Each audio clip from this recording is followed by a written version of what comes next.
Summary. Tired of the endless genin missions and Kakashi's infuriatingly cryptic teaching style, Naruto Uzumaki makes a bold decision. Seeking a more fulfilling path, he approaches the Hokage, a figure he's always looked up to. This daring move leads him to the eccentric yet powerful Jiraiya, the legendary Toad Sage. Under Jiraiya's tutelage, Naruto's journey takes an unexpected turn. Just as he begins to grasp the complexities of ninjutsu, he encounters a mysterious individual who will change his life forever. A being of immense power and knowledge, this enigmatic figure offers a glimpse into a world beyond the ninja realm.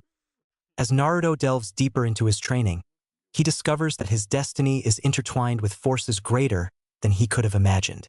With Jiraiya's guidance and the mentorship of Satoru Gojo, Naruto embarks on a quest to not only become the strongest shinobi but also to unlock the secrets of the universe and fulfill his true potential as he walks the perilous path towards becoming the Honored One. Mega crossover. Not in the same way you think. Disclaimer. Not anything other than my devices and idea that is. But I wish I did. Would have been filthy rich. Maybe in another universe? Another A/N. At the end. A gentle breeze ruffled the leaves of all the trees in the leaf village. The scent of sweet soil permeating nearly everything. Sun casting long and skeletal shadows of late afternoon. The atmosphere spoke of peace and tranquility, a stark contrast to a certain sunny blonde's mood. Naruto Uzumaki, with all of his majestic orange glory, walked towards the Leaf Administration Building, specifically the office of the Hokage. His face twisted into a scowl which will make an Uchiha proud. Why, you may ask? Due to his sensei, one Kakashi Hatake. It has been long 10 whole days and they accomplished shit, well, except 2 daily D-rank missions. Nothing more. They barely survived their first C-rank turn-to-rank mission, and it was all Kakashi's fault. Stupid Kakashi-sensei. Naruto grumbled to himself. Don't get him wrong, he respected Kakashi. The guy was one of the best ninja around, and even a better instructor. If he taught you something, he made you the best at it. He is very efficient and fast, and even if he hasn't taught him any cool jutsu, his lessons in taijutsu and ninja tactics are simply brilliant. But therein lies the problem, he was a shitty teacher in a sense of responsibility. The guy has no motivation to teach other than occasional lessons. Naruto couldn't remember even one time where his sensei wanted to teach them anything. Everything seemed too forced on his part, and his behavior is not something you expect from a Jonin sensei. He scoffed mentally. And now the duck-butt bastard gets special training for his shitty Sharingan. Yeah, that was another issue. His male teammate, the eternal brooding Uchiha.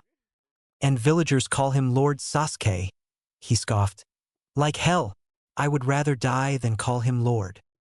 Since the moment Sasuke awakened his shit-eating orbs of dirty flesh, he became #1 person on Naruto's shit list. The guy broods even more, and his attitude, which was tolerable crappy before, became absolute ass in a span of 10 seconds. Can you believe it? You could see his aura of murder from a kilometer away. And then there comes his other teammate. Okay, the love of his life, Sakura.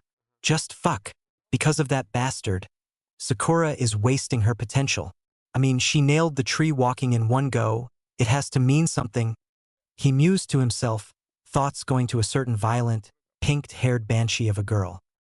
He sighed but got a determined glint in his eyes. I will make Sakura see my way and rescue her from that bastard Uchiha. Then she will realize how much I loved her. He exclaimed with a giggle and smiled fondly. Negatives aside, though, the mission did teach Naruto 2 very important life lessons. One is that a shinobi's life is akin to a ticking paper bomb. Paper bombs don't tick, do they? On timer. No matter how strong you are, you may die the very next day or even the very next moment. That was a hard realization from the life he imagined as a shinobi, where he saves princesses and damsels in distress. Sigh. But it is nothing more than his fantasy. The second one and most important one was his true ninja way. To protect what is important to him. I am damn tired of reading precious this and precious that. No more such fuck. Read along. I will change even that perception. Along with enjoying your life while it lasts. So he did. Enjoy. Making every shopkeeper stuck in a clown getup for at least a day, and giving every chunin a hem makeover does count as something, doesn't it? And burning the old man Hokage out of his money too. Naruto snickered, recalling what happened afterwards. People passing near him looked his way quizzically but shrugged, used to the demon boy's unusual antics. Now, he will go to the perverted old man and put his foot down the old pervert's throat. There will be reckoning if I do not get training and not rock-hauling proper training. Heads will roll. He ended with a dark chuckle, not unlike a certain duck, but he knows. He arrived at the Hokage office, the guards all too familiar with him marching in without invitation, did nothing. But the sight which greeted the orange-wearing blonde was not what he expected the esteemed Fire Shadow, even if he was a total closer pervert. Hiruzen Sarutobi, the second god of shinobi, third Hokage of the Hidden Leaf Village, was fighting a losing battle, a battle so great that no man has ever been able to conquer it. Paperwork. Jokes aside, paperwork really was the bane of his and every Kage's existence. The hellhole never ends. And what's more, it just keeps on reading and increasing. Nah, he ain't stupid. He can use shadow clones to do it, but they sometimes go out of hand, not unlike a certain whiskered blonde he knows. Sigh. I think Naruto is rubbing me way too much. Suddenly, a very peculiar chill went down his spine when he thought of the boy. He looked outside from the window located behind his seat. Whatever storm is coming, I want no part of it. Oh God. Please spare this old bag of bones. He pleaded to the higher power, but to no avail. Naruto, a voice echoed in his chamber of a mind. He had his fair share of regrets regarding the resident Jinchuriki of Leaf, all tied to his inability, or more precisely his failure. Was believing in the will of fire and good of people the right choice? If he hadn't, Naruto could have gotten a much better life. A life full of the same vibrant energy he radiates. But before he could continue the depressing line of thought, a voice boomed from his right. Hey sensei, what are you ranting about? Ah, Jiraiya. Hiruzen smiled. Jiraiya, my boy, it is so good to see you. Jiraiya grinned cheekily. Same here sensei. It has been almost 16 years, hasn't it? The last time I came was when Minato got named 4th Hokage. It sure has, was Hiruzen's simple reply. Hiruzen was still smiling, but his brows furrowed together, only a little bit. Is there something wrong? I don't take you as the type to abandon your spying, be it on women of enemies. Just meet your old sensei?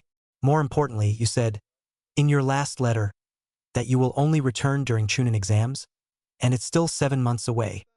Jiraiya chuckled sheepishly. Something like that? He sighed, no meaning in beating around the bush. Pa temporarily terminated my rights to summon any toad other than battle type. Hiruzen's eyebrows shot up like a rocket. He almost had a whiplash when he turned to Jiraiya from his paperwork. Say what? Temporary sélective suspension? Is that even possible? He took deep breaths to calm himself down. Nothing is impossible, it seems. Just what the hell did you do to piss Lord Fukasaku to this point? He is a pretty wise and patient man, Toad. And being scolded by him and Lady Shima is nothing new. So what changed? Jiraiya smiled lamely and Hiruzen groaned, already arriving at an answer. You see, sensei, there was a new scout toad recruit, Gamazoru. He was pretty devoted to his work, it seems, as when I told him to help me in my research, he just stomped off and talked Pa's ear off to punish me, as I was corrupting the sacred toad values by my research until Pa gave in. Can you even believe the guy? Many toads, who are my normal companions, will give their limbs to just be a part of one of the greatest endeavors in all existence. He ranted like a child. Wait, Jiraiya paused, to let Hiruzen continue his question. When you say, corrupt, do you mean perversion? As in perverted toads? Jiraiya nodded. How will seeing human females make them pervert and breach their sacred toad values? Jiraiya looked uneasy for a few moments. It might have something to do with the fact that we share our senses, to let me get a clear picture. Hey, there's nothing wrong. The little guys like it. No, they absolutely love my research. He roared as Hiruzen got a look of realization. And soon a sound permeated the Hokage office. The sound of laughter. As for the aged Hokage, he couldn't help himself. It started as a chuckle, then more, then laughter, and then he sprawled onto the ground, trying to breathe between his laughing fit. Ha ha ha ha. Toads sharing their senses with you? To think that toads will develop appreciation for the human female form. Priceless. It is creepy, gross, and hilarious at the same time. Ha ha ha ha. He continued his fit while Jiraiya scowled, his eyebrows furrowing in mock displeasure. Laugh it all you want, sensei. I know for a fact that other than Kakashi, you are my biggest fan and a massive closet pervert. He exclaimed and smirked wider when Hiruzen gave him a mock death glare. Jiraiya became serious the next second. Sigh, as much as I want to continue our playful conversation, I have a lot more to talk about. He gestured vaguely. Hiruzen nodded and went through some hand seals. The room's air became so still that only the occupant's heartbeat and breathing was audible. So what is so important that you are here instead of Land of Water, Jiraiya? Do you want a full report or a short one? Hiruzen snorted. Lazy bastard. A summary now and detailed in written format would be nice. The super pervert nodded. Orochimaru is planning something big. Very big. The Land of Waters, as things are going, will be free from Yagura's control in 2 years' worth of time. I pulled a lot of strings to make that happen, to stop such needless bloodshed. He paused, taking out a scroll and tossing it to Hiruzen, who caught it. Most of all, the Akatsuki are moving a lot. I have my concerns towards that group of mercenaries, as it has been a long time since Itachi contacted me. He finished grimly, thoughts going towards a certain blonde genin he only saw in photos and heard in conversations. Hiruzen pocketed the scroll and turned to Jiraiya. This is concerning, as how much we are doing things from the background. The Mist Civil War should have been stopped long ago, but it hasn't. As for my wayward student, I will be on guard. You don't have to concern yourself with him, Jiraiya. No, sensei, I do have to concern myself. He is my former teammate and a friend, who became a threat to my home. He is my concern.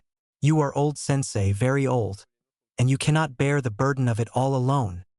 Hiruzen smiled fondly at his only remaining, loyal student. Here, take this. He threw something with vibrant colors and questionable artwork towards Hiruzen. The old Hokage's eyes lit up like a firework in the dark, as it was wide like a puppy given a new bone to chew. Make out. Anant Vasna? I thought it won't come out in 2 years.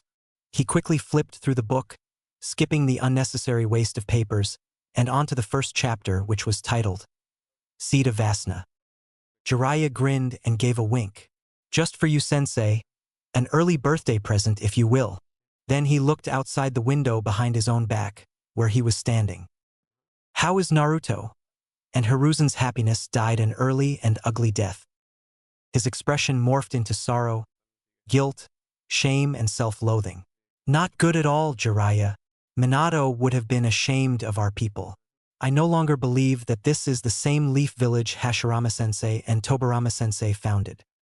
That bad, huh? Hiruzen just nodded, not being able to look the boy's godfather in the eye. Well, we cannot undo what is done, but now I am in Leaf Village for the time being, so I may have some basis to establish a relationship with him. Yes, you should do that. Naruto is a lonely child, with no one to call his own. But he is a ball of sunshine, not something you would expect from a shinobi. He reminds me of you when you were a child and when Hashirama-sensei caused trouble for the rest of us. He explained fondly. How about I train high? But before Jiraiya could finish, the door slammed open and an orange-yellow blur shot past him.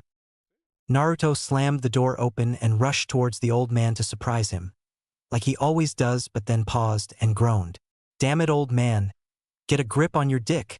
He blushed when he realized what he said, and quickly corrected himself. I mean, get a grip, you old excuse of a pervert.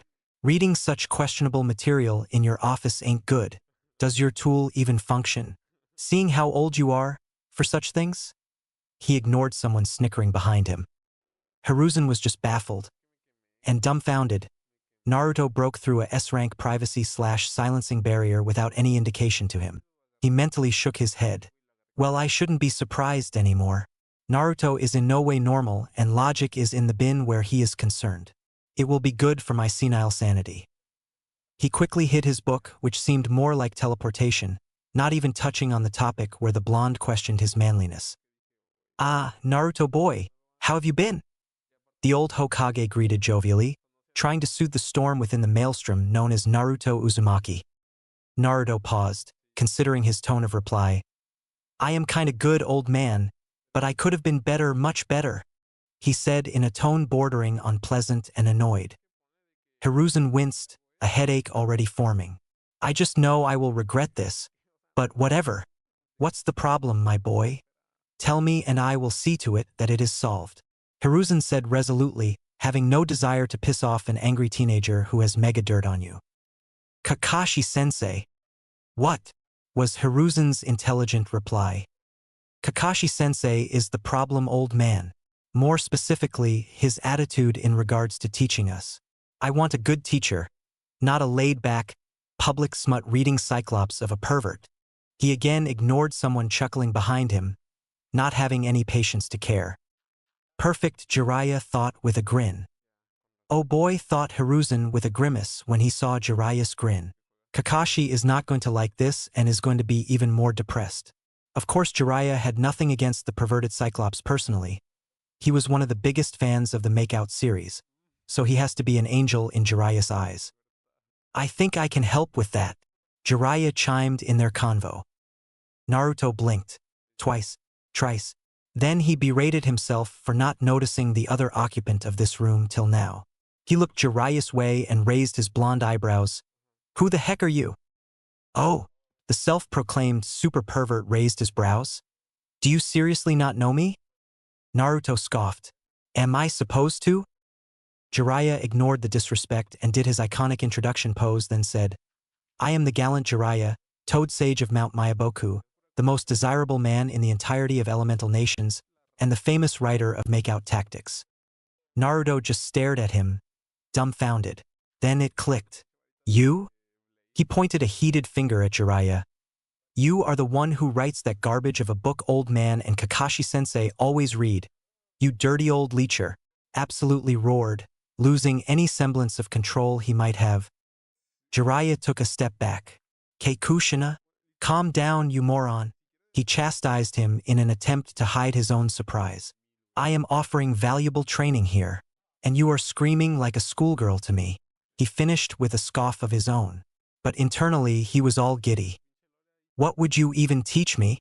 He asked as he calmed down, getting the point that anger will do him no good. How to peep on women. How to write smut like you. How to giggle like you. Just what? He asked somewhat jokingly despite himself.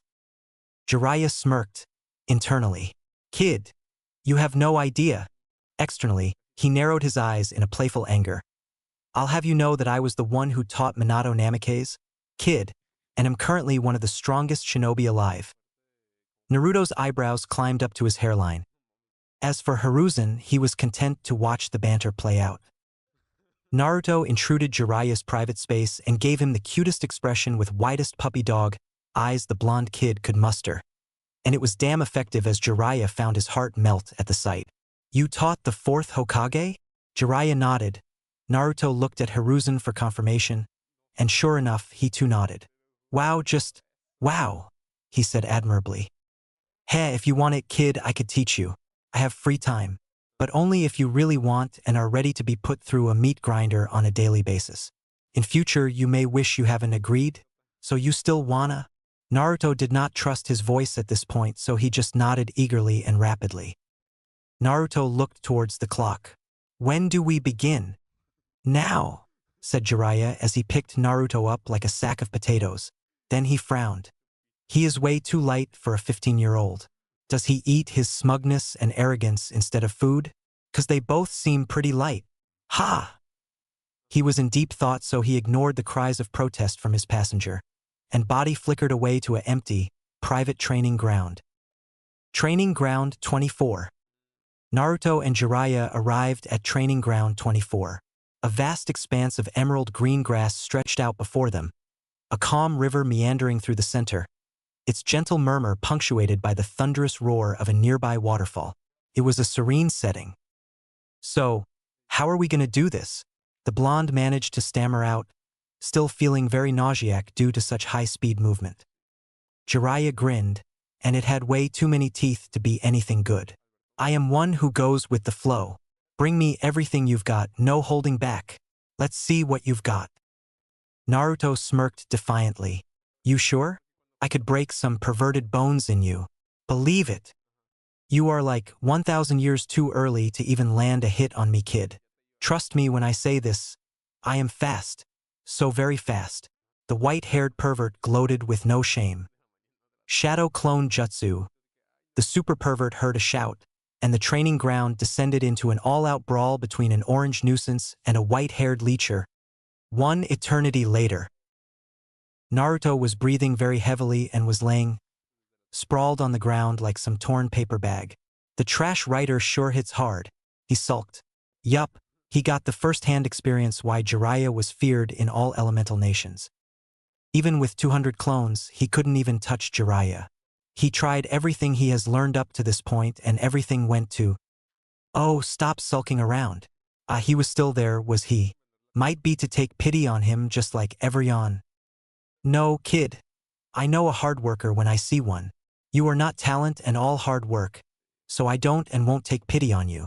Naruto just groaned. Great, just great. Now the pervert had mind-reading abilities. Oh God, why? Why do you hate so much? What did I do to you? Idiot. I can't read your mind, but I have enough experience with people like you to predict what they would think. Now super great. His pride and title as unpredictable went out of the window. I was and am kinda the same. Jiraiya smiled in sympathy. All Naruto was able to manage was a weak smile. Jiraiya sat beside him in the lotus position and closed his eyes, while he waited for him to recover. Meditation? Probably. Naruto gave a mental shrug. It was a foreign concept for his hyperactive body and mind, so why even try? After almost an hour, which seemed more like eternity for Naruto as it was so quiet, he always feared quite some reasons known and some unknown. He got up and stretched him limbs. Sigh. Now I can feel my body again. The pervert gave me one hell of a beating. Believe it. So, what do I have to improve? His voice was laced with hope to hear a good response. A response he desired. Everything. Nope. Looks like the universe won't be having it. That plain reply crushed his hopes. A cruel old man can't even understand his emotions. Naruto just humphed and sat, glaring daggers at Jiraiya's serene, tranquil-looking form. He slowly opened his eyes and began elaborating. Naruto, remove your tracksuit. I want to inspect your seal. Naruto was taken aback by the request, but complied nonetheless. Jiraiya inspected his figure more than the seal. Just as I thought, the kid is malnourished and what sensei told me, all he eats is ramen. I have to change that. Kushina would have had a fit if she saw her son in such a condition. He shuddered at the thought. Then, moving on to the seal, as Hiruzen had told him, Naruto drew on Fox's power on his first C-rank mission. He nodded when he found nothing wrong with the seal, and motioned Naruto to get redressed, which the blonde genin eagerly did, a little crept out by the fact that an old man was inspecting his body so deeply. Que es chaver? First of all, your diet is shit. He ignored the blonde's indignant cry of, don't you diss ramen? He continued, kid, you are a 15-year-old teenager, and teens need a lot of nutrients to grow properly, with all the hormonal changes in your body. You are way too short, very skinny, and your skin clearly shows how much you fulfill your daily nutrition requirement. Naruto shot him a withering glare for the shorty comment. No more ramen for you then. Jiraiya grinned sadistically at his reaction. Naruto was horror-stricken. No! He screamed to high heavens. He knelt down in a pleading posture, like people do in temples. Pervy sage. He had tears in his cerulean blue eyes, and it did not look good on him. Please, he supplicated. Please don't do such cruelty to me. I can endure anything but that. Gee, drama queen much? He said dryly. And don't call me that. It's Jiraiya-sensei to you. Brat. Jiraiya ignored Naruto's chanting pervy sage for now. Anyways, we are getting distracted here. The second thing we will be working on will be your physical conditioning and martial arts. You suck. I applaud you on your esoteric tactics, but it won't matter when you go on higher levels, as battles aren't won solely on combat ability. Jiraiya said wisely and paused to let Naruto digest what he told him.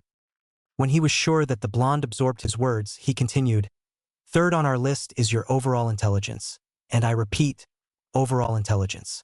You will have to read and write a lot if you want to learn from me." Naruto cried in protest, but Jiraiya just gave him a look which promised pain, so he shut up.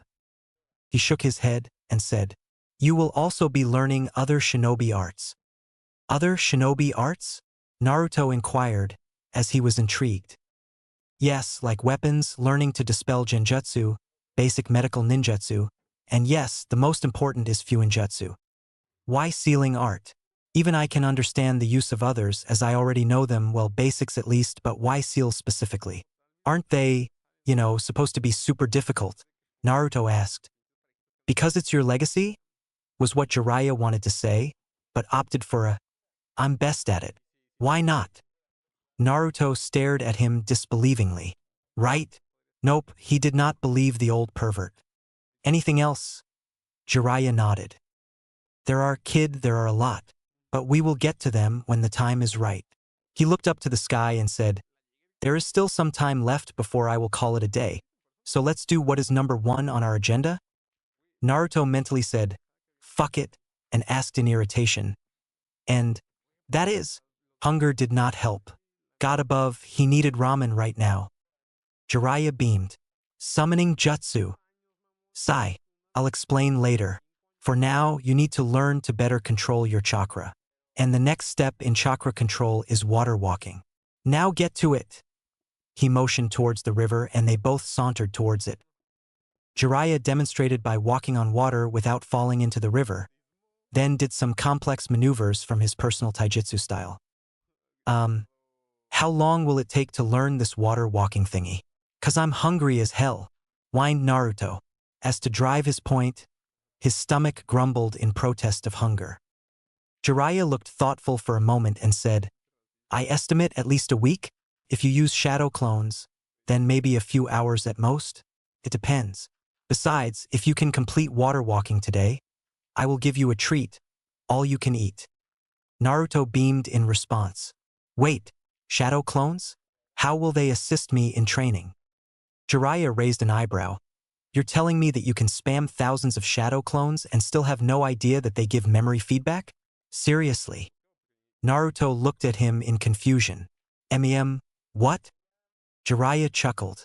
"In layman's terms, what your shadow clone learns, you will learn it too, after it gets dispelled." He explained calmly. His voice was laced with humor. Naruto said nothing, as his eyes and mouth were too wide to form any sentence. And an unholy scream of frustration was heard throughout the Leaf Village. 2 hours later, Naruto backflipped, trying to master enough control on his chakra to perform martial arts on water. It had taken him 1 hour with 600 clones, stretched throughout the length of the river to get water walking down. He heard someone clapping. "Very good, Naruto. That sure was fast." Naruto grinned foxily and rubbed the back of his head. "Aren't I awesome? Believe it." He was more happy to be called by his name from the super pervert, an accomplishment recognition of his strin. Jiraiya chuckled. "Yup, you sure are kid." Naruto gave a bright smile for acknowledgement and then pouted for calling him kid again. "Sí, Mia." Jiraiya motions him. Naruto tilted his head in a cute manner, and it took a lot of Jiraiya's willpower to not crush him in a hug. "Damn, this kid is cute." Then he giggled perversely, thinking of what kind of attention he will get from the female populace once he gets through with him. He would be a gold mine of inspiration. I could write whole volumes of make-out just on him. Like make-out. 9 Tails. It up to you to assume what you will of ninja. Where a human gets a demonic contract and ends up with further classification will not be healthy for reader's sanity. Que endless perverted giggle. I will make him my true apprentice. With his looks, he can swope any girl off her feet, thought the super pervert, continuing his evil plotting to corrupt his godson. When Naruto reached him, Jiraiya handed him a towel, which came from where Naruto had no idea, and helped him dry himself. Then he did some hand signs and casted a small fire jutsu to warm him up. "Ah!" Naruto sighed pleasantly, heat permitting his entire form. They both sat on a rock using it as mat. It was almost sundown, and they had to leave pretty soon. Jiraiya had something important on his mind. "Hey Naruto." The blonde looked up, his gaze questioning. "What is your reason for fighting?" "What?" "I am asking, why are you fighting? As a shinobi, why do you want to become strong? What drives you?" Naruto made an O from his mouth and replied, "Well, first of all, I want to become a Hokage, so that everyone in the village will respect me. Then, I want to one day marry Sakura." Jiraiya smiled. At least the kid had a clear-cut view on his priorities.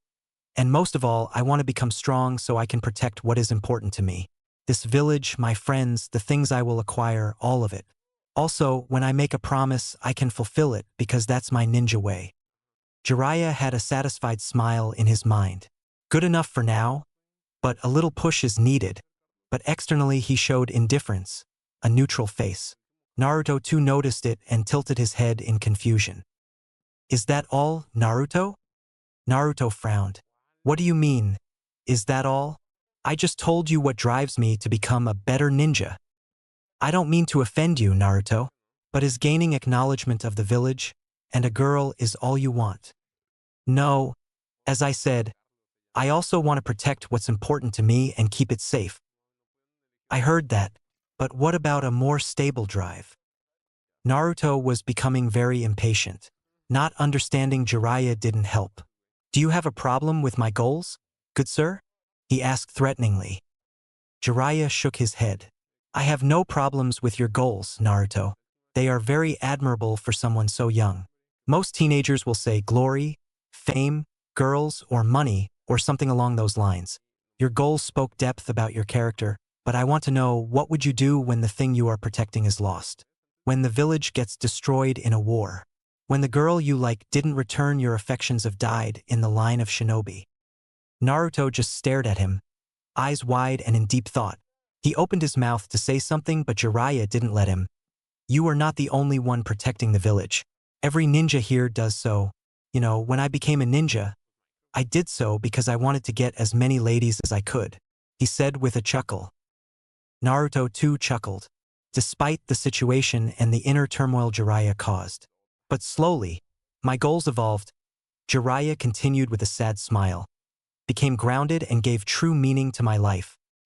He looked at Naruto with a very serious expression. "What I want to know is, what is your goal if not purely material and fleeting? What would you do when you lose your goals? Things you protect? Face the facts, Naruto, nothing remains forever. Everything has a time to fade away. I know for a fact because I am a sage, I have a deeper understanding of reality. More so in our line of work. The death rate is nearly 70% for most ninja. Heck, becoming a missing nin or a bandit will be safer than being a village's shinobi." He paused to let Naruto digest his words. After a few moments, Naruto spoke in a low voice. "What should I do? Jiraiya-sensei?" Jiraiya smiled in triumph when he heard sensei with his name. "You have to find your own answer, Naruto. Do what you view as right. I am not telling you to throw away what you currently strive for, but find a more solid and grounded reason to continue your existence.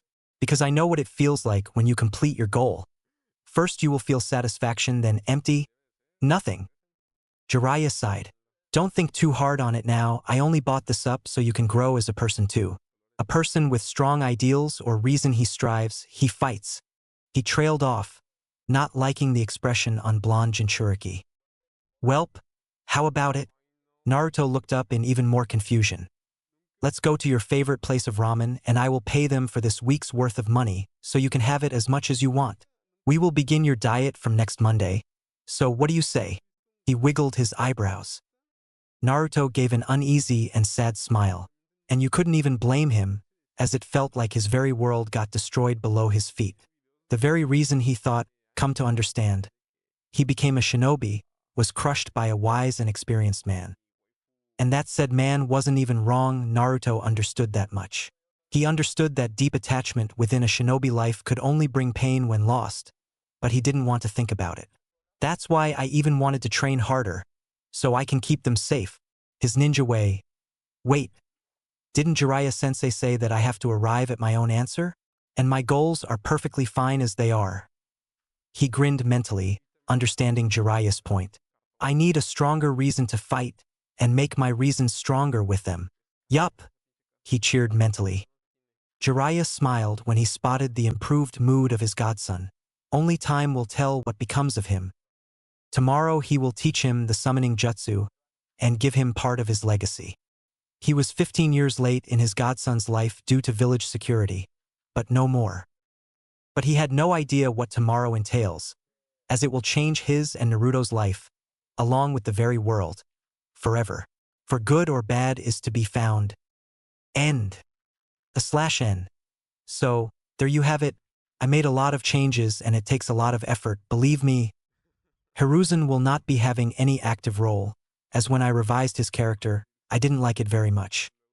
Jiraiya will be having a more central role and will help Naruto mature into what he is supposed to be. No, even with wisdom, Naruto's core personality will remain the same. Kind, cheerful, compassionate and ready to throw his life for others. Some people thought that my previous chapters had a good amount of philosophy. Well, now you will get a real taste of philosophy. I would say mostly the Sanatani philosophies, as I am a Hindu and have studied almost every branch of Sanatan Dharma and have a decent grasp on its core values. So I will incorporate it into my fanfiction and my own story. Chapter 2. I am the honored one. He felt alone. So very alone. It was a space devoid of color, texture, or sound. A void, an absolute nothingness, the hyperspace. That was both overwhelming and strangely comforting. Yet, within this hyperspace, his consciousness persisted. It was Satoru Gojo, his spirit adrift in a sea of nothingness. He chuckled, a hollow, mirthless sound from his metaphysical mouth. Loss. It was an unfamiliar word to him. He never even thought about the possibility of losing to someone, let alone dying. There was no pain, no fear, merely an awareness of existence. He was a mind without a body, a consciousness without a vessel. He could feel no physical sensations, taste no flavors, smell no aromas. All that remained was thought, pure and unfiltered. He could still vividly recall everything. His defeat at the hands of Sukuna, his meeting with his dead comrades and his only best friend. What would you have done, Suguru? Again, there was no sound nor any ear for such sound. His voice was no more than thoughts. He chose north, the right path, the path of self-improvement as Nanami put it. He had to become a better version of himself, even in his next life. Because you see, Satoru Gojo, the honored one, understood life only after his death. One of the most selfish humans to ever exist, a person who rarely thought of others or their well-being. What he sought was a thrill of battle, his reason for being a jujitsu sorcerer. But he found none. When he thought he had fun, he didn't. He began to seek what he didn't have. Friends, people close to him. But that changed. Death shatters ego, they say. Well, the monks and yogis weren't wrong. His ego got shattered when he died the very moment Sukuna used his world-cutting slash. As he thought himself to be invincible and others believed it too, but he lost and died nonetheless. He thought of himself as enlightened, a higher being on the face of earth who has conquered death, but he couldn't be more wrong. He is not enlightened, so he will return to the cycle of reincarnation, samsara, and be reborn. Well, I can't do anything even if I wanted to. I am nothing but a soul with still intact awareness waiting to be reincarnated. Sigh. There is nothing that can be done. Satoru mused. Everything's up to you, my students. He thought hopefully. Looking at them now brought a lot of guilt. In Asian culture, a student-teacher relationship is very special, a bond greater than blood or ritual. But he let them down, all due his own foolishness in seeking the ultimate challenge. To seek someone else who could understand you. As of now, he felt very alone and empty. He chuckled again at his own mental comedy. Yeah, right, like I was alone. In one way he is right. He never was alone. His loneliness was only a mental barrier he created due his perception of others as his inferiors and him being very superior. His arrogance as the honored one, the strongest, the chosen one. There was only one human he ever saw as his equal. Suguru. Suguru compared him to a flower, a lotus. He was right, but if someone tried to understand the lotus, shouldn't the flower let them do so? He didn't. Satoru let his power decide his character. As one's character and mindset are their core and their overall strength, physical, financial, or political, is a layer upon said core. He let that covering decide what becomes of his core, whereas he should have shaped the cover according to his core. He isolated himself after Sugiru's fall from grace and was the one responsible for the death of many thousands, directly or indirectly. But even with that knowledge, he had no regrets, as he died without them. But after his death, what Satoru mostly regretted was his life and how he lived it. And now he is here, Satoru Gojo, the honored one, world's strongest jujitsu sorcerer, lost, broken, and shaken, alone in the vast expanse of an infinite number of endlessly expanding universes. He signed tiredly. I can't even remember when I died. My perception of time is messed up. Oh, Brahma or Yama or whatever, just reincarnate me already. He half ranted, half demanded. It was a very peculiar thrill. Being able to witness your own reincarnation, that is, the changes to your very soul, true soul, which only carries a spark of consciousness and karma, rewriting of the laws according to the universe, crushing and flushing of your astral body, which contains memories, ego, biological data, mental landscape aka innate domain and personality, and gaining a new one. Suddenly he felt a strong pull in the back of his mind, or well, his entire being, that is. Satoru grinned. Finally, finally, ha ha ha. He exhaled deeply and then his eyes, even non-physical, glinted with hope. It's about damn time. I will change and again be the honored one, but with a different approach. A true honored one. Nothing happened. He frowned in surprise. What? He paused, then added, is that supposed to happen? Another pull stronger than the last one. But again, nothing. Wait, does the traditional ice guy shit is about to happen? To me? Really? He looked around the void with his spiritual eyes. Nah, it can't happen. He trailed off, unsure. Sure, reincarnation with memory is possible, but that is counted as a city, highest-level spiritual accomplishments capable of altering the very universe on a fundamental level. Satoru Gojo was many things, but spiritualist was not one of them. Even if he was a spiritualist, he couldn't acquire city. With his attitude and all, as well as the nature of his being, which is tamasic, opposed to a city's sattvic nature. After all, jujitsu was derived from Tibetan tantric practices, a tamasic aspect of reality. This time, he felt the strongest pull he had felt. It was very similar to his blue, but tenfold in sheer intensity. And in the blink of an eye, the hyperspace was no more, replaced with vibrant colors he could perceive with his 6 eyes. Wait. What? 6 eyes? How does he even have it? More importantly, how can he tell it's his 6 eyes? And he was falling. And now he landed/crashed. What the fuck? Those were his first actual words as he found himself lying face first in a crater. He couldn't get even one good reincarnation? Seriously? He groaned and hard. Karma, you truly are a bitch. He cursed and then added, I really hate you, Lady Luck. And Lady Luck hated one Satoru Gojo in return. Friday morning, 8:15 a.m. with Naruto. The morning sun painted the sky in the hues of pink and gold. Cold but gentle wind cascading Naruto's skin. The sound of birds chirping in content and happiness. Stores being opened and people walking up for their jobs and work.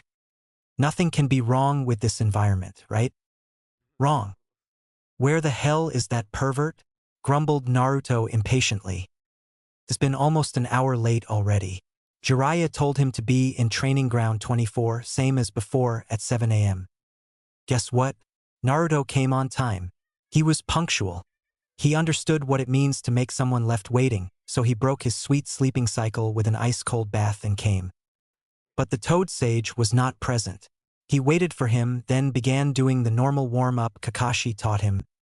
He even played hide and seek with his shadow clones, but Jiraiya was nowhere to be seen. He did what anyone else has done, search for the old pervert. I swear I will burn what makes him a man once I find him, he said darkly. Naruto was not a patient person, it was never in his nature to ever be patient. He searched for Jiraiya in a bar near his residence, in the Hokage office, and even reluctantly, in a hot spring. Old man told him he could find Jiraiya there, but he couldn't. And all that brings here, Naruto stomping off impatiently through the central part of Leaf Village in search of Toad Sage. "Hey boss," Naruto heard from behind him. He looked back and found Konohamaru there. His anger momentarily forgotten, he greeted him with a warm smile. "Hey there, Konohamaru. What are you doing here this early in the morning?" Konohamaru chuckled. "I was just getting away from boring lessons Ebisu-sensei gives. Seriously, that pervert has a loose screw when he thinks that reading history will help me become Hokage." Naruto grinned. "Wow, I thought only I found those disgusting books boring. Welcome to the club, Konohamaru." Naruto warped Konohamaru in a hearty hug, which the aspiring ninja eagerly returned. Ending their embrace in the middle of the road, they began walking and Konohamaru asked, "What are you doing here, boss? I don't take you as a type to wake this up early?" Naruto laughed sheepishly. "I am definitely not the type. I was actually searching for Jiraiya, as he is my new instructor." Konohamaru's eyes went wide. "Do you mean the Toad Sage Jiraiya?" His voice trembled with admiration. Naruto raised his eyebrow in surprise. Yeah, the same one," he replied, not understanding the kid's admiration for the pervert. "Are you kidding me? You are being trained by the Toad Sage himself? So cool!" he exclaimed with shining eyes, and Naruto paused to stare at him. "Kid, I know he is supposed to be a super cool and strong ninja, but he is a mega pervert and claims to be the world's biggest super pervert," Naruto said with a sigh and resumed his walk. Konohamaru deadpanned. "Aren't we the same? I mean, the first time I met you, we tried to sneak into the hot springs, and you have the harem jutsu, the most perverted jutsu in existence." Naruto glared at him. Konohamaru returned it with his own, and after a few seconds Naruto looked sideways, shameful. "Guilty as charged it seems. You are right, but at least I don't publicly announce my desires. You gotta hide 'em from others, you know?" Naruto bashfully said. Konohamaru smirked mischievously. "I totally understand you, boss. Grandpa also hides his books to who knows where. I can't find them anymore." Naruto froze, eyes wide in shock. "You read erotic literature?" Naruto grabbed his shoulders and shook him. "Kid, you are really a kid. What are you, 12? 13? That's not the time to go there." Konohamaru blinked innocently. "How old were you when you made the sexy jutsu?" he asked. Naruto let go of Konohamaru's shoulders, turned and began whistling innocently, trying to deflect the question. "Well?" he persisted. Naruto looked at him with narrowed eyes in annoyance. "Sigh. Fine." Naruto gave in. "I was 11. I got my hands on the cover of the same book the old man reads, and from there I got my inspiration for sexy jutsu." "Happy?" Konohamaru smiled slyly. "Happy?" he replied cheerfully and teasingly. "You are an open-closet pervert." He tapped his chin. "A mixed pervert, I'd say," he added.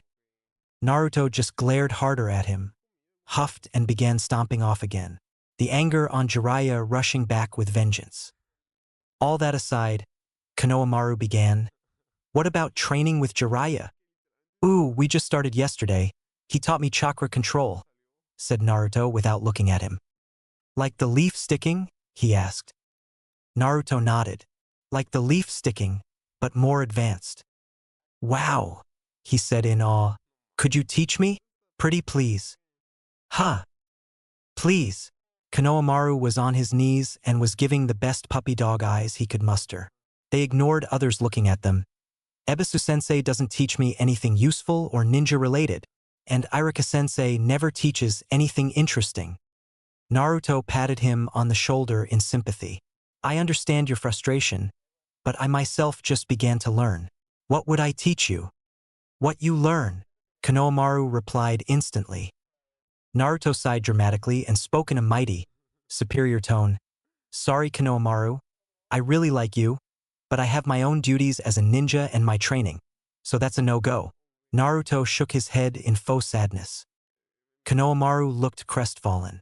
But just then, his eyes glinted and a grin found its way to his face. Really, boss? Naruto nodded in fake sadness. Really? I have to go now. You can go play with your friends or train or do whatever. I have to find a pervert, you know? He began heading towards the Burning Leaf Hot Springs, third on his list today. What if I give you a week's worth of ramen? Konohamaru questioned in a knowing tone. Naruto paused, considering. Liar, said Naruto after the pause. You don't have the money for it, you were just a kid, and what do you think a ninja like me will be sold for such a cheap price? If and a big if sold at all. He ended with a scoff. What? What do you expect him to do? Refuse this offer? What good would that do? The kid will just go to his grandpa and request another instructor. And Jiraiya forbade him from eating ramen from now on. Even if he were to disobey him, it would do him no good. The 1-week offer from Jiraiya is already used to pay his dues to the blasted ramen stand. Free ramen is the best ramen in the world. Too easy, Konohamaru thought with a widened smirk. Really? Did you forget that I am a Sarutobi and more importantly, the grandson of the third Hokage? Or did you forget that I am rich enough to have a Jonin as my private instructor? He pressed certain words to have the highest psychological impact. Those basic psychology lessons sure come in handy sometimes. Naruto's eyes went wide in realization, but he quickly shook his head. Spoiled much? He asked rhetorically. My answer is still no.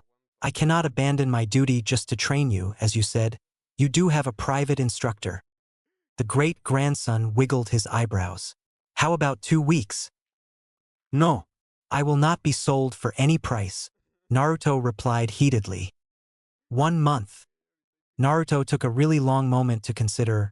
1 bowl of ramen costs almost 150 ryo with discount, and I easily eat about 15 bowls a day, and that equals to 2,250 ryo per day on average, then that multiplied by 30? He began doing mental maths. I suck at maths. Oh my god, Naruto thought, completely baffled. I eat almost 90,000 ryo worth of ramen per month? Adding special days. He chuckled, which confused his companion. I am amazing, he mentally cheered. My answer is still an O kid, he replied, but a tad bit unsurely, debating whether to take up the kid's offer or not, which Konohamaru took notice of. 3 months? That's as far as I can go. How about it? Deal? Konohamaru extended his hand for a handshake. Ah, bingo. I am not giving him even half of my allowance, which I don't even use, and he is ready to give in. Konohamaru, the future Hokage, you are awesome. He patted himself on the back. Done. Naruto took Konohamaru's hand and shook it rapidly with a grin. They both crackled maniacally in the middle of the street and kept people wondering what is wrong with kids these days. When do we start? Naruto hummed for a few seconds. Today is Friday, so from the day after tomorrow, every Sunday, come to Training Ground 3, all right? It will be empty on Sundays. Thanks, boss. I'll see you tomorrow. With that, Konohamaru ran off to his friend's house, probably udon. Naruto too resumed his search. He is going to pay, one way or another, for making me wait like that. Kuma Lane, 9:12 a.m. Naruto ran. At his top speed. Ran from a mob of females. Ran from their righteous fury. It was good that he used a transformation jutsu to look like Tazuna, or he'd be toast. It was his 5th hot spring, but even now Jiraiya was nowhere to be found. Maybe he gave up? Maybe it was only a one-day thing? I should have known, he thought dejectedly. After all, why would someone want to train me of all people? HN. Seriously, if the Toad Sage was really serious about training him, he'd be on time and not stalling to whatever he was doing. As he continued his mental musing, he crashed into something. Or rather someone. Watch it, Naruto, Naruto heard. As he looked up, he was greeted with a scar-faced individual looking at him with a slight frown. Naruto brightened up. Irika-sensei. Irika's lips quivered up ever so slightly. Hey there, Naruto. How have you been? Naruto gave a megawatt smile. I am doing great, sensei. How about you? I am also doing great. You were in a hurry. So, where were you heading? Naruto laughed a little. I am looking for my new teacher. Though it seems like only I consider him a teacher. If he had any intention of teaching me, he would have come on time. Irika noted the sadness on Naruto and decided to lighten his former student. I can't speak for them, but maybe they got strangled in an important business? You should give them some time. He said wisely and added, who is this new teacher of yours anyways? I don't see your teammates, so it can't be Kakashi. Yes, it isn't Kakashi. His name is Jiraiya.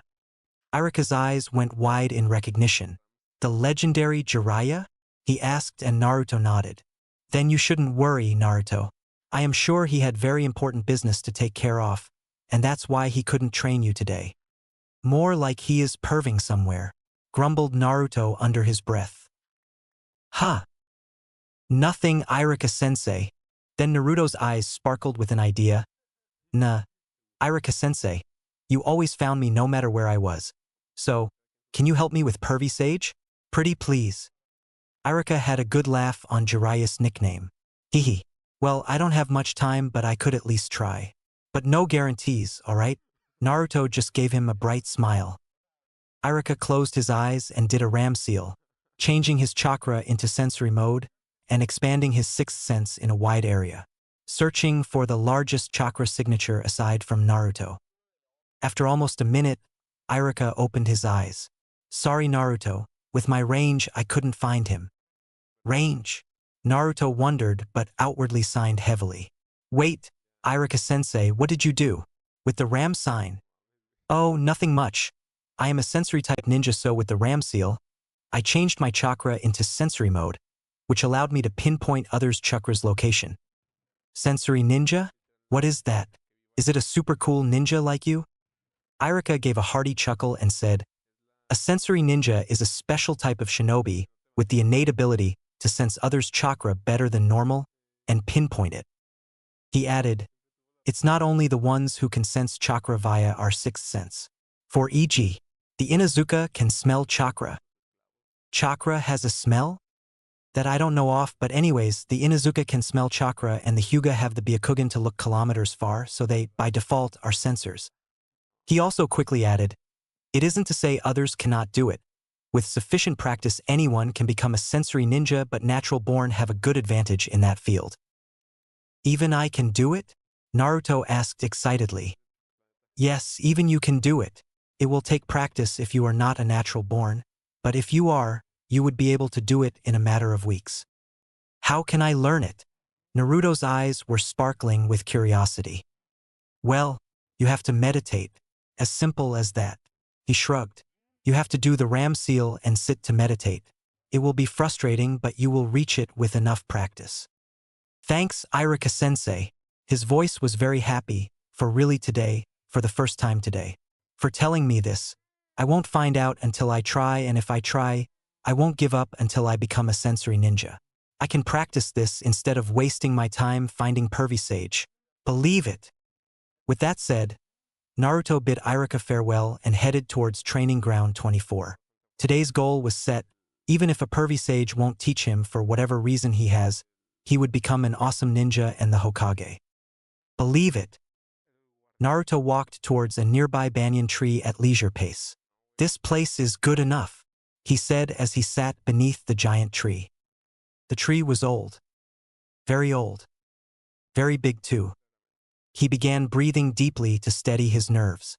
The most basic meditation taught to them was one-point focus. In this, they had to concentrate on the feeling of their chakra. He could apply the same principle to feel others' chakra. It was in no way a meditation technique, but a concentration technique. Once his heart rate became stable, he did the ram hand seal and began focusing his chakra senses outwards. Naruto was many things, but incompetent was not one of them. It took him nearly a year to awaken his chakra, the average being 6 months, as it required good concentration, which he always lacked. He lacked concentration but not guts. He never gave up and kept going until he did. So he began his training. Slowly but surely, his thoughts slowed down to the point of being unnoticeable. He began withdrawing his senses, one by one, First was his ears' sound, and the easiest of them all. As his eyes were closed, vision was already checked. His other senses grew sharp immensely to compensate for the missing ones and began bombarding Naruto with a good deal of sensory information. This went on for nearly an hour and Naruto opened his eyes in frustration. I swear this ****, he began cursing rather loudly. Sigh, my progress is really slow. But Irika-sensei said it could take weeks if I am a sensory type, but if not it may take months. He shook his head rather violently. No. I won't give up, he declared loudly. Is this the reason why nobody is patient enough to teach me? Because I myself am not patient enough? He wondered. Who is going to tell him that a skill can't be developed in merely hours? Sigh. That was the level of Naruto Uzumaki's patience. Just then, replacing his internal chatter, came a thought which made Naruto grin ear to ear. Multi-shadow clone jutsu, he shouted, and the empty training ground was filled with chakra smoke. Accompanying them were more than 1,000 clones of Naruto. Okay guys, said Naruto to get his clones' attention. When he had it he added, everybody spread out and do sensory meditation. Now all of us have less energy and can sit for a while. If anyone makes any progress, dispel at one. Alright? Naruto's clones chorused a yes sir, and went their separate directions. Naruto also resumed his meditation to detect chakra. Slowly but surely Naruto began making progress, and the extra help from his clones was also welcomed. A clone was able to withdraw his sight, hearing and taste before his chakra senses opened. That clone he instantly dispelled himself. The original Naruto's eyes snapped open. Yes, he yelled on top of his lungs, then resumed his exercise. It was nearly 1 p.m. in the noon, and Naruto made very steady progress. He was able to feel the chakra of everything in the entire training ground, beginning from the very tree he is sitting beneath. He was able to sense the potent chakra the tree possessed. He was also able to sense the state of animals nearby him. Many were hungry, some hostile, and some just lazy. He snorted. They might be Shikamaru's relatives. He dispelled each and every clone, then fell to the ground, clutching his head tightly. Ah! What the fuck? My head! He roared in pain. Naruto also discovered the downside of using so many shadow clones and dispelling them at once. It took a good 30 minutes for him to regain his bearing. He was panting heavily, mental exhaustion hitting in full force. I am feeling tired and sleepy already. Damn it, he lamented. He closed his eyes. It's lunchtime and Pervy Sage is nowhere to be seen. I guess he won't be coming today after all. Well, whatever. He released a deep and tired breath. I will just practice my new sensory jutsu some more and then go home. Then he groaned in more pain. Maybe in 1 more hour. Fuck. That was the day for one Naruto Uzumaki. Burp. Ah, that hit the spot. Thanks, old man, said Naruto while rubbing his stomach with a foxy grin. Tucci just gave him a thumbs up, picked up 20 bowls he so hastily devoured and went to wash them. Now what remained was to practice his sensory ninjutsu in the real world to detect specific people, and Naruto had the best idea on how to squeeze the ability of shadow clones without the damned headache. That was the day for one Naruto Uzumaki. Hell, it gave him phantom pain even now. With that in mind, Naruto paid Tucci and headed towards the Hokage monument to get the best view of the village. Once he reached it, he sat on Minato's head and made the cross hand sign with a wide grin. Shadow Clone Jutsu, he said, and 40 clones materialized behind him, each one having the same grin as their original. Divide into groups of 10. They did so instantly. He pointed at the first group. Go and find Kakashi-sensei. Try spying on our teammates without going into the training grounds. With only your sensory skills. They saluted and ran off.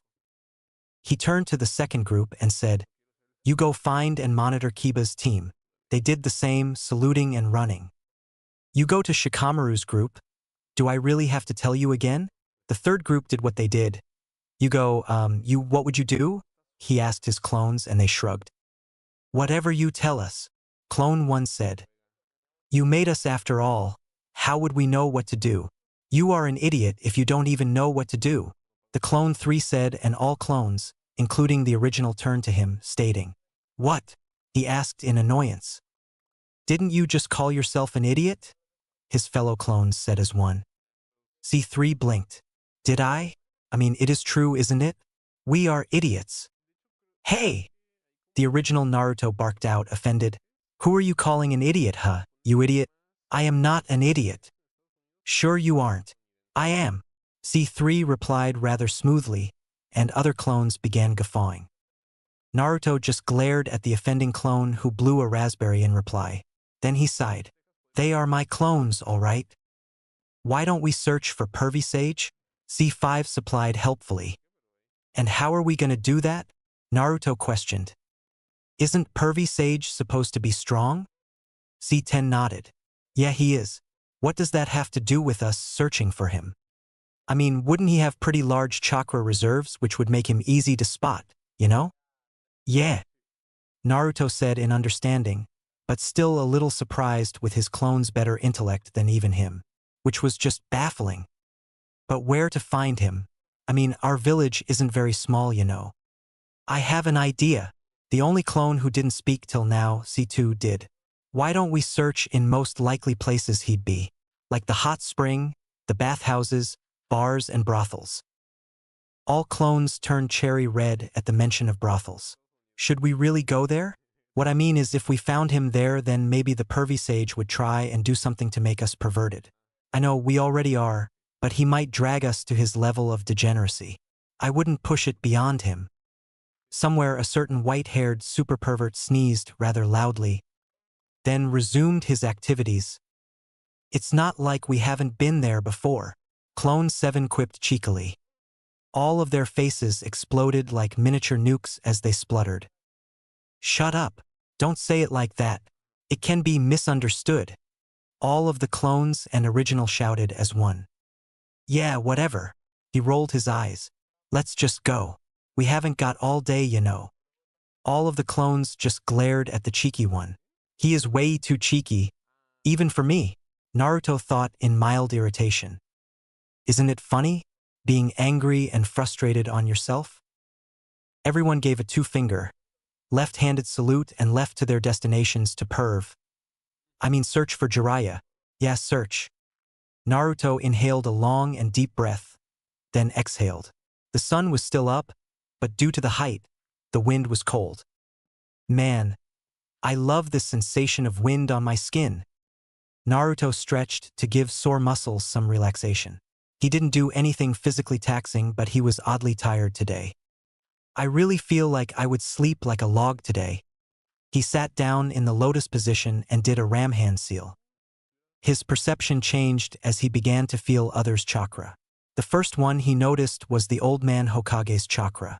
It was huge and a mushy mess of multiple things. It also held amusement. Naruto mentally blinked twice, then shook his head. Strange. Then he picked up multiple umbu guarding him. They too took notice of Naruto sensing them and instantly became invisible in Naruto's mind's eye. "I really oughta learn how to do that," he mentally added. Then he began broadening his perception, which was limited to a few hundred meters but was slowly expanding. 60 meters, he was able to pinpoint many ninja going in and out of the Hokage Tower. 150 meters, he could sense normal civilians with little to no chakra and chakra, doing their things. Shopping, talking, laughing, kids crying, and whatnot. 300 meters, and he could make a mental map of the very landscape based on the chakra he is sensing. Am I supposed to sense the chakra of trees, animals, and a little bit of earth? Yeah, there was a strange thing. He could understand the sensing chakra of the living, but earth? How? And more importantly, what was it? It behaved far more differently than chakra, and he could only observe it, how even he didn't know. But it was not as same as chakra within humans, animals, or plants. Chakra of nature. Nature chakra? I have to ask Pervy Sage about it later. Wait. What if I try sensing my chakra? Like seeing the inner you? He hummed. Let's try. Then he delved deeper into his own chakra. This morning, Jiraiya. Jiraiya scribbled ferociously with a shit-eating grin. Yup, you guessed it right, peeking on the girls in the open hot spring. This has to be the best material in months. Leaf Village is the best, he thought lecherously. Just as he was about to savor another moment of scandalous inspiration, a sudden tug on his mind jolted him out of his reverie. His face instantly hardened, and the lecherous grin vanished. With a swift movement, he tucked his notebook away and leaped from the tree. Not a single leaf stirred as he vanished into the dense foliage. This was the level of Jiraiya's stealth. A master of espionage for a reason. He sped through the streets, they were empty, and reached a secluded place. The moment he arrived, puff! A small, yellow toad carrying a small slip of paper appeared. The toad handed the paper to Jiraiya and he paid it in some fresh, alive bugs he kept sealed on his person. The small toad croaked happily and left in another puff of smoke. What could be so important that my important agents would use an emergency toad to deliver a message? He opened the slip and it read, "Meet me in room 72, at 100 Day Paradise, 4th Street, Red Light District. Agent Metatron." This caught Jiraiya in a dilemma. He couldn't figure out what should feel about it. Happy? He is. Metatron Yona was one of the sexiest women in his network. In all of the elemental nations of women spies, and she always rewarded him. She was also one of his only true friends. Okay, friend with benefits, but a friend nonetheless. He giggled giddily. On alert, he was ready to jump in a war on moment's notice. Metatron, again Yona, was a serious woman, and one of the best in the art of espionage. It means she has information which can cause international incidents or at worst, another war. Jiraiya truly didn't know what to think or what to feel. Surprise. Happiness, fear, anxiety, excitement. With a whirlwind of emotions within him, Jiraiya's body flickered towards his destination. Jiraiya arrived in front of a brothel, 100 Days Paradise. Its promise of pleasure stark against the otherwise serene morning. He ignored the ladies calling for him, and you better believe it took a lot of willpower. With a whirlwind of emotions within him, Jiraiya's body flickered towards his destination. For now, he certainly forgot about his waiting godson. Inside, the air was thick with the scent of expensive perfume and exotic bodies. The dim, opulent interior was filled with a low hum of conversation and laughter even in the early morning. He checked in, paid, entered room number 72 and was instantly propelled back by the blood gushing out of his nose. His specific regions began to hurt like crazy, roaring in approval and desire to be unleashed. You see, the sight greeting him was good enough that any straight man would kill for it. A blonde-haired, curvaceous woman vision of voluptuous beauty, with emerald green eyes, pale, smooth, flawless skin, sensual smile. All this while she laid naked atop of the bed. Her face is the epitome of the word, beautiful, and her body, far better than even Tsunade. That coming from the white-haired pervert was saying something. Yona was a true woman, his type of women, open with her desires and slating them when they arise. "Hey there, handsome," she cooed seductively. Jiraiya looked up and spotted a sultry smile. He grinned ear to ear in return. "Come on now, don't make me wait," she almost whimpered. "Almost. We have a lot to talk about, you know." He took a long wipe to clean his nose off and closed the door behind him. Doing some hand signs at light speed, he casted a S-ranked privacy barrier. Solace infinite. "No disturbance," he all but screamed mentally. "Don't worry, sweetheart. You won't have any chances to even think of anything else once I am through with you." Yona giggled and their morning descended into exchange of information and carnal pleasure. More carnal pleasure than information. All the while a certain blonde-haired, whiskered teen sought after the white-haired pervert relentlessly. With Naruto. Slap. "What the hell were you doing?" "Wha what?" Clone Naruto snarled. "What the hell were you doing? Boss sent you to find pervy sage and not to peep on girls while you listen to them talking." "Oh yeah." Clone 2 twitched heavily. "If you heard them talk, you wouldn't have been able to even think, let alone move a muscle. Think before you say anything." Believe it. Clone 1 groaned. Oh God, why? Just why me? But no one answered him. It was a good thing they were away from anyone at that moment, or that outburst might have warned them of a beating of a lifetime. What led these two Naruto clones here? Simple answer would be Naruto's suppressed teenage desires. And a more appropriate answer would be, it's complicated. You see, when clone Naruto 2, the one who suggested the idea to go and check on the red light district, arrived at the Sunflake hot spring, he didn't expect to hear a rather, let's say, interesting discussion. FYI, hot springs in Leaf Village were open 24/7, as there were only 13 of them in the entirety of Leaf. For more than 3.2 million's population, only 13 naturally occurring hot springs were available. It was a small number to say the least, and busy as hell as well. Anyways, what he heard was about blind partner swapping in an orgy. And as any healthy straight teenager would do, he listened, and in very excruciating detail, he heard the raunchiest sex discussion of his God-forsaken life. Oh, my fucking God summarized his thoughts perfectly. If the puddle of blood under his feet was anything to go by. Today, Naruto understood, and the real one would soon understand why Pervy Sage was pervy. And his claim as the biggest super pervert was just that, a claim. Said claim was the biggest piece of dog shit he'd ever heard. There existed perverts bigger than him. Today Naruto will understand that an average woman with an active chakra network has a 7x higher sexual appetite than any male. It makes up 78% of the general population actually, and 88% of the female population, kunoichi or not. Even civilians have an active chakra network for utility's sake. Elemental nations had a messed up gender ratio, with all the deaths on a daily basis and preference of men in most fields. And the opposite is also true. Male with an active chakra have less sexual drive than a male without, as their bodily energies go to generate chakra more than the growth of it.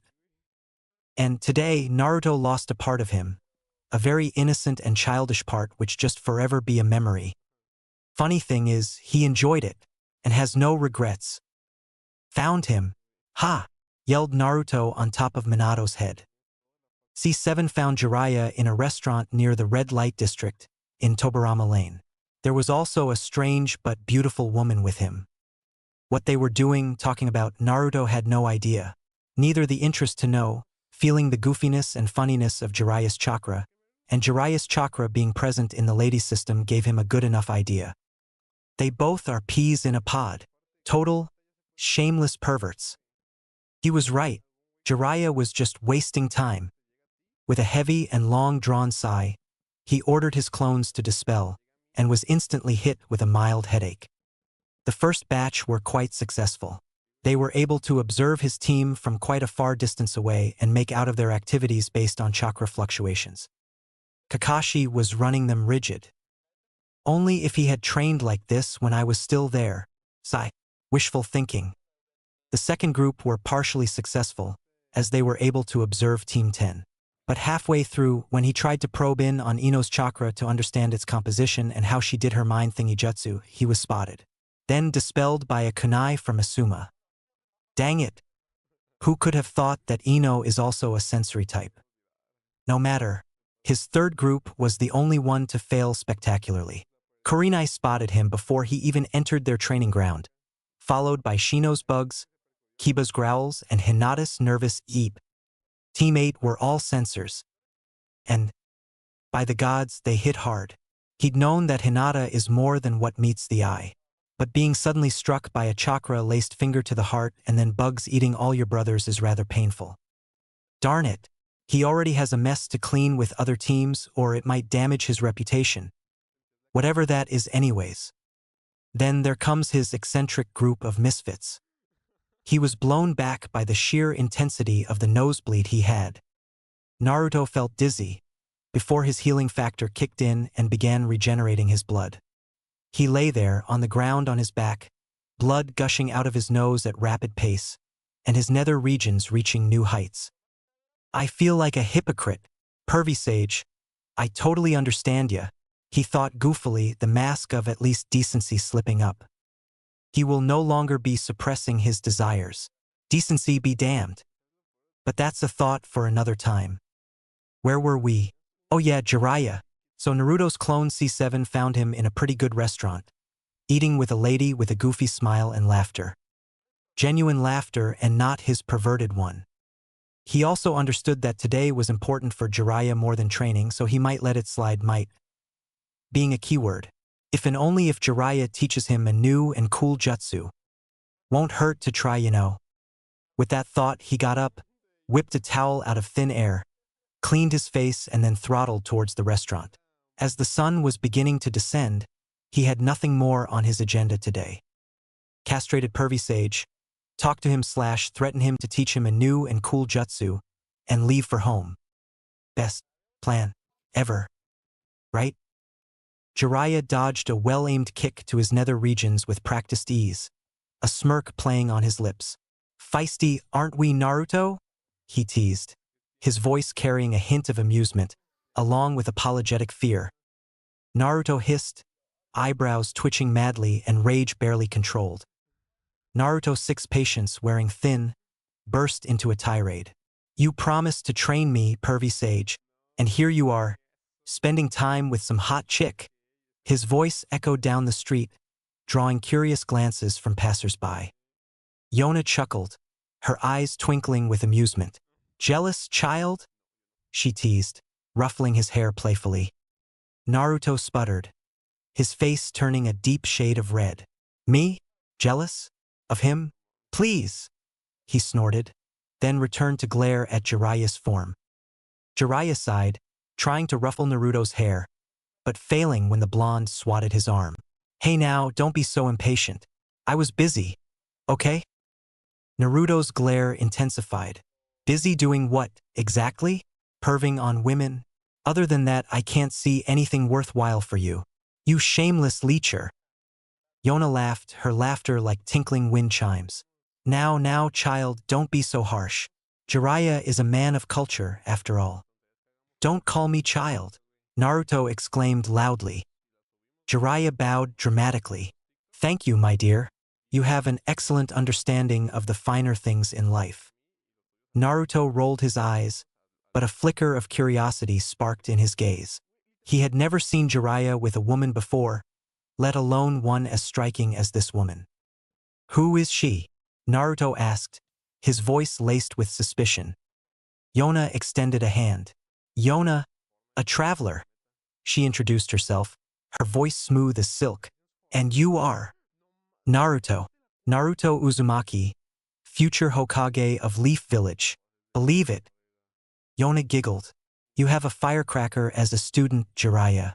I can tell he will do great things in life. Naruto puffed out his chest in pride, stroked by this beauty's praise.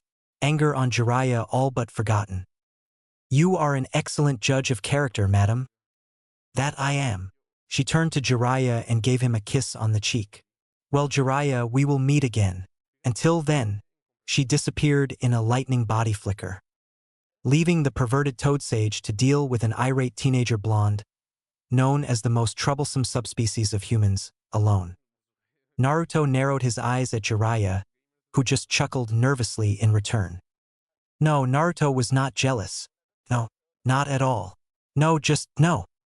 Was he? Aha, so you had fun, Jiraiya-sensei? Said Naruto with a sickly sweet smile and glowing red eyes. Jiraiya began sweating bullets, saw an opening and broke into a run. But he didn't go much far, and an unholy scream permeated the streets. Scream of a man, being attacked on his manly pride by his student. He swore that day never piss off Naruto no matter what. Training ground 24, 2 days later. The relentless cascade of water pounded against the base of the cliff, misting the air with a fine spray. Naruto, drenched to the bone, clung precariously to a jutting rock, his knuckles white. 2 days of attempting to walk on water had yielded little more than spectacular failures. His once vibrant orange jumpsuit was now a muddy, tattered mess, clinging to his damp skin. Every muscle in his body screamed in protest, but the spark of determination in his eyes remained undimmed. He took a deep breath, his chakra swirling within him. With a surge of adrenaline, He pushed off from the rock, his body arcing through the air. For a brief, exhilarating moment he was airborne. Then gravity asserted itself, and he plummeted into the icy waters below, the world exploding into a kaleidoscope of white and blue. Why was he doing this? Answers. Answers to his question of what he felt when using sensory ninjutsu, with the energy of earth and all. He and Jiraiya made a deal. Obviously, after the Toad Sage was pummeled to the ground and Naruto had a satisfied smirk. Jiraiya will teach Naruto 2 ninjutsu, give him a summoning contract, and tell him about that dangerous, as Jiraiya put it, energy.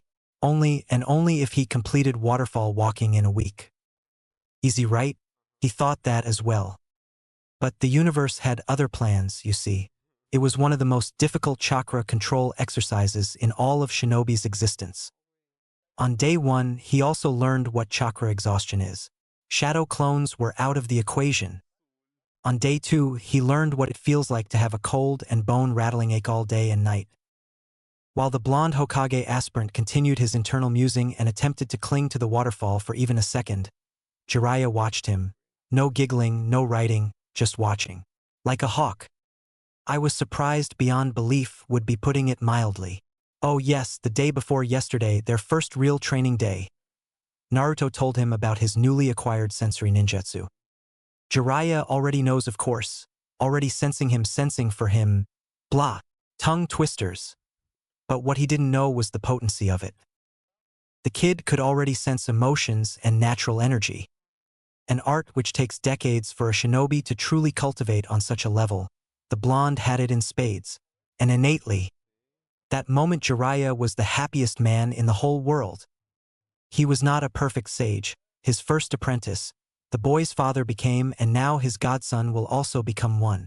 Could there be anything else to feel more pride about? He guessed it might have something to do with his condition as a Jinchuriki, mixed with immensely powerful innate sensory abilities as an Uzumaki and being a son of a sage. Just to test the blonde, he gave him an impossible task. To reach the top of the waterfall before the end of the next week. Took him, Tsunade and Orochimaru almost a year to do so. A truly impossible task, seeing how much chakra it takes. Plans change all the time, and sometimes they are beneficial all the same. Just because of Jiraiya meeting Yona, Naruto was able to discover his extremely potent sensory skills, and now possessed the best, sharpest chakra control in all of the genin in the leaf. Jiraiya never wanted Naruto to complete this test. It was merely a test of will and determination on his part, which the kid had in spades. From next week, his real training will begin. Nature transformation, espionage, battle tactics, weapon techniques, traps and ambush, shape transformation, basic medical training, sealing arts, and any other he needs. The white-haired sage was making a schedule for the blonde to follow through. Also making a healthy diet plan, as from next week, his eat-only ramen offer will be expiring. As of now, he also had to write a formal letter to the Hokage, requesting Naruto as his permanent apprentice. Officially. Sigh. So much to do, so little time. 4 days later, Naruto. The sun was beginning its descent, casting long shadows across the training ground. Naruto stood at the edge of the waterfall, his reflection a distorted blur in the rushing water. Another day, another failure. His body ached, his spirit bruised. Sigh. So much to do, so little time. He failed. Again. Nothing new to him, but it was getting ridiculous. He still couldn't do it. Practicing nearly 17 hours a day, from day to night without any break was still or enough. Not even one day he slept well, evident by the dark circles present on his face, and a pale complexion. But he still couldn't do it. Damn it all to hell. A chuckle echoed through the air, breaking the somber silence. Jiraiya, ever the opportunist, strolled up to the dejected ninja. Rough day, huh, kid? For all your talk, you couldn't do it, huh? He teased, a grin splitting his face. Naruto's lower lip trembled, the dam of his composure on the verge of breaking. Funny, he managed to croak out, his voice thick with emotion. Really funny. Jiraiya's smile faltered as he took in the extent of Naruto's distress. Hey now, don't get too down on yourself, he said, patting Naruto on the back awkwardly. Everyone fails at first. Why are you teaching me? Naruto stammered out. Why waste your time with no talent like me, when you could train someone like Sasuke? Why me? His voice was nearly broken and it tore Jiraiya's heart. Who could have guessed that a test and a teasing will nearly break him emotionally? Well, it's not even unexpected. Naruto has been a lonely child, always hiding his true emotions underneath a facade of happiness, hiding his self-doubt under a display of supreme confidence. Were his emotions entirely fake? His cheerfulness, his optimism, his happiness? No. But they weren't completely real either. It was more skin to a skin, a layer upon something you want to change. His emotions such as cheerfulness, his laughter, his happiness and spirit were all too real, but he always hid his pain. Pain of rejection, loneliness, and the pain of failure. Doesn't seem much, right? It is. For humans, just one simple word can cause immense pain. Just imagine going through it all your life. From your peers, strangers, your teachers, your friends. It all equates to unimaginable emotional pain. You'll begin to see only hurt in every negative in your life. Even as simple as not being able to buy a product. You'll curse and in time break down. He'll have to change that, won't he? Naruto, Jiraiya began in a soft voice. It's all right to fail.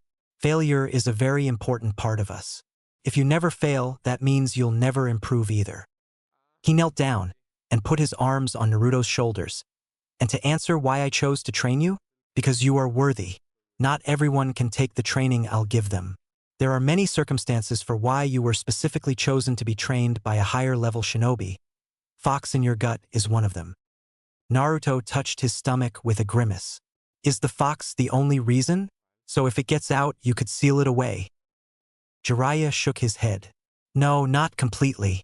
Yes, the fox played a large part in it, but it's insignificant where I am concerned. Naruto tilted his head with a frown.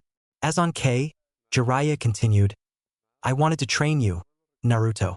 Few reasons I cannot tell you just yet, and won't be telling you until I can make sure you are emotionally stable enough. Naruto's frown only deepened, but he said nothing. The wind began picking up speed, and Naruto shuddered, as he was still very wet, soaked to the bones. Jiraiya saw this and unsealed a big towel, a set of Naruto's orange tracksuit, and began drying him from the head up, like a child. But most of all, I wanted to train you because I saw a blend of potential, reason, and determination to never give up. Are you saying that you'd rather give up on my training? And what I saw was false. Naruto's eyes went wide, he shook his head rapidly. But now he looked at Jiraiya in a whole new light. Acknowledgement. Jiraiya just gave him acknowledgement. The thing he sought after his whole life. He gained it today. As for the Toad Sage, his features softened further and he smiled. A very fatherly, familial smile. You also remind me of myself when I was a genin Naruto. I was also a failure, never getting good marks, physically weak, and had no ambition other than to get laid. But as I grew up, I acquired what I didn't have. Jiraiya looked up at the setting sun. I made up for my lack of talent with creative thinking and acquired a long-lasting drive for my life, world peace. I fought and grew constantly. You can do the same, fight and grow. Because, face it Naruto, you lack everything. You are nothing but an empty, hollow shell. Naruto's features darkened on his remark, as he looked down and he clenched his fists. But that makes it all the more interesting to train you, to teach you. You are a blank canvas, just like once I was, and the people around are the painters.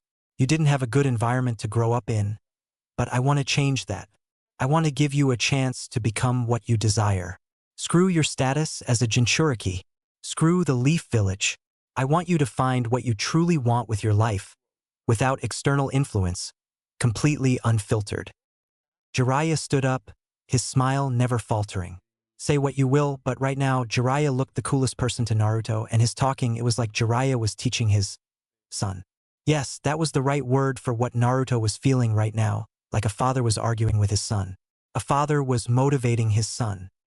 A father. Jiraiya gave him a confident and assuring grin. You see, Naruto, because I believe in you, All you have to do is truly believe in yourself and you will reach your dreams. Maybe not now, not tomorrow, but one day you will, Naruto, you definitely will. One more failure means one more trial and more experience from that failure. Naruto couldn't control himself anymore. He burst into tears, completely unrestrained. Let it all out, Naruto. Let go of all you hold within yourself. Jiraiya whispered softly as he hugged the blonde genin. Never take me as someone else, he added in a firm voice. I am your teacher. You are now my responsibility. I will guide you to the best of my abilities. It doesn't matter if we don't share blood. As your teacher, our bond transcends any physical connection. A mentor in someone's life is only second to their mother and father, and sometimes even above them. Do you understand? He just received a slow nod and muffed, "Thank you." It continued for almost an hour. The sun was no longer visible. As the evening descended, they left. Today, Naruto formed a true bond, a bond with his mentor, and a bond he can truly call his own. He also knew for a fact that this bond will only deepen, and with time, Jiraiya will really be like a father to him, as the blonde already began to see Jiraiya in a new light. Having a father wouldn't be bad, he thought with a genuine, heartfelt smile. Naruto was tired, physically, mentally, and emotionally. All that remained was to rest and retry. Thank you, pervy sage, for believing in me. I won't let you down. Believe it, he thought with all the determination he had. As for now, one Naruto Uzumaki was happy and content. One of the highest points in his life. He chuckled mentally.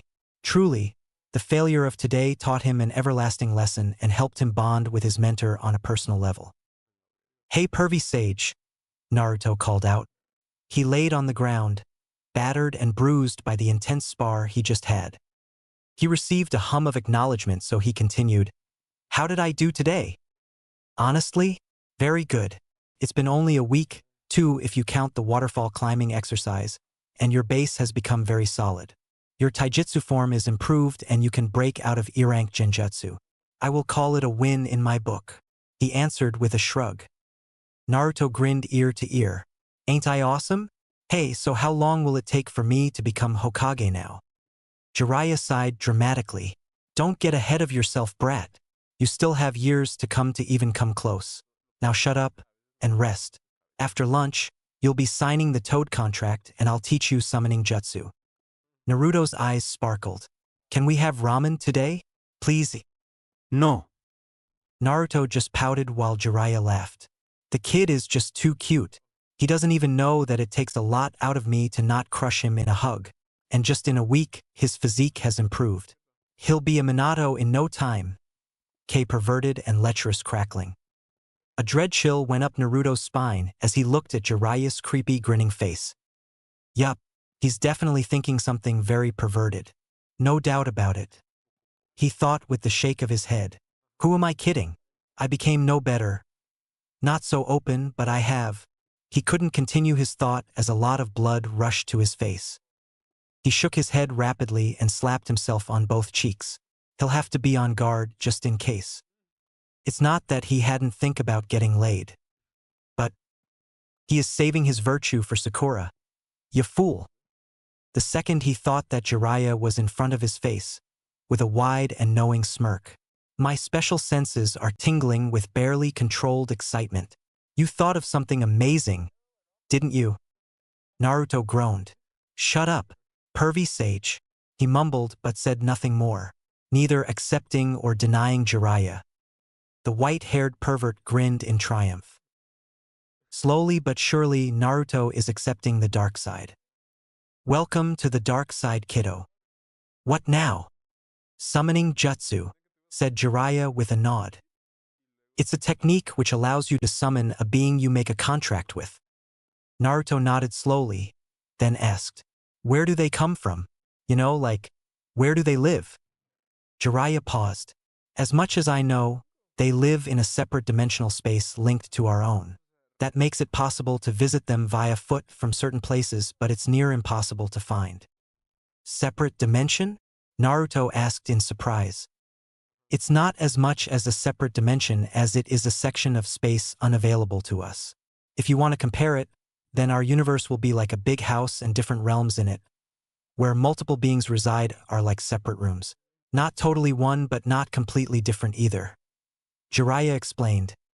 With that said, Jiraiya went through the hand seals. Ninja art. Summoning. And after a puff of smoke, game, Jiraiya's personal summon and the keeper of the toad contract materialized. Croak. Wow, that's one big-ass toad. Naruto remarked, and Gamma looked his way with narrowed eyes and an expression like anger? Haha. Toad was angry for calling it a big-ass toad, which it totally was. Naruto began to snicker at the absurdity of the situation. Gamma's anger began rising, and he summoned his armor and sword. Luckily, Jiraiya intervened by bonking Naruto on the head. Shut it, kiddo. You haven't even signed the contract yet, and you are already annoying the toads. Naruto chuckled sheepishly. But you have to admit it is one big toad. That he is. We are wasting time here. He clapped his hands. Gamma. The toad withdrew a scroll from its mouth. Then the toad Gamma disappeared in another puff of smoke. Jiraiya picked up the scroll, unfurled it, and gestured to Naruto to come. Naruto throttled towards Jiraiya.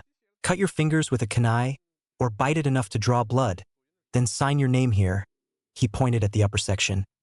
Then smudge your blood on all 5 of your fingers and make a handprint here. He pointed to the section below.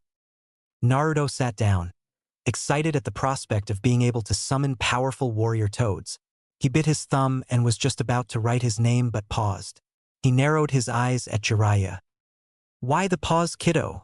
Jiraiya inquired curiously.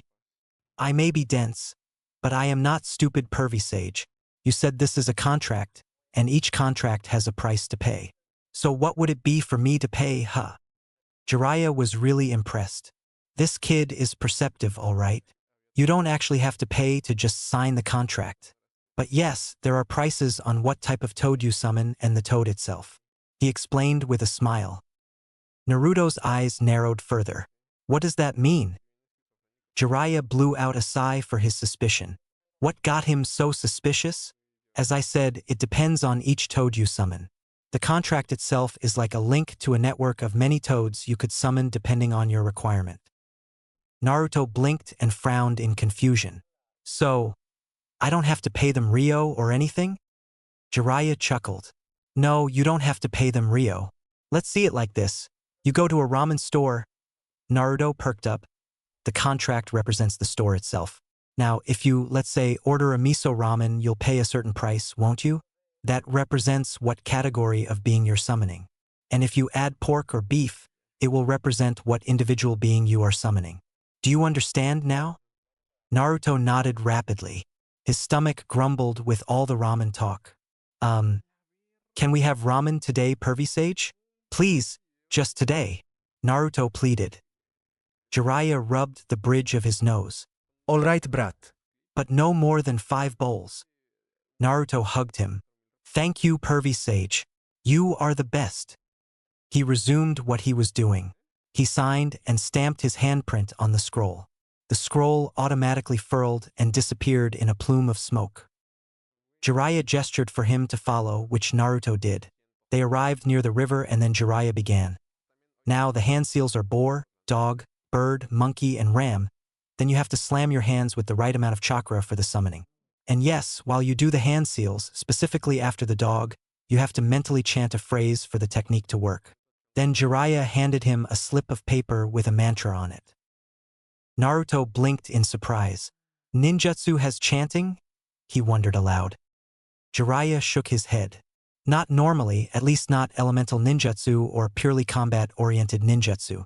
But ninjutsu does have chanting with hand signs, as ninjutsu was derived from some ancient practices of exorcism. But why is chanting necessary? To mold the chakra and create the necessary technique formula for the spatial transition. And also each ninjutsu is unique in its chakra composition. You just don't do hand seals at random. Shout a name and a technique is born. No, it takes time, effort, research, and a lot of brain to craft even the simplest of techniques in any branch of ninja arts. Naruto tilted his head. What the heck is a technique formula? And spatial transition? In due time, Jiraiya dodged his question. Naruto huffed. You always say that, even when I told you to teach me wind style after we discovered it. Jiraiya repeated with a smirk. As I said, Naruto, all in due time. First you'll have to master the summoning jutsu, then any other jutsu. Okay. Naruto clicked his tongue in frustration. It was always like this. Jiraiya never answered him directly. It took a few minutes for Naruto to fully digest what was said to him. And here I thought, if I do random hand signs, then I can create my own ninjutsu. It has to be this easy. He thought sarcastically, then grumbled, which raised Jiraiya's eyebrows, but both of them said nothing. Naruto made 50 clones to memorize the mantra and 50 to practice the hand sign without infusing chakra for the technique. 1 eternity later. Summoning jutsu, Naruto shouted on top of his lungs. After a huge plume of smoke, a tadpole appeared. He face-faulted, ignoring a laughing Jiraiya in the background. He whined, "Why aren't any super cool toads appearing?" Biting his thumb, which was healed from the previous cut, he drew blood, doing necessary hand signs and chanting the necessary mantra. He tried again. Nothing. Put more chakra into it. He heard Jiraiya from behind, who was scribbling something from his notebook onto larger sheets of paper. With the same old perverted grin and added nosebleed. Naruto snorted, then returned to his practice. One more try, but still nothing. Naruto groaned. What am I doing wrong? Hey pervy sage, tell me already. Jiraiya closed his notebook shut and glared at his godson. Patience, brat. You aren't getting anywhere if you keep that attitude, he reprimanded. Naruto rolled his eyes in boredom. That's not the first time you are telling me this, and it won't be the last time. Jiraiya muttered something about disrespectful brats, but came to him. It's gonna take at least a week to summon a toad if you're gonna keep that attitude. Then he paused. Say, Naruto, you are decent with sensory jutsu, aren't you? The blonde in question nodded. Then activate it and sense how much chakra I am putting. Try mimicking it. Alright? Naruto did as he was told, and gauged the amount of chakra it took Jiraiya to summon a palm-sized kunai-wielding toad. That's like 4x of how much I used? Yeah. After showing it to him, Jiraiya returned to writing his smut. Naruto did the whole process again and failed, multiple times, as it took good concentration to pull enough chakra and mold it at the same time. Puff. Yo, said an orange palm-sized toad with a blue jacket. Name's Gamakichi. Are you the new summoner? He asked while looking at a panting form of Naruto. Took a few seconds before he was able to speak. Oh yeah, I am the one who summoned you. My name's Naruto, future Hokage. Believe it, he continued panting. He was able to summon a real toad. Naruto did a few mental backflips. It was difficult, damn it. He had to concentrate on controlling his chakra, chant the mantra to make the summoning array, even if mentally, then do the hand signs. It was confusing and difficult as fuck. But he did it. Gamakichi hopped closer to Naruto, eyeing him with interest. Future Hokage, huh? You've got spirit, I'll give you that. But summoning me ain't enough, squirt. You've got potential, but you're gonna need to work harder than that. Naruto nodded in agreement, still panting. I know. I just need to practice more. Just then, Jiraiya looked up from his writing, eyeing Naruto with concern. Naruto, you're pushing yourself too hard. Here, drink this. He threw Naruto a canteen of water. Naruto took a few sips, still trying to catch his breath. Thanks, pervy sage. I just need to get this down. Jiraiya shook his head. Not now, Naruto. You're going to exhaust yourself. You were able to stabilize the summoning array enough. That's great. Practice projecting that same array until you can get it down within 4 seconds. Then we will move on. I have a plan. But that's after you rest. All right, Naruto replied, not having enough energy to argue. Few hundred attempts, and losing almost a liter of blood will do that to anyone. Jiraiya started at Naruto, deep in thought. He has a massive amount of chakra, but it's just so hard to control that he wasted nearly 80% of it. It will really be hard to teach him how to dispel E-rank Genjutsu without any internal injury though. He mused. It will literally be life-threatening to teach him how to counter Genjutsu, as it involves releasing a minuscule amount of chakra into your system, but with Naruto's shitty control, he would rupture any organ he applies chakra to. A big problem considering his supposed rival is an Uchiha, and he is a Jinchuriki. An hour later, Jiraiya brought Naruto to Training Ground 9. It had everything Training Ground 24 did, with few added things no one knew. It's wonder why it is an Umbu exclusive zone? They approached a cliff. Naruto began to grow nervous, but has trust in Jiraiya. He spoke up, Pervy Sage? Why are we here? Jiraiya looked at him with a neutral face, and it didn't ease Naruto's worries. We are here to help you tap into Nine Tails chakra, as well as summon Gamabunta, the boss toad.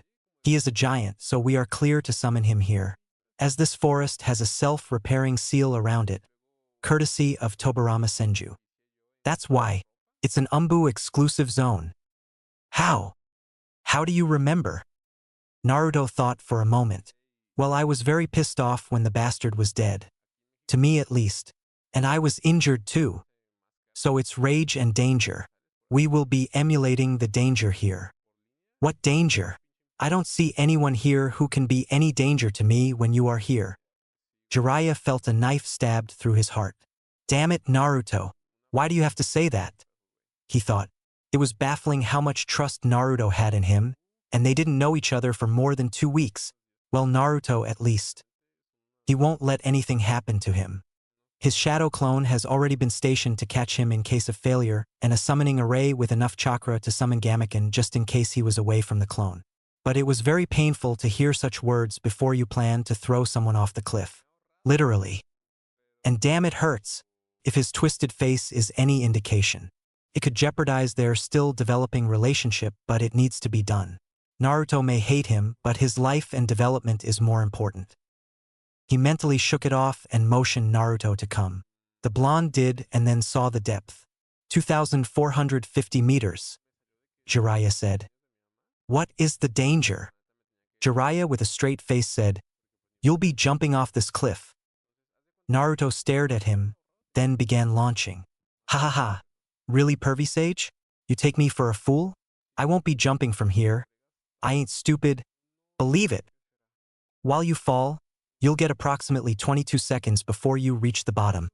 So quickly gather as much chakra as possible, then summon.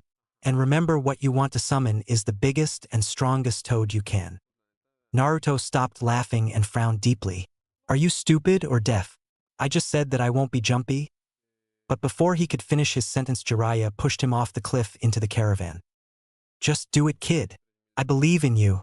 Let's meet again if you survive. He heard Jiraiya's voice saying to him. But he was not focused on that. Jiraiya pushed him. His heart sank. The pain of betrayal and such thoughts began to plague his mind as he began free-falling. Was he the same as other villagers? Hating me for the fox? What did I ever do to them? Why? Tears began to gather in his eyes. Due to the fall, such thoughts were squashed from his mind and were overtaken by Jiraiya's words. He will not let him die, and that's for sure. He just knew it. Call it a hunch if you will. So he began concentrating. The amount of adrenaline released in his body allowed him to pull a massive amount of the fox's chakra. Jiraiya had tweaked his seal a bit to allow him to access more chakra. A shroud of red chakra visible formed around him.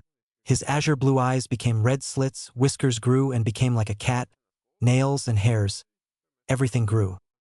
Power, unimaginable power coursed through him, elevating his very being. Along with his negativity. Jiraiya also felt it and smirked widely. You got it, Naruto. As for the blonde, he began chanting and doing hand signs, as the sense of danger gave him immense mental clarity. Boar, dog, bird, monkey, ram, and slamming his hands in the air. Once the array appeared, he thought about what he wanted to summon. A powerful, no, the most powerful entity, wise and strong, who is on the top of their field, someone who can help me become a Hokage. a strange thing happened. Instead of the usual white smoke which indicates successful summoning, a black smoke and a strong black light appeared. How the hell can light be black? But that's not the issue here. Then that black smoke morphed into a circle and two figures fell from there. Why? Am I going to die now? Is this it? End of everything? He thought as he approached the end. He closed his eyes, everything flashing before him, but nothing happened. Fuck. Well, he is tired of nothing happening. He opened his eyes to stare at the figure who caught him. He has the same azure blue eyes as him, but with the added glow, snow-white hair with the touch of extremely light purple. Hey there, Blondie. How'd you doin'? The figure man said, and he also heard a croak. Did you summon me here, tadpole? A small green toad croaked out. Naruto couldn't take it anymore. His physical exhaustion catching up, and Nine Tails' chakra being withdrawn, he fainted. Everything hitting in full force. Satoru time of landing. Satoru tumbled to the ground, cursing under his breath. His hypercognition kicked in, instantly analyzing the situation. He knew he had to intercept the blonde, orange-clad teen. With a fluid motion, he rolled to his feet, dusted his clothes to have some style, and caught the falling teen without even looking up before he could hit the ground. He grinned upon spotting the same shaded blue eyes as his, without the glow. Hey there, Blondie. How'd you doin'? He asked in a lackluster manner. Did you summon me here, tadpole? He heard the toad speak. Despite the situation, he was calm. A talking toad? The toad, seemingly unperturbed by Satoru's lack of surprise, introduced himself. I am Fukasaku, also known as Pa, a sage of Mount Myaboku. Welcome to the world of shinobi sorcerer. Satoru raised an eyebrow. You know who I am? Pa nodded.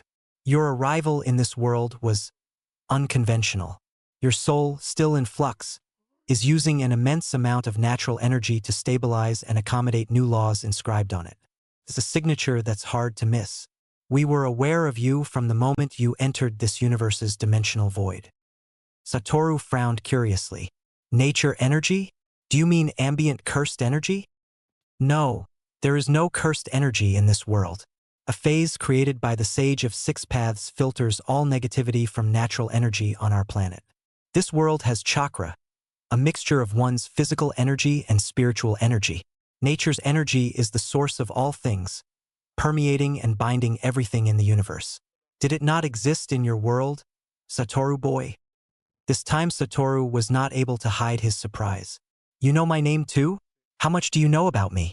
As for natural energy, it did exist but was out of reach for humans due to the amount of cursed energy always corrupting it. Other than forms of sustenance such as food, water, oxygen, sunlight, etc. There was no way to consume natural energy for people in my world. Pa smiled. You'd be surprised by how much I know. It would be everything.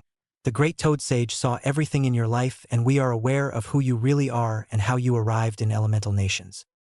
Good to know, Satoru said with a shrug, then laid Naruto down. Hey, Pa, I am just curious.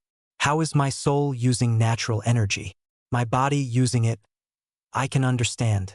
Isn't natural energy supposed to sustain the physical world and not the spiritual one? Pa chuckled good-naturedly.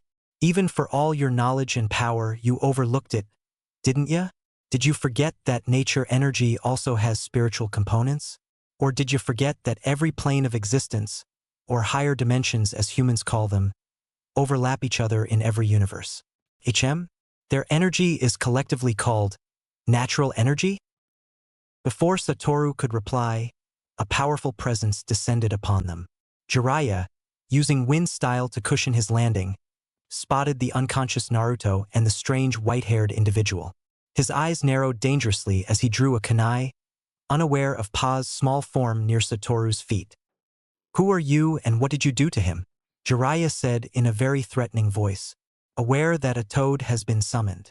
Chakra rolling off in spades, a visible blue shroud resonating with anger and the need to fight in force to the strong individual. An oppressive pressure made Satoru hard to breathe. Hey, hey! Satoru raised his arms in a sign of surrender, with the same grin. I didn't do anything to him, old dude. He was falling and I just caught him. That's all, he declared. Despite his casual tone, Satoru felt a surge of unease. Without the ability to use infinity or cursed energy, as his soul was still unstable, he was at a disadvantage. Calm down, Jiraiya boy, Pa interjected, dispelling the oppressive aura. Satoru sighed in relief. This new world was full of powerful individuals. Jiraiya snatched Naruto and spoke in a not very friendly tone. Talk. Who are you? Why are you here? Satoru straightened his posture, but he had a superior smirk on his face named Satoru Gojo, the resident jujitsu sorcerer and a newly reincarnated, summoned individual. At your service, old dude. He bowed dramatically and it lessened the tension on Jiraiya's shoulders. Jiraiya quirked an eyebrow towards Fukasaku. Pa? You know this one? Fukasaku nodded with a minuscule smile. This situation was a mirthful one. Indeed I do, Jiraiya boy, but I'd rather not explain it multiple times. Hiruzen boy is watching us. No doubt the amount of chakra Naruto boy released alerted him.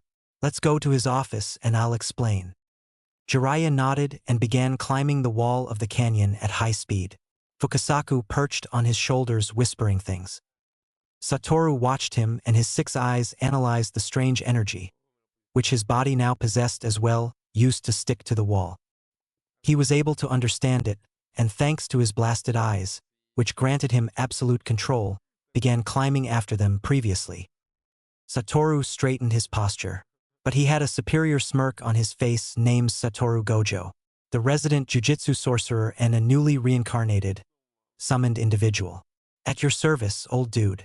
He bowed dramatically and it lessened the tension on Jiraiya's shoulders. Jiraiya quirked an eyebrow towards Fukasaku. Pa? You know this one? Fukasaku nodded with a minuscule smile. This situation was a mirthful one. Indeed I do, Jiraiya boy, but I'd rather not explain it multiple times. Hiruzen boy is watching us. No doubt the amount of chakra Naruto boy released alerted him. Let's go to his office and I'll explain. Jiraiya nodded and began climbing the wall of the canyon at high speed. Fukasaku perched on his shoulders whispering things. Satoru watched him and his 6 eyes analyzed the strange energy, which his body now possessed as well, used to stick to the wall. He was able to understand it, and thanks to his blasted eyes, which granted him absolute control, began climbing after them. The Hokage office. Kakashi strolled through the corridor of the Hokage office. He was summoned here after he informed the old leader of Naruto's absence. As he entered, he saw the old god of shinobi reading a mission scroll with a serious frown, displeasure evident by the scowl on his face. Ah, welcome Kakashi. The old Sarutobi greeted him, not looking up from a mission report scroll. Kakashi knelt down on one knee, the Leaf Village style of salute, and lowered his head. What can I do, Lord? He inquired, expecting a high-ranking assassination mission. No, I didn't summon you here for a mission, just to give you a heads up and some changes. And what would that be, sir? Naruto, from today to the foreseeable month, will be under Jiraiya's care. I am taking Naruto from you, his godfather has returned. You lost your chance. That was the interpretation Kakashi got. For an instant his features crumpled, but he masked them well with stoic calm. Why, sir? Jiraiya returned earlier than planned, and voiced his desire to train his godson. Is there any problem? No, sir. His jaw clenched, eyes flashing with irritation, but he quickly veiled them with a calm gaze. Am I lacking in any way, my lord? He asked. Lacking? Hiruzen's frown deepened. Not in the terms of capacity or ability, but in terms of responsibility. Yes, you are lacking. I apologize for any actions which offended you, sir. But please, not Naruto. A tremble crept up his voice, threatening to spread and shatter his composure. The old Hokage sighed heavily. Kakashi, I know how much Naruto means to you. You have always protected him from the shadows. But there are other aspects which he needs to grow and you didn't let him. As much as I hate to even say it, Naruto is a Jinchuriki, a village asset, and he needs training. He puffed his pipe as silence descended upon both of them. After the long pause, Hiruzen spoke. I would suggest you up your game. You are weaker than your Umbu days, and I am aware how you train your genin. I never said anything because I knew your pain. But Kakashi, it cannot go on forever. Do you understand? Kakashi did not look up but replied. Yes, Lord Hokage. The monotonous voice was not unexpected by the old leader. If there is nothing, then I'll take my leave. Have a good day, Lord Hiruzen. Kakashi body flickered towards his training ground. Looks like it was time to truly grill his remaining genin, and hope Naruto would be willing to remain in Team 7. It was an unwritten law in the Leaf Village, as they valued teamwork above all else, that if a person is unhappy with his team and is unable to coordinate with them or is stunning their growth, then they can freely change it. And Kakashi absolutely did not want that. Naruto was his brother in all but blood, and he will not lose him. That's why training for the team was lax solely Naruto. He cared too much for the blonde to not keep an eye on him. Okay, he was lazy too, but Naruto was the major reason. With a frustrated sigh, he approached his stunned and gawking genin, Sasuke and Sakura, in the third training ground. Is my timely arrival that surprising? The Hokage office with Hiruzen. Hiruzen scribbled ferociously. Writing porn? Nah, he ain't Jiraiya. Ya fool. Filing paperwork, as he had quite the mass piled up. I will definitely strangle Jiraiya for this, he muttered, then chuckled evilly. The reason for his foul mood was the request Jiraiya made. Remove Naruto from Team 7 permanently. Out of the fucking question. Kakashi won't be letting him live very long if that happens. But there is also no other way, as Jiraiya is officially requesting him as an apprentice. There is a way, promoting Naruto. But that is also very risky and difficult due to Naruto's nature and hunger for higher-ranking missions. Along with his inexperience as a shinobi. Sigh. Quite the troublesome group of subordinates he got there, no? Then he chuckled. I just sounded like Shikaku, he thought in mock horror. Then he felt a mental link connect with him and stopped his filing. In a serious voice he spoke. Speak, Yamanaka. What's the matter? The mental link to the barrier core, comprising almost all the Yamanaka and other ninja keeping up the village-wide sensory field and monitory. The Yamanaka on the link spoke up. Makoto Yamanaki reporting, Lord Hokage. We have felt a titanic amounts of chakra buildup in Training Ground 9. Don't worry. Jiraiya is there with Naruto to make him summon the Toad boss. That's not the problem, Lord. We know what Toad's chakra feels like, as it is present in the chakra registry, but there is an unfamiliar signature along with Naruto Uzumaki, Master Jiraiya, and Lord Fukasaku. That individual is immensely powerful. The concern is that he appeared at the same time as Lord Fukasaku. Like he teleported. Hiruzen frowned deeply with worry. Thank you for notifying me, Makoto. You needn't worry, as Jiraiya is there along with Lord Fukasaku.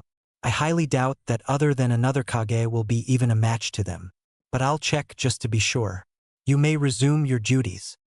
The barrier core member mentally nodded and then cut off the link.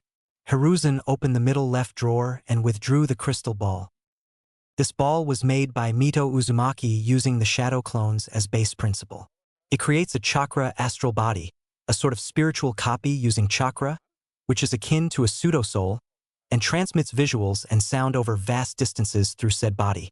Pseudo-soul being from shadow clones and sensory transmission from a secret Yamanaka ninja art. And squawked when he heard Fukasaku say, the world of shinobi sorcerer. From then on the conversation was enlightening to say the least. Then he heard Fukasaku that they were coming here, so he began waiting patiently. Satoru admired the view he was getting in slow motion as he along with others hopped from rooftop to rooftop. Wow, it's just like old Japan, he exclaimed, then added, but with a, let's say, different touch. No one said anything. Naruto just stared at the mysterious white-haired man, who had fucking glowing blue eyes. Even if the glow was light, he had been awakened a few minutes ago from his blissful unconsciousness. Satoru was just looking here and there. The white-haired old man said that the Leaf Administration building is half an hour away from the training ground they were in, if they moved at high speed. Which they were doing. But scenery and natural beauty was not the only thing he was interested in. The most interesting aspect was this chakra energy he now possessed. His 6 eyes, which he had no idea how he possessed it, seeing it was tied to Master Tengen by fate, gave him complete information about it and complete control. This strange energy is strange. I mean, it is using my body's energy and combining it with my spiritual energy before my spiritual energy turns into cursed energy. It is far, far more potent in terms of raw power and versatility than cursed energy too. Very interesting indeed, he mused. Another thing was, this world really didn't have any cursed spirits. Just as Pa said, the cursed energy released by humans and other living beings is being filtered out and is actually nourishing this planet. That's fucking amazing. And people with chakra don't even produce cursed energy. He thought in admiration of this sage of the 6 paths person. Suguru would have had a field day here. If he was really here, he added with a downcast expression on his handsome face. He shook it off, then he looked up in front to stare at Jiraiya's moving back. This old man has so much more chakra than me. Jiraiya's chakra reserves, which were almost 6x more than him in sheer quantity. It might be because nature's energy is clinging to him like a cloth, just like Pa, but far less than him. There was that too. He was now able to visualize the natural energy of the world along with cursed energy and chakra. But it shouldn't be possible. Perceiving spiritual energy of the world is a nearly godly feat. It makes you a literal god. If you could perceive, you could influence it, and being able to influence the heavy energy of the world meant you can literally do anything. Creating matter out of literally nothing? No cursed energy or energy in general. Possible. Waking the dead? Easy feat. Reviving the dead when the body of the deceased is not available? It has been done before by some Tibetan monks and Himalayan yogis. Becoming agelessly immortal? It was the practice of Xian. It was also called senjutsu, wasn't it? Heck, you could manipulate the fundamental laws of reality how you please. Change concepts and flip logic upside down. True omnipotence. For a true master of nature energy, only imagination is the true limit. So this sage of 6 paths person may be a true master of senjutsu to create an overlapping barrier on an entire planet. Simply amazing. Then he turned to the right towards Naruto. This kid. No, this young man, he reminds me too much of Yuji and Yuta. And that seal. No doubt he bears a curse too. Anger boiled within him. Children are forced to bear such curses no matter what world. But that's not all.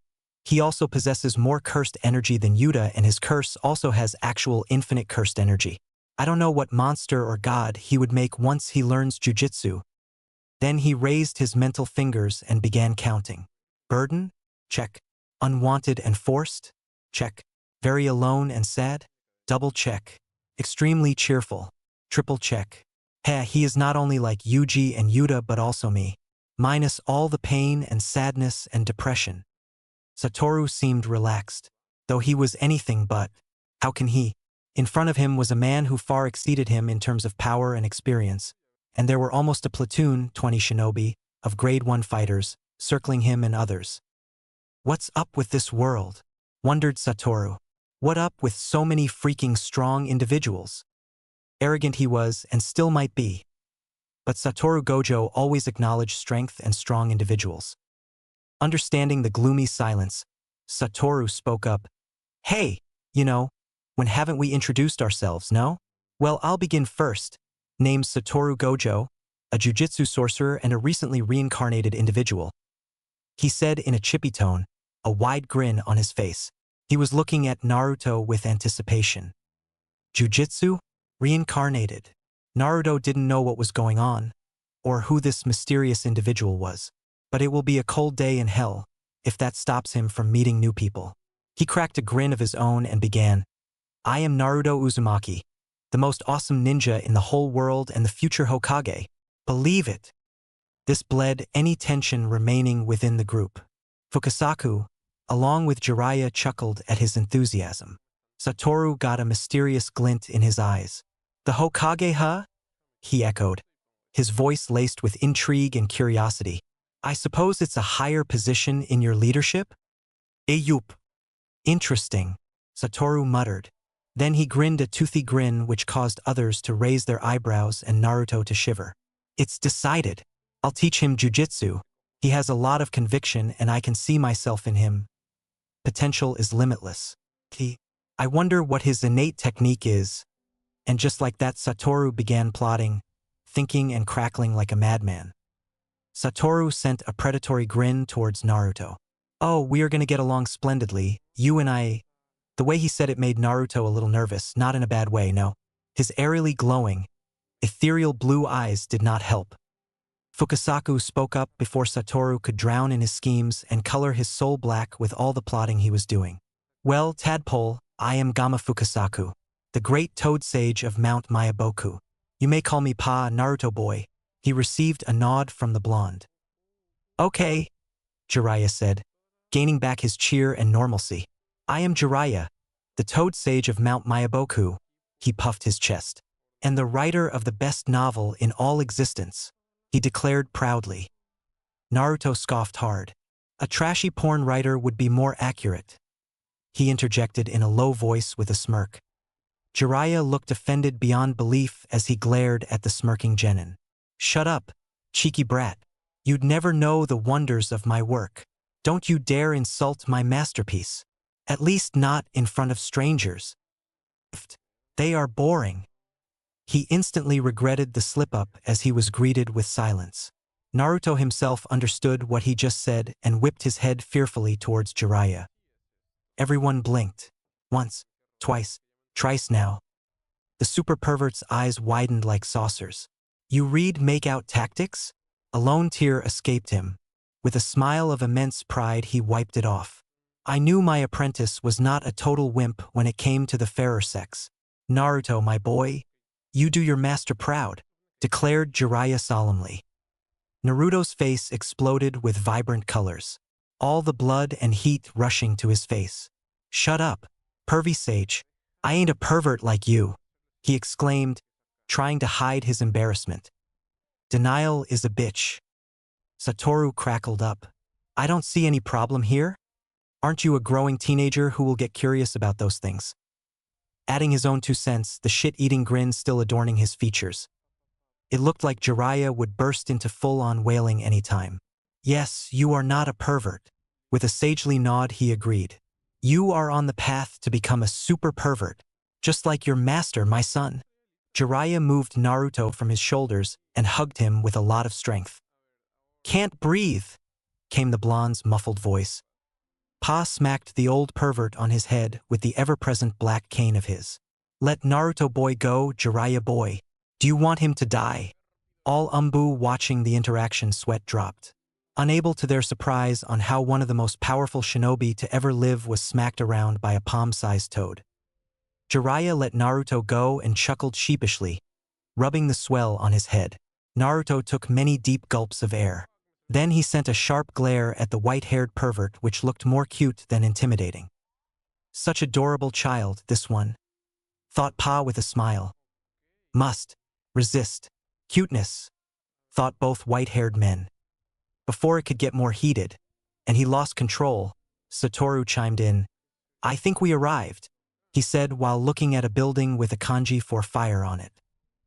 The guards there let them all go when they spotted Jiraiya. Every warrior following them also dispersed to who knows where. Satoru entered the office and spotted a very old man, who also was damn shitty powerful. Sigh. Again, what is the fuck is this world? He asked the higher powers. Just want the level of battle they'd do? And the destruction they'd cause? He sighed very heavily. What? This old man was the 5th individual in the special grade he saw today. Jiraiya? Pa! A green spandex-wearing man who shouted youth, and Naruto. Naruto solely on how much cursed energy he possessed. And how this old man, whom everyone called Hokage. The old man bowed to the toad. Had no surprise there. Pa was actually very, very old.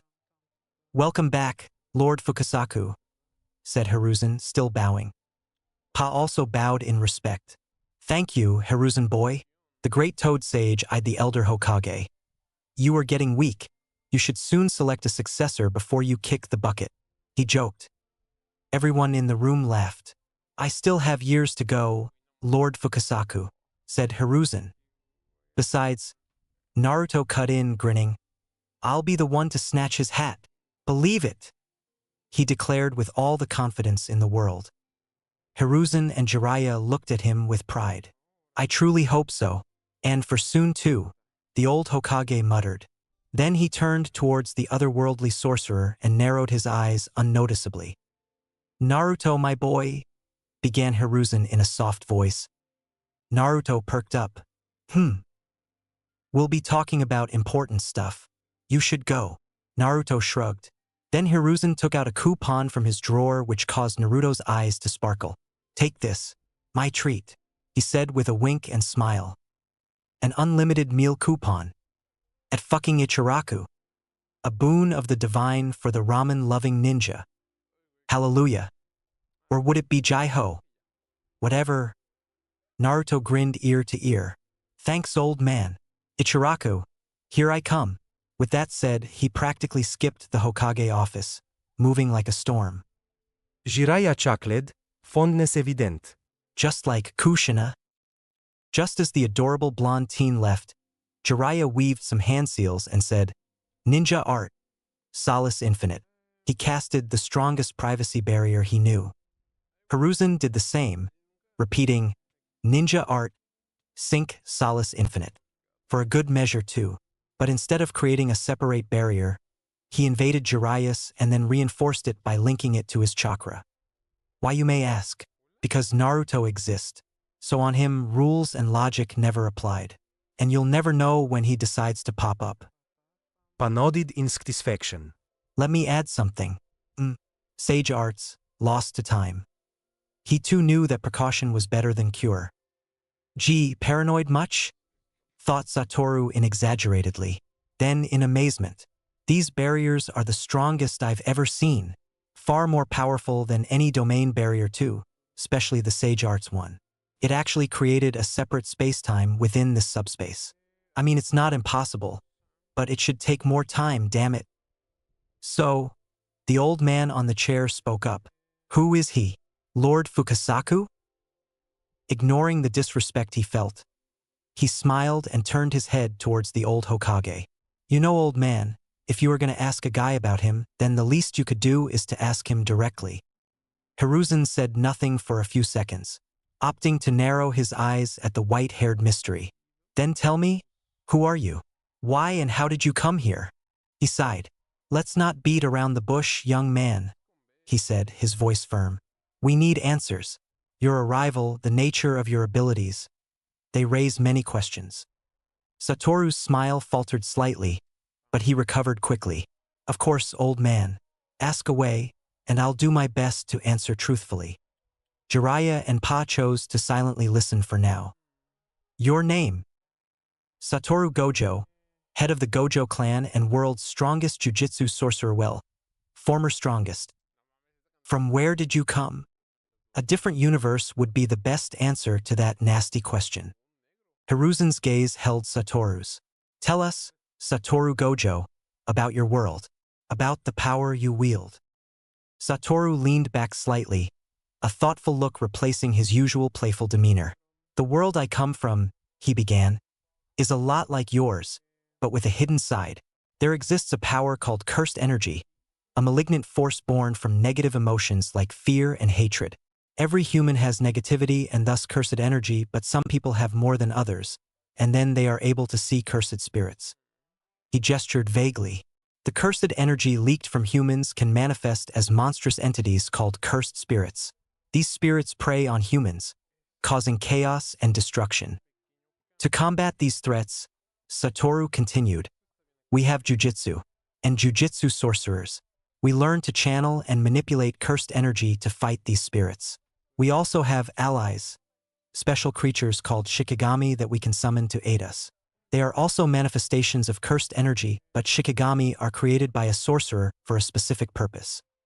Jiraiya leaned forward, his curiosity piqued. So, these curses are like demons then? Not quite, Satoru said. They're more like lingering negativity. The stronger the negative emotion, the stronger the curse. Seeing their intrigued expressions, Satoru elaborated. Some jujitsu sorcerers, like myself, are born with unique abilities called innate techniques. These techniques are incredibly powerful and vary greatly between sorcerers. Innate technique? So, are your abilities unique to you? Jiraiya inquired. Satoru nodded. Yes, many jujitsu sorcerers have innate technique and many don't. Some innate techniques are hereditary and are passed on to one's offspring, like my limitless and six eyes. Jiraiya nodded in understanding. They are just like bloodline limits but more versatile. A hint of pride flickered across his face. In my world, I belong to one of the three most powerful jujitsu families, the Gojo clan. I was also blessed with two very rare innate techniques of my clan, the Six Eyes and Limitless. He explained how the Six Eyes granted him unparalleled perception, hypercognition, and allowed him to see the flow of cursed energy, analyze anything he can perceive such as others' innate technique and even the weak points of techniques. Limitless, he described, was a complex technique that granted him the ability to manipulate space down to the subatomic level, and he used it to create a barrier of infinity around himself. I was considered the strongest jujitsu sorcerer of my era, Satoru admitted, a hint of sadness tinging his voice. The honored one. Hiruzen's eyes narrowed. Strongest? But how did you end up here, in our world? A heavy silence descended upon the room. Satoru took a deep breath. But even the strongest can fall. I learned that the hard way, he said, his voice low. I perished in a battle against the king of curses, Sukuna, the most powerful jujitsu sorcerer turned curse spirit from the Heian era. During the fight, something unusual happened. Again, a heavy silence descended upon the room. Pa, who had been intently listening, spoke up. But that doesn't answer how you ended up here? He knew, but he wanted the sorcerer to answer. Satoru's gaze flickered to Pa. A flicker of hope rekindled in his eyes. I don't know exactly. Maybe a side effect of my infinity clashing with the world-cutting slash? Because I was dead and that meant reincarnation. But my original body was summoned into this world and my soul was rewritten according to this world. It was like I got reincarnated into my own body in a different world. Yeah, or maybe something else entirely. All I know is I woke up and was falling. Hiruzen, the Hokage, stroked his beard thoughtfully. A world beyond ours. Jujitsu sorcerers, cursed spirits. It's a lot to take in, Gojo. But for now, we'll hear you out further. However, understand that your presence raises concerns. We'll need to assess the potential threat you pose, and, he looked pointedly at Satoru, investigate your claims further.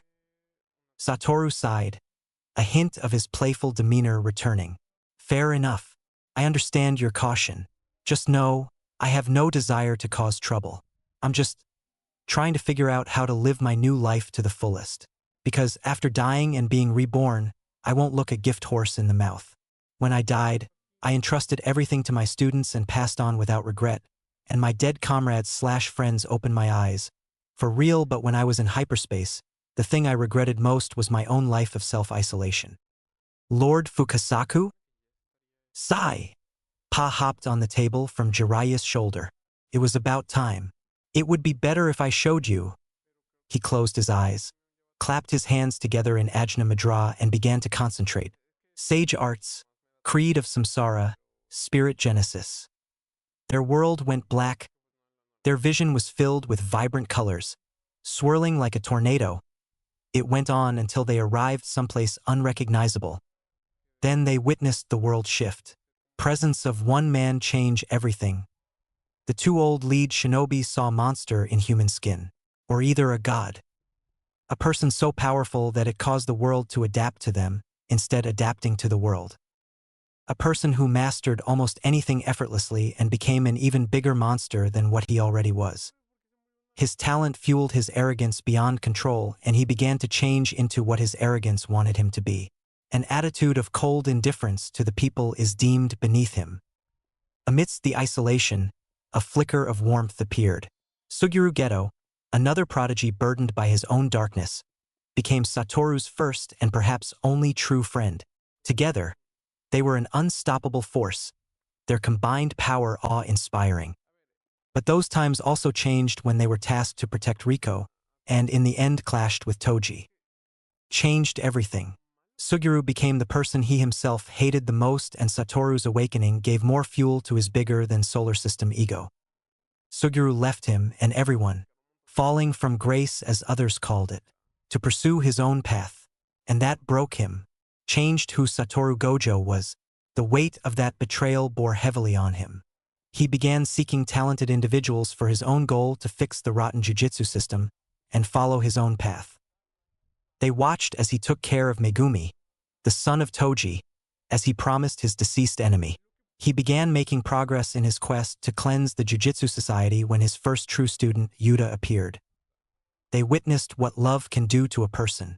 The biggest curse of human nature, ability to love. With love comes hatred, and that same hatred and attachment made Yuta a special grade. Satoru Gojo became more devastated when his first pupils had to kill his first and only friend. But he was far too gone to even show remorse and care. Life continued, bringing new challenges. Yuji, a young man who became a vessel for the monstrous Sukuna, entered Satoru's life. The trio of Yuji, Nobara, and Megumi became his new pupils, their growth a source of pride and hope.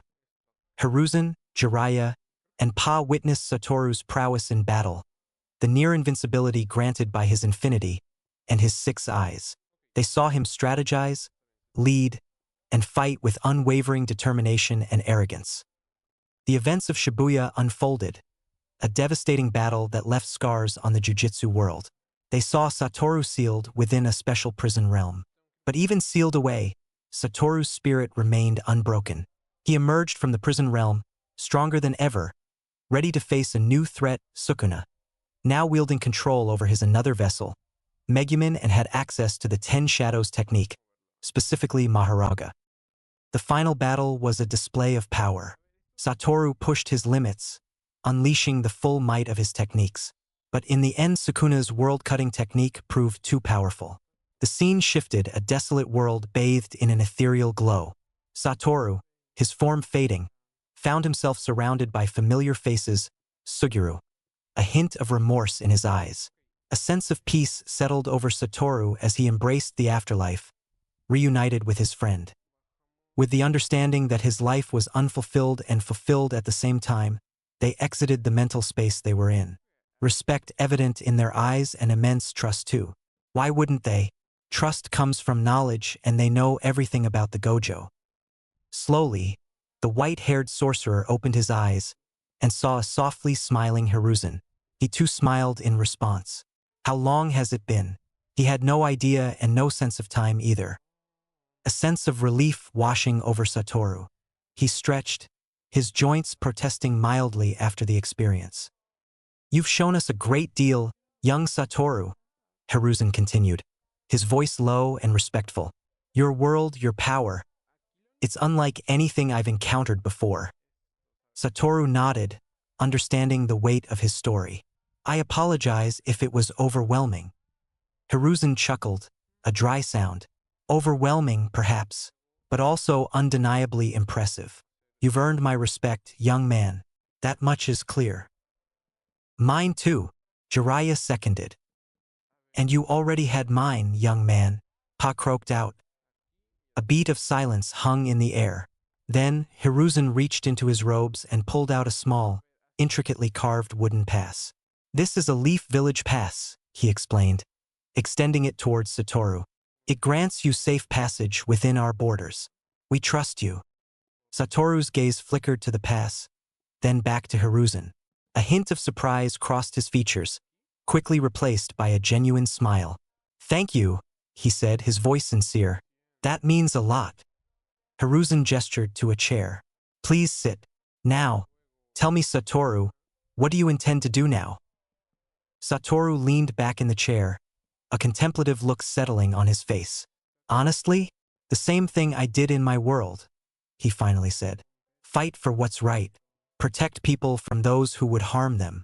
And this time for real. I only fought for thrill in my past world, but not anymore.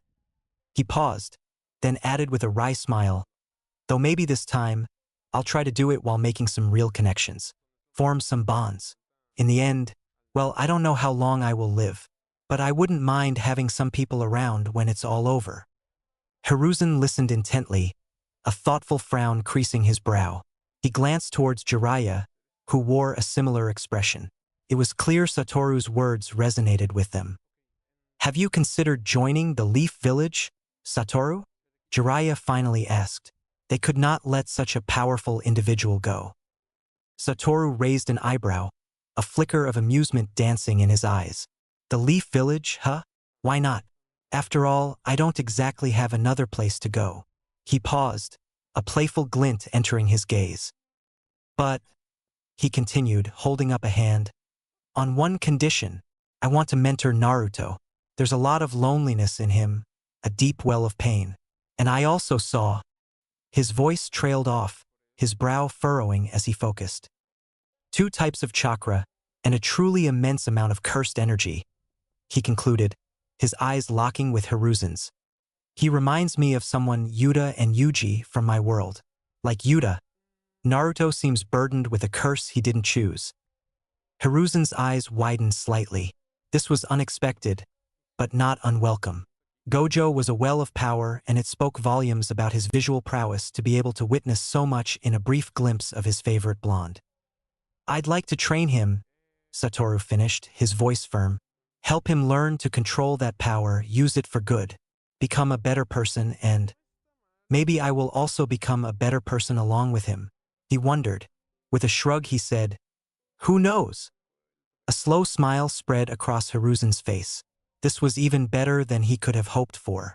A powerful ally, willing to share his knowledge and experience with the next generation. The future of the Leaf Village seemed a lot brighter. "That," Hiruzen declared, his voice filled with quiet authority, "can be arranged."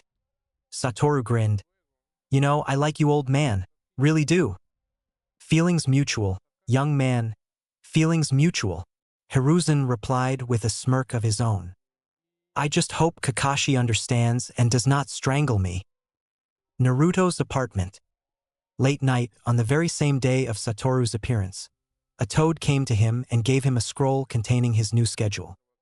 He had 2 days off, and Jiraiya gave him some scrolls to read on sealing along with some sealing supplies like normal paper, a book containing basic kanji, and sit him along with a brush. "Am I really that poor?" mused Naruto. He did not had even one book in his apartment. It might have something to do with his strong dislike for books. And no matter, Jiraiya had many ways to persuade him. The blonde will be devouring the materials like nothing else. The schedule stated that he had to visit Old Man the day after tomorrow for something important and then come to the 24th. Same training ground. "What would the old man want from me?" he muttered to himself, then shrugged. Whatever. We'll see the day it happens." Then he left his apartment, leaving a fuming shadow clone to read the given materials with a smirk. "Gotta love the shadow clone jutsu," he sang happily. The Hokage office 2 days later. Naruto marches inside the old man's office with a mischievous grin. With a snicker he spoke. "Hey old man, still reading the trash I see? Heh, pervy old man can't control his little me." Hiruzen quickly hid his make-out tactics on Aunt Vasna and resisted the urge to scowl. "Damn you fate, I was just getting to the good part." Clearing his throat, along with controlling his blush, he said, "Ah, welcome Naruto. Having a good day I see," he said a little too animatedly. Naruto's grin widened. "Oh, did I come at the wrong time?" He wiggled his eyebrows. "Were you gonna use your crystal ball to peek?" Hiruzen said nothing, and began looking everywhere except Naruto, which caused the blonde genin to laugh. "Haha, sigh. Old man, I could go on forever, but I have my training and the pervy sage still didn't give me any jutsu. I am gonna grill him. Why did you call me here?" Hiruzen shook his head and withdrew his scroll. "An important reason. Nothing ventured, nothing gained, I suppose." The old Hokage threw the scroll to Naruto, which he caught. "Genin Naruto Uzumaki, from today onwards you are removed from Team 7, to your promotion to Jonin. Furthermore, you are now an official apprentice of Jonin Satoru Gojo. Effective immediately," Hiruzen said in an authoritative voice. Naruto's eyes widened and it looked like they would pop out any time. "What?" he choked out with a trembling voice. "Are you not satisfied, Naruto?" Naruto rapidly shook his head. No. It's not that. But, you just can't expect me to be promoted out of nowhere and not be shocked. For fuck's sake. Language, young man, Hiruzen reprimanded. Naruto rolled his eyes. Naruto gave a Cheshire grin. Old man, did you finally recognize how awesome I am? Ha ha ha. I am the best. Take that Sasuke bastard. I am a Jonin. Now Sakura will go out with me. I will be the Hokage in no time. Ha ha ha ha. He cheered, continued his borderline mad crackling. Hiruzen's sweat dropped. Naruto, he did not get any response. Naruto, Hiruzen pressed a little more, voice stronger than the last time. Naruto, that snapped him out. The blonde blinked. Huh? What? Sigh. Naruto, Jiraiya, and Satoru are already at the training grounds. You should go now, don't make them wait. Now shoo. Run along. Naruto gave him a salute like a soldier on duty. All right, I'll see you later, porn-reading old man. Then the blonde storm disappeared. Very hypocritical of him when he himself had read the make-out books, don't you say? Whatever. I'll never be like these dirty old leechers. Having an appreciation and being a dirtbag are two different things after all. That what Naruto would say if you asked him. He is never going to let that go now, will he? Muttered Hiruzen in resignation. Then resumed reading his gift with a massive blush and a little bit of blood coming out of his nose. Naruto. Naruto sauntered towards the training ground 24 with a determined grin. His feet bouncing with joy, holding the scroll given by the Hokage like a lifeline. The scroll contained his new license, a bonus of 150k Ryo, the Jonin flak jacket, the golden medical card and entry pass to the Jonin section to the Shinobi repository. Heh! I am Richie Rich. I can finally rent that apartment in the Blue Beast complex I've been browsing. The medical card was also special. This card allowed him to gain access to the best medical facility in Leaf, free of charge. It also contained a medical insurance which was proportional to the amount of missions he'd do in future. A security for his family. The sweetest deal was the entry pass. I am so gonna master the heck out of every jutsu there is in the library, and take awesome weapons from the armory. The Shinobi repository was a facility for only active shinobi, which consists of a library for each ninja art within Leaf, and an armory. This was the place which provided them with ninja tools, paper bombs, scrolls, or any other things they might need or want, free of cost. As a ninja was state servant, they had free access to unlimited tools within reason and report. Individuals cannot buy them themselves as they cost a lot. Of course, genin would not have access to anything worthwhile. The most they can get was D-rank genjutsu and basic non-combat elemental ninjutsu, aside from mediocre martial arts forms and styles. They didn't have much option in the tools as well. Kunai, shuriken, senbon, normal katana or chikudo, everything of low and basic quality. As he arrived, he saw Jiraiya concentrate on something with a ram seal. The old toad sage looked like he was constipated. On the other hand, Satoru was reading through some scrolls. He was wearing a dark blue, high-collar zip-up jacket with a straight slanted placket and golden buttons, along with matching slim-fit black pants and black dress boots. /N, his original outfit. He was also wearing a blindfold? What? Even if ridiculous, it made him look fucking cool. Someday I'll also be just as cool as him. He refocused on Jiraiya and saw that the old pervert was slumped to the ground. With a teasing grin he greeted, "Yo, how's it going?" Constipated, pervy sage. Jiraiya looked up, face sweaty and exhaustion evident, but still smiled. "Hey kiddo, welcome." He greeted back with little to no enthusiasm. But the white-haired sorcerer was there to fill in for Jiraiya. "Hey there, little one." His voice was more chippy than usual. "Watch your reading, old man?" "I am not old. I am barely 30. Satoru refuted without any anger or malice. "I am reading the theoretical parts of time dilation fields and barriers." "Out of your league, kiddo," teased Satoru. Naruto pouted and blew him a raspberry. Naruto stared at Jiraiya and Satoru for a few unsure moments, then nodded to himself. "Hey Satoru, After a short pause, the blonde said, "You know, when you said that you are reincarnated, what did you mean by that?" Satoru looked at him. "I meant what I said. I died in another world." "Another world?" "And was reincarnated here. Summoned too, as actually it was your chakra which brought me and my body here in this world."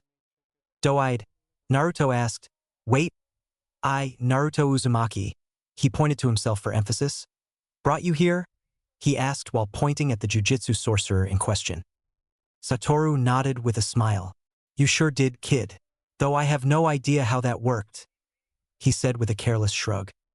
Naruto opened his mouth but no voice came. Again and again. He gave up and then laughed sheepishly. "Geez, I never thought something like this could ever happen. Anyways, what about my training?" "What about it?" replied Satoru with a raised eyebrow, pointing at the panting Jiraiya. "I will train you in jujitsu, hand-to-hand and chakra manipulation. Any other art will be taught by the old pervert." Satoru paused, a finger going to his chin. "Jiraiya did tell me that you can make a lot of shadow clones, correct?" "Yup, I can make hundreds to thousands of shadow clones. Believe it." "Then make 300. Came the voice of Jiraiya, who seemed fine now. Pervert recovered fast for sure. "Why?" "Satoru is borrowing you for jujitsu today, so I thought I'll teach you about nature transformation." "What the hell is that?" "Wind style," he ignored the blonde's cry of happiness, "and help you in your chakra control." Naruto grinned, made the cross hand sign. "All right, multi-shadow clone jutsu." With the plume of smoke, 300 grinning Naruto materialized beside him. Jiraiya made shadow clones of his own and divided them into groups. Then lead them away from him and Satoru, who as for now was looking very intrigued. What now, Gojo-sensei?" "I'll give you a crash course in jujitsu," said Satoru excitedly. Jujitsu means sorcery. It is a system like ninjutsu, in which you don't utilize your chakra but cursed energy to accomplish many feats. Naruto groaned in disappointment. "Cursed energy? I don't want to curse anyone, Gojo-sensei. I want to be the best Hokage, not a cursing wizard. Believe it." Satoru had a good laugh on cursing wizard. The more funny thing is that he is absolutely right. Jujitsu is not only about cursing someone, Naruto. It is more about harnessing your negative energy for the purpose of exorcising evil. The blonde's expression soured. "Not me. I don't have negative energy, Gojo-sensei. I am a good boy," he exclaimed, waving his arms fanatically. "How innocent he is." The jujitsu sorcerer coughed, maintaining his calm to not crush the blonde in a hug. "Let's move on. Next on our agenda is cursed energy. It is the energy generated by our mind when it is plagued by negative emotions. The stronger the emotion, the more powerful cursed energy will be. For the record, you have more cursed energy than me." "What? How? Why?" Relax, kiddo. It's because of the fox in your belly you have such massive potential for jujitsu." Naruto nodded absent-mindedly. You didn't tell me what I can do with jujitsu, Gojo-sensei?" "A lot of things. You can enhance your physical characteristics for one." "Physical chara what?" Instead of getting angry, Satoru calmly stated, "You can become stronger, faster, have more stamina and much more." "That's it? I can already do those things with chakra." "No, not only that, but you can create barriers. And they are one heck of a powerful ability, and you can even heal." For a demonstration, he broke his own finger. The sound made Naruto wince, then began applying RCT. The finger began convulsing and repaired like nothing happened. "And best of all, if you have innate technique, then you can do shits no one else can do." Innate Technike? "What's that?" Innate technique is a very special formula engraved upon our brain. It is very unique to each and every person. You can think of it as a bloodline which only you have. "What? I have a bloodline? Like the bastard's Sharingan?" The blonde shouted more than asked. Satoru didn't know who this bastard is, but Sharingan meant the last Uchiha, the blonde's former teammate. "Easy there, kid." Satoru ruffled his messy locks to calm him down. fingers laced with positive energy for maximum effect. Not now, and I never said that you do. His shoulders slumped. Because innate techniques are very rare and I can only get a reading when I see their cursed energy. So today, we will be activating your cursed energy. What is your innate technique, Gojo-sensei? I have two. One is my 6 eyes. Removing his blindfold, he pointed at his glowing orbs of divine cursed flesh. These eyes are the strongest there is. The only comparison I could find in this world is the famed and mythical Rinnegan or the Samsara eyes of the Sage of the 6 Paths. Naruto's eyes widened as big as saucers. Are they really that powerful? Yes, I can see cursed energy, chakra, natural energy, someone's technique, inside their body, and a whole lot more. With a deep breath, he continued, my second technique is called Limitless. It allows me to manipulate space down to subatomic levels. I can make spatial barrier, attract things towards me, push them with violent force, and even teleport. What does subatomic means, Gojo-sensei? And teleport? Seriously? Like the 4th Hokage? You can do that. Easy there, said Satoru with a chuckle for his enthusiasm and infinite patience. Subatomic is a very small measuring quantity. It's irrelevant to you for now, and no, I cannot teleport like the 4th Hokage. Your father, he mentally added. But I believe I can achieve it as I have chakra now. He began contemplating something and said, Naruto, hit me as hard as you can. That took Naruto off guard. Why? He said incredulously. Just do it, he ordered with a grin. Naruto obeyed and punched him with a minor chakra enhancement. But his punch never reached, as it was stopped by some unknown force. Naruto looked at him with curiosity. Satoru nodded. With a sly smirk he said, this is infinity which makes a barrier around me. Simply, anything physical or attack which can harm me will never reach me. Wow, Naruto stammered out. Can I do that too? As I said, I don't know. You may have a useless innate technique, or you may have even more powerful technique than me, or you may not have it all together. Then teach me. Satoru's smirk fell into a soft smile. That's what I am here for, my apprentice. Now let's begin. Lesson number 1, learning cursed energy. Naruto perked up. How will we do that? The answer he received was a palm strike to his stomach.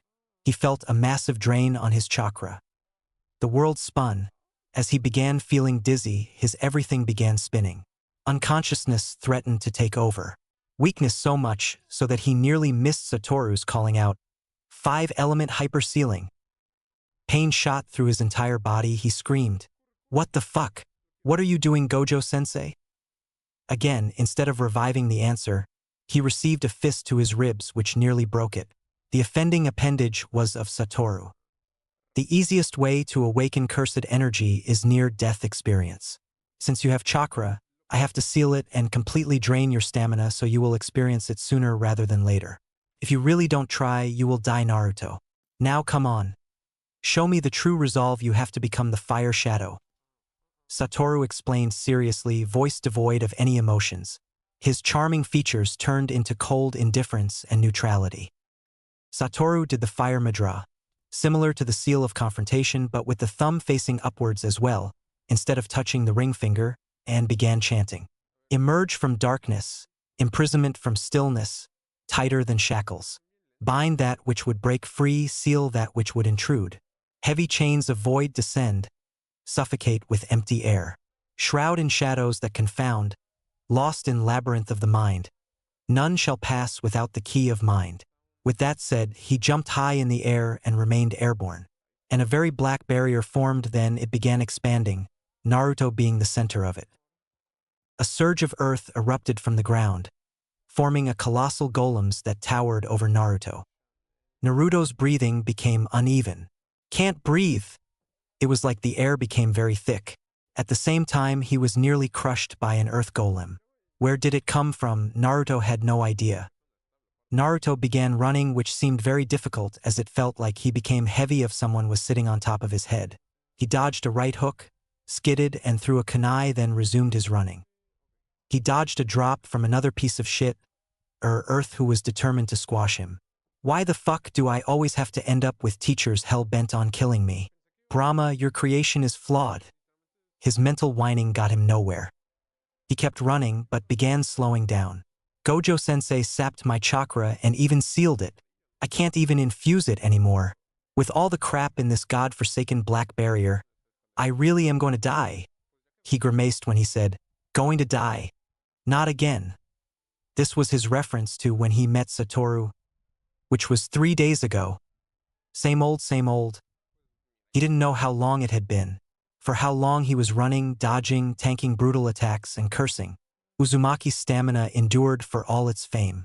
His mind became a haze, vision blurry, and other senses completely dull. It was like someone or something was whispering death into his mind. His body throbbed with exhaustion, each breath harder than the last one. Fear, doubt, anger, despair, they swirled around him. A typhoon of emotions that attempted to consume him whole. He felt himself slipping, losing control, being dragged down into the abyss of despair. These were the thoughts his mind was bombarding him with. Relentlessly, the harder he fought back, the harder and more vivid the thoughts became. The detailed illusions of different betrayals and painful scenarios didn't help. Then, a flicker of light pierced the darkness. A spark of defiance ignited within him, a refusal to surrender to the negative forces that sought to consume him. This was the press of death. But within him was the defiance of death. He channeled his rage, his frustration, his very essence, into a surge of power. Orange energy erupted from his body, a swirling vortex that enveloped him in a protective cocoon. The darkness retreated, replaced by a blinding light. His eyes flashed, a new intensity in their gaze. He was able to see those hideous creatures on each piece of shit earth. They were whispering sweet things to him, some cursing and some just saying gibberish. Glowing claws, sharp and deadly, manifested on his hands, made and imbued with the same orange energy. With a feral snarl, he lunged forward, slashing at the earth golem that had been his relentless pursuer. The golem shattered, its earthen form reduced to rubble, the hideous creature in its back fading into black particles. Naruto stood amidst the destruction, panting heavily. "Manus autonomous," he muttered, his voice barely a whisper. The world around him faded to black as consciousness slipped away, along with the orange-black energy made claw. But before he slipped into blissful unconsciousness, he heard 2 people clapping and sensed their pride and happiness. With a smile, he began embracing the earth. But someone caught him. Previously, he was able to see those hideous creatures on each piece of shit earth. They were whispering sweet things to him, some cursing and some just saying gibberish. Glowing claws, sharp and deadly, manifested on his hands, made and imbued with the same orange energy. With a feral snarl, he lunged forward, slashing at the earth golem that had been his relentless pursuer.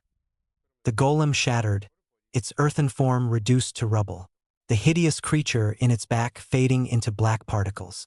Naruto stood amidst the destruction, panting heavily. "Manus autonomous," he muttered, his voice barely a whisper. The world around him faded to black as consciousness slipped away, along with the orange-black energy made claw.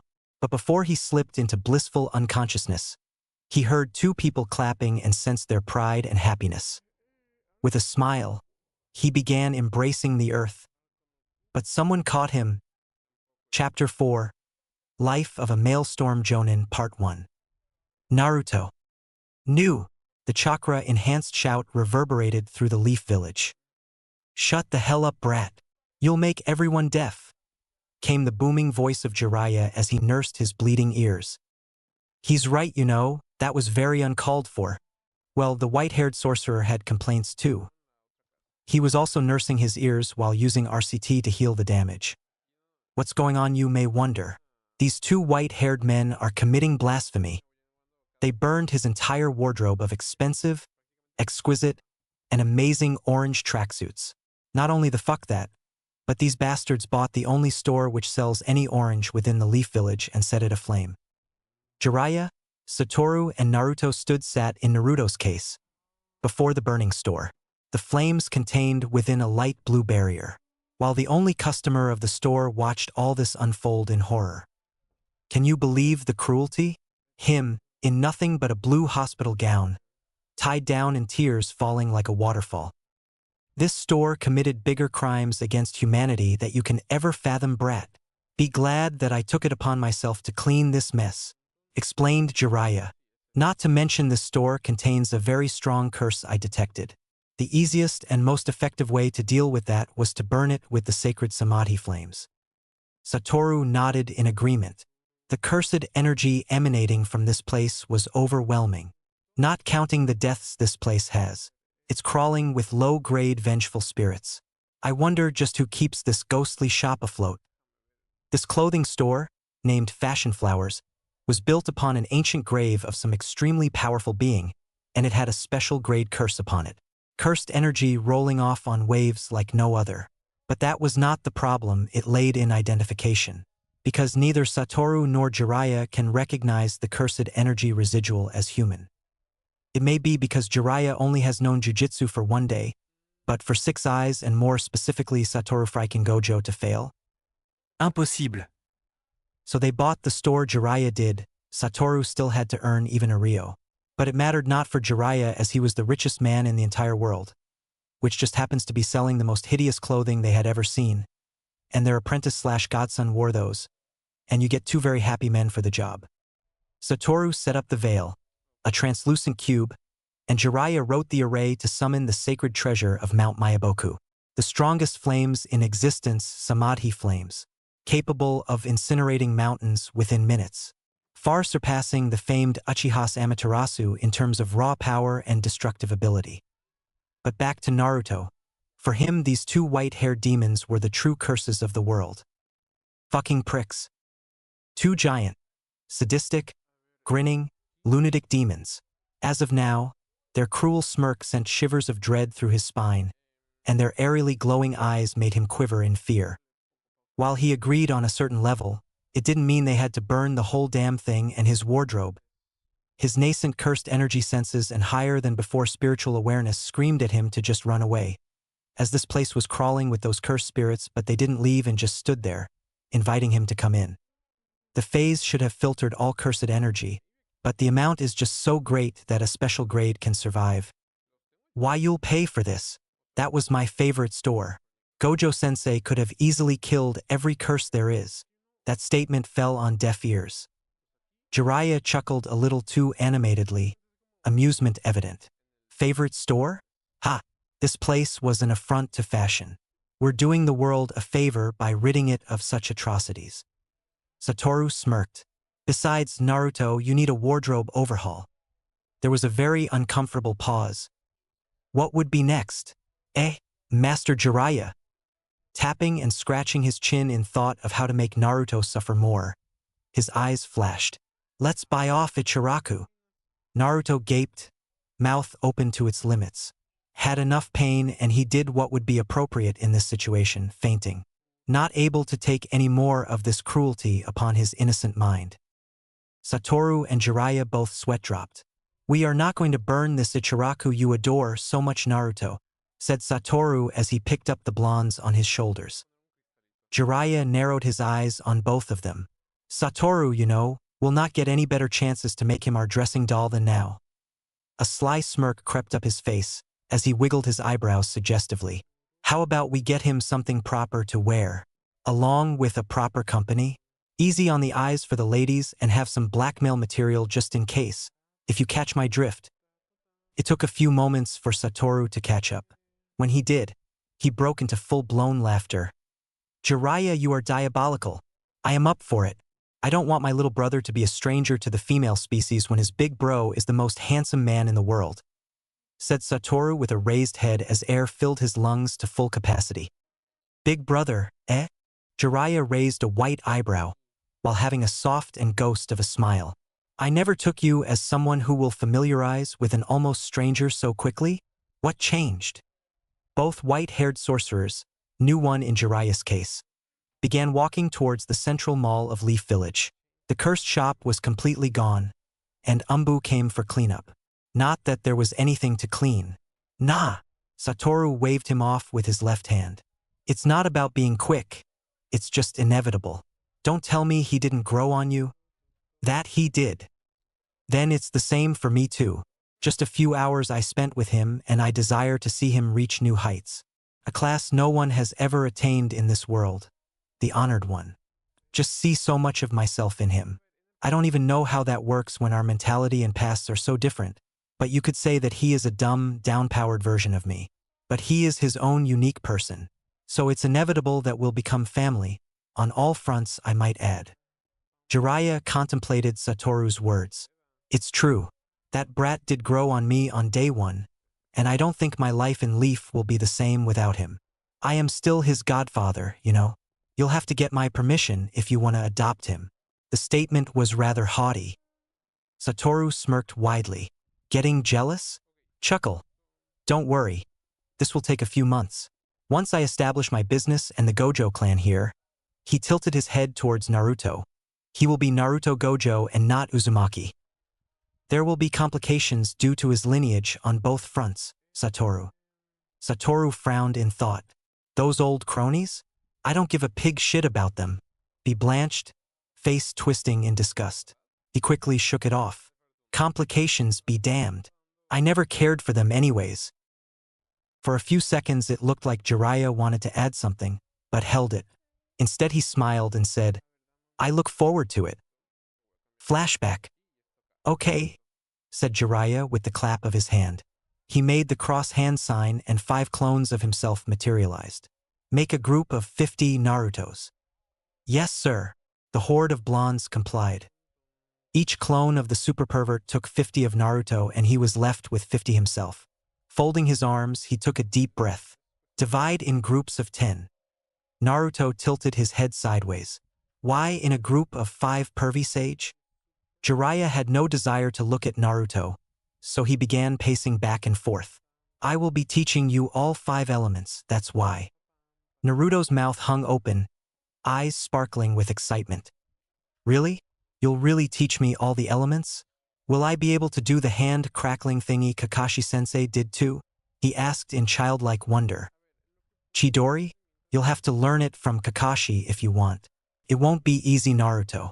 I am only going to teach you basic transformation to all 5 elements, and not mastery. To master them, it will take years, even with shadow clones. Naruto's shoulders slumped in disappointment. With a sigh he asked, What's the difference anyways? Jiraiya smiled. Glad you asked. Happy to show off his intelligence anytime.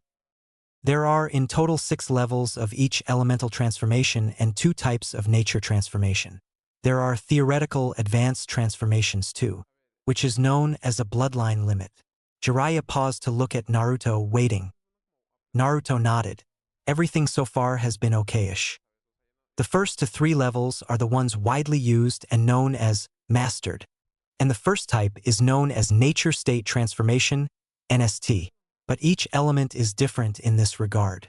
Like for example, wind style, your primary element has 4 levels of NST. In NST you mimic one or more property of a certain element, and not truly transform your chakra into said element. Then there comes the true bitch, transmutation. In this level, which is primarily level 4 to 6, you change your chakra into a pure physical element. You, Naruto, will be able to create your own oxygen and even water inside your body. Amazing, muttered Naruto in a low voice. One more fact about ninjutsu. It's mostly spiritual energy. Jiraiya whispered in a way like he was telling the secrets of the universe to the blonde.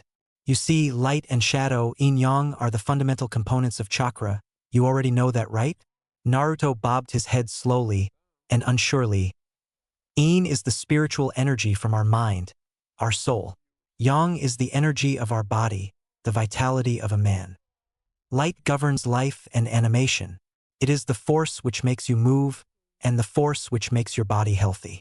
Shadow, on the other hand, is the power of imagination, the form-giving aspect, the matter and everything of universe itself. Most ninjutsu fall under shadow style because we only use spiritual energy to generate matter and shape it in our desired form.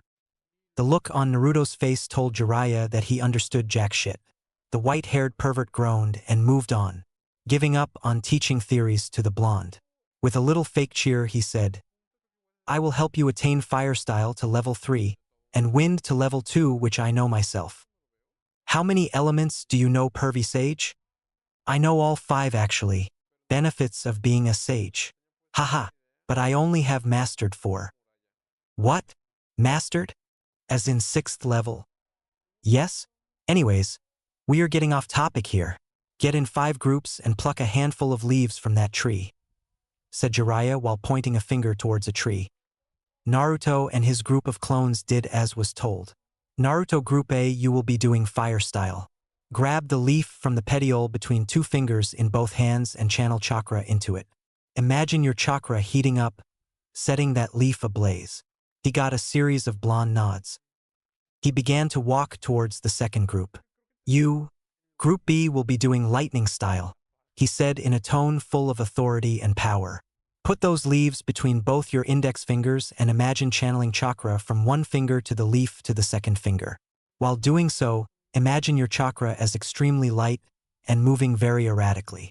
You have to vibrate your chakra as fast as possible while making it move as fast as you can. When the leaf shrinks within seconds, your exercise will be complete. Group C, he addressed the third horde of blondes, will be doing wind style. Each wind master has their own unique way which they train in it, but mine is pretty simple. Imagine your chakra as very scattered gas, then compress that said gas into very sharp blades and cut that leaf in vertical half. If you imagined your chakra as only rubbing, grinding blades, then you will lack the crucial components of wind, pressure and force. So my method will give you both. For Group D, it was water style. They had to examine and extract the water from the leaf and then shape the same water into leaf shape. Last but not the least, Group E were doing earth style. They had to place the leaf on the ground and then stimulate the dirt particles, then funnel them through the leaf to make it crumple. You all practice it diligently and I'll go check on others, alright? Alright, pervy sage. We will master this exercise in no time. Believe it. Jiraiya waved at them and began walking towards his other clone's location. Sit down. Jiraiya heard his own clone command. You want to control chakra better? The best way would be meditation. You should sit down, take deep breaths, and then focus completely on your chakra and chakra alone. No need to worry about control just yet. Now, sit down in lotus position and do Anjani Mudra. He showed the 2, by joining both his hands together in a clapping fashion in front of his heart. You can also chant a mantra to concentrate, and most importantly, imagine your right hand being inside of your chakra and left being the yang.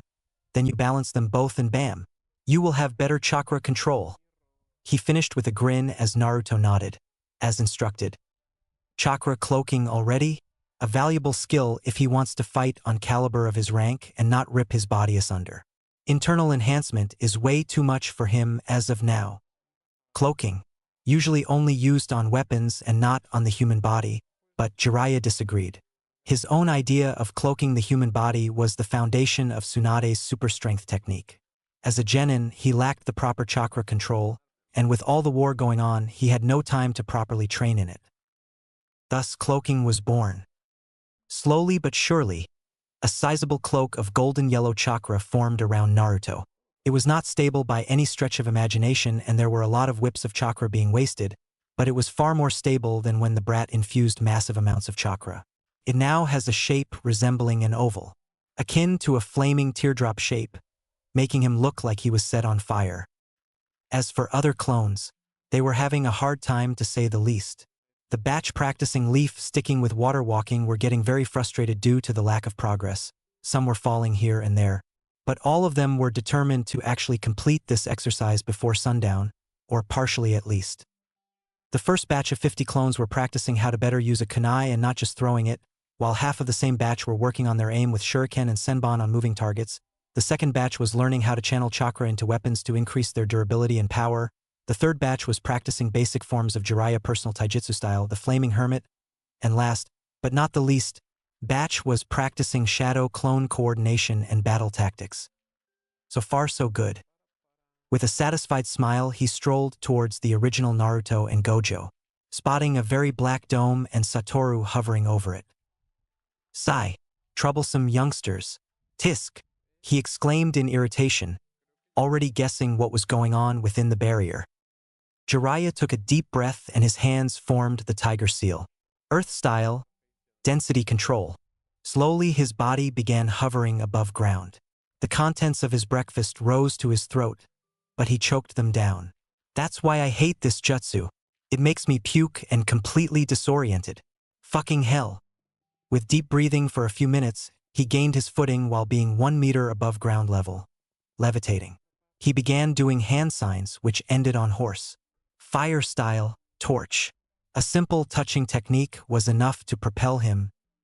If that is not strange, then I really don't know what is. Can't you use a wind-style jutsu to propel, Jiraiya? What are you, an academy student? Behave like a sage, please. Can it, narrator? My life, my rules. Stink eye. Sigh.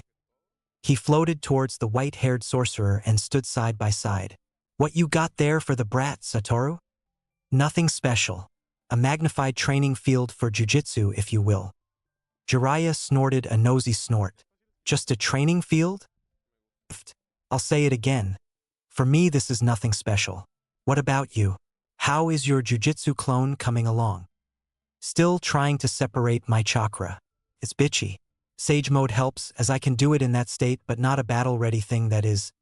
Enough about me, what about the brat? Coming along nicely. That's all you have to say? He is in mortal danger, you know? It is simulated. There is no real harm to him. Does he have it? Yes, he does. His innate technique is very powerful. I cannot figure out its mechanics without it manifesting, but I can say that if he was able to master his technique and control the cursed energy of Nine Tails, he will really be invincible. Jiraiya scoffed good-naturedly. No one is, Satoru. I thought you would know this better than anyone. Satoru just gave him a sharp grin. I know. I am not talking about the theoretical invincibility, but practicality. Jiraiya dropped it. What about my innate curse technique? What is mine? Satoru removed his blindfold and looked at Jiraiya for a long moment.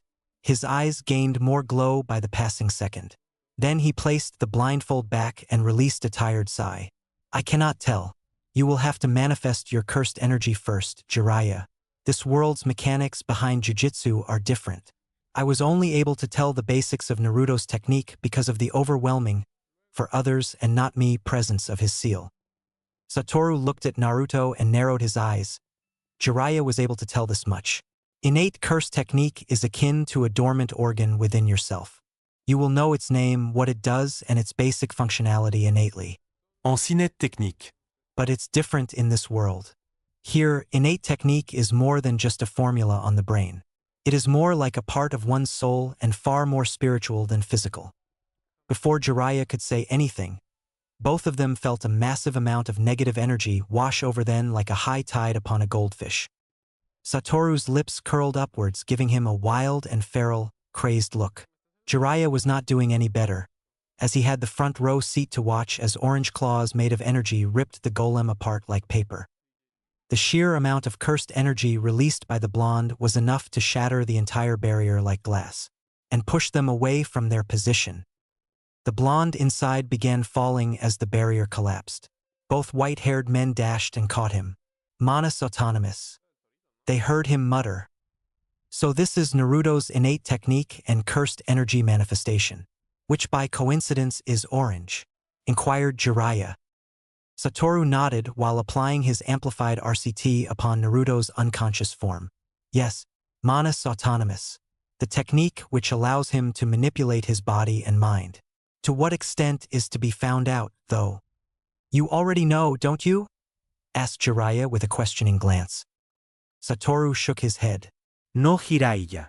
I cannot see someone's technique in its entirety. At least not here in this world. I can only tell that he can manipulate his body and mind. You are not going to tell him? I suggest you not. Yup, neither you nor I can spoon-feed him everything. He paused to pick Naruto up in a bridal style. He is exhausted and low on chakra. Let's get him to a hospital. He deserves rest. We can resume his training when he gets better. No? While his clones can keep going at it. Jiraiya laughed heartily. Took the words right out of my mouth, Satoru. Then we can begin the training of true shinobi, us old man, said Satoru with a condescending smirk. Jiraiya's grin had too many teeth to count. Don't underestimate me, young man. I am not old, damn it. Women still quiver in lust at the mere thought of me. Gojo rolled his eyes. I know, and defeating you will establish my position as the strongest in the leaf. My reputation precedes me, after all. We will see, said Jiraiya as his voice carried the challenge. Flashback end. Naruto. The sun painted the sky in hues of gold and pink as Naruto approached the imposing structure of the Leaf Administration building. His appearance had undergone a huge transformation since his last visit. Taller and leaner, the once scrawny boy had turned into a handsome young man. His facial features are sharp and angular, losing all his baby fat and gaining more muscles. It gave him a wild charm. All in 3 days due his innate technique, Manus Autonomous, and its passive ability, Prime Time. Prime Time kept his body in the best possible condition no matter what, cured any and all anomalies, and made his resistance to poison and diseases infinitely more powerful. Broken would be an understatement, considering that he has no control over his technique. Yet, not being able to generate cursed energy and all that bullshit. Still thought, I look hot with capital H. That red-eyed asshole is no match for me now. Don't get envious of anyone, Naruto. You have always been more handsome than anyone, except me, of course. Ladies will swoon over you for sure. There was this too, a white-haired demon's voice in his head. That damn broken sorcerer, implanting a genjutsu on him. It's not a genjutsu. It's my new thought transmission technique. Sai, chakra can do wonders if you have 6 eyes. You said it works similar to genjutsu, something about shadow style, no? Yes? Again, that damn broken sorcerer, implanting a genjutsu on him. You are my testing dummy and you can't do anything about it. Say that again, you arrogant jerk. I did it for your own good, my little Vincenzo. I want to guide you to be a better person, starting with fixing your inferiority complex. Simply, think of others below yourself. Don't show it, but just think, and bam, you are 1 step closer to being the fire shadow. Thanks, bastard sensei, for taking away my privacy. Humph. Again, you agreed to it. Why won't I? You promised to teach me that blasted RCT of yours. This will be gone today anyways. Besides, don't you love me? Naruto scoffed. Of course not. I hate you. Love you too, Blondie. Enough of that. That's not all there was. Now clad in an outfit which made him a sight to behold. A combination of dark blue full-sleeve shirt with golden buttons, a matching loose-fitting pants, and his traditional shinobi sandals. For now, wear these. They are a million levels better than the orange monstrosity you wore in the past. I'll get your custom jiu-jitsu student outfit ready in time. Alright? Is what I said. Do you want me to repeat it again? Naruto glared at no one in particular, feeling infuriated. Those words of a lovable bastard after he attended the funeral of his beloved orange tracksuits. The change was welcomed, though, as his new look was gaining him the attention he so always desired. He marched towards the Leaf Administration building with purpose, to pick up new equipment for his first Jonin-ranked mission. Awesome. The description goes as, go to Fire Capital. Amaterasu along with another qualified team, which is Team Roy, pick up some noble pricks and their spoiled children along with their fattier-than-buffalo wives and drop them on their ass to the land of lightning capital Raijin. And blah blah blah.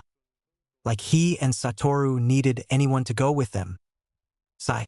The nerve of people. You are so right, little Vincenzo. Shut up. I detest that nickname. Don't even know what it means. It means shut up. He cut off the mental link using sheer willpower. So, for the mission he had to pick up appropriate gear. A sword, a short bow staff, kunai, shuriken, medical kit, food pills, vest, and many more such shit he never even uses. Well, he is getting a crazy expensive sword for free, so who cares? He walked through the gates of Leaf Administration building, towards the entrance of Shinobi Repository. Jonin section. It was on the 6th underground floor, full of security of all kinds. For Genin, it was the 2nd underground floor. For Chunin, it was from 3rd to 5th floors.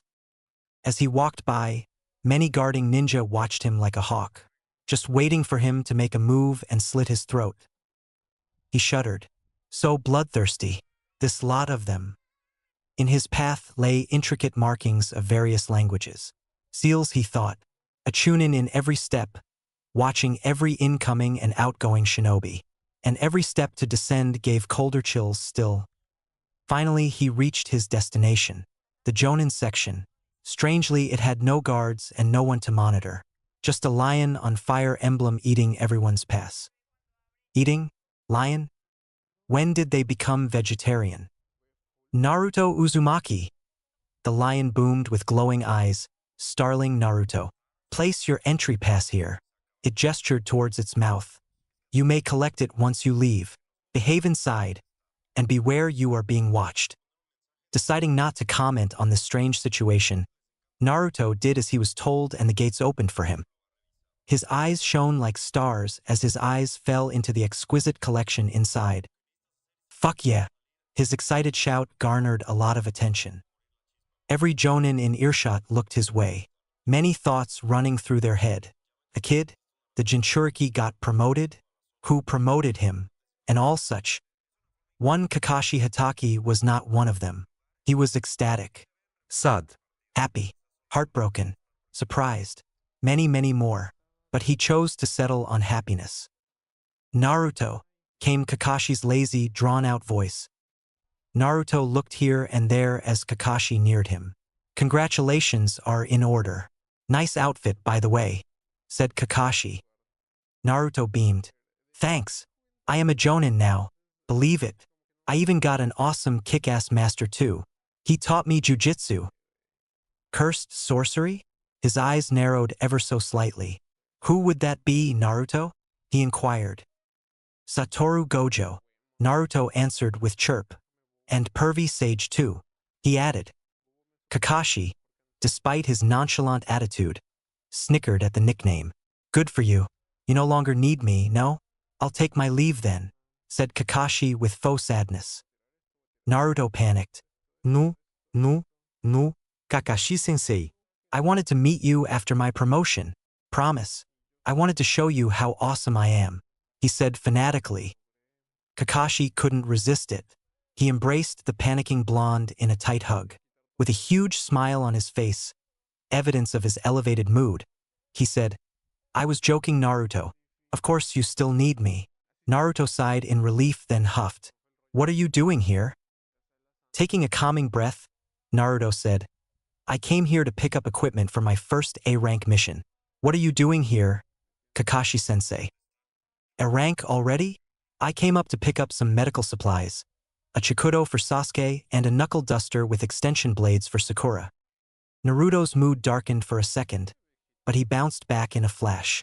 Oh? Will you help me get the supplies needed then? It's my first time here, you know?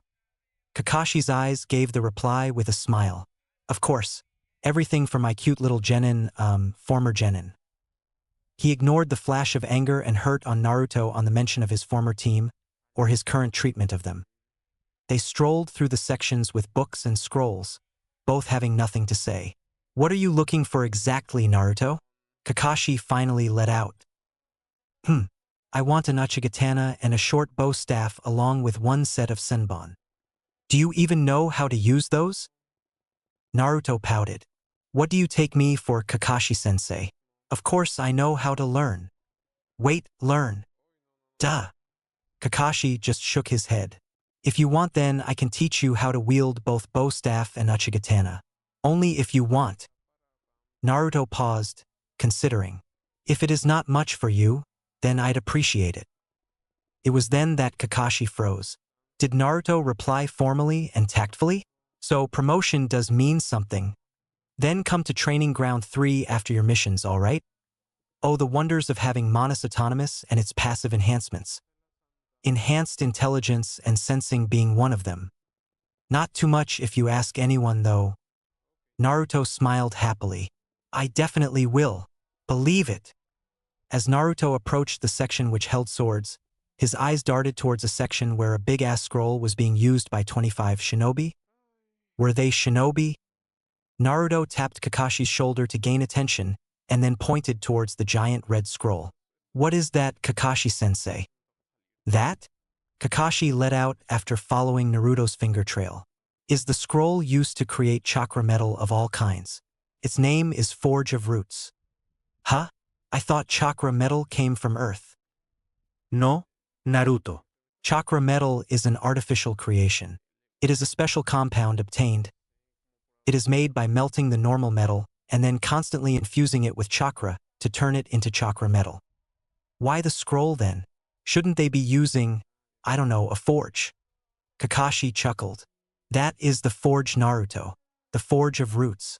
It is the scroll which contains a very special formula. That formula makes a pocket space where any metal sealed inside matures extremely faster, and it also traps every bit of funnel chakra inside. It also has the ability to blend to unlikable elements like perfectly merging oil and water. It was the scroll given to the Leaf Village by Ashina Uzumaki. Naruto stilled, eyes widening, thoughts jambling. Uzumaki. Yes, the Uzumaki clan head of that time gave this scroll as a sign of good faith. I think it's older than the Leaf Village. Naruto said nothing, having nothing to say anyways. I had a clan? Kakashi-sensei. Answer me truthfully, all right? Kakashi nodded, a bit surprised. Am I the last Uzumaki if the Uzumaki clan existed? Kakashi paused as he was completely caught off guard. What is up with Naruto today? When did he become this quick on the uptake? I thought I would ease him into his heritage slowly, but he is already a step ahead. In our village? Yes. Naruto, you are the last Uzumaki we or any village knows. My mother? Or father? Who was the Uzumaki? Should I tell him? Of course I should. Your mother, Lady Kushina, was the last Uzumaki clan head. She died on the day of your birth. Naruto's eyes moistened, unshed tears gathering within. Kakashi quickly moved to comfort him, but stopped when he saw Naruto wiping it off and smiling. Honest to fucking goodness smiling. Finally, I know the name of one of my parents. He muttered in a low, crackling voice. Anyways, Kakashi-sensei, I came here to get equipment and not cry. You can tell me all about it when I return from my mission, you know. Let's go. He forced a bright but shaky smile, his broken voice transforming into his usual cheer. Kakashi's eyes welled up with tears as he gazed at Naruto, his heart swelling with pride and nostalgia. He remembered Kushina's warm smile, her fierce determination, and her unwavering love for him and his team. He bit back his emotions, not wanting to be a public display. Yeah, you are right, he drawled out. A comfortable silence descended upon them as they moved towards the designated counter for melee weapons. What you want, Kakashi Uzumaki? Asked the lady behind the counter. How does she know our name's Kakashi-sensei? Asked Naruto suspiciously. Kakashi, I smiled. She has the surveillance display with her. She has our license and ninja registration number with her for verification purposes. All counters and keepers here have one on their person. Besides, I am very famous, you know. Kakashi, Uzumaki, the lady sighed. I haven't got the time for chatter. Name what you want and get out of here. She sent a very nasty glare towards Kakashi. The blonde paused. I want a Uchigatana and a short bow staff, a pack of senbon and standard A-rank gear. The lady looked at Kakashi impatiently. Geez, be a little more patient, Hataru. I want a chikudo and a modified knuckle duster with added curved blades. Wait here, she said dryly. Naruto saw her going and scowled. What's her problem?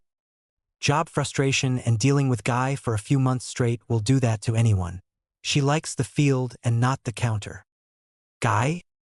Another very, very eccentric jonin who always shouts about flames of youth.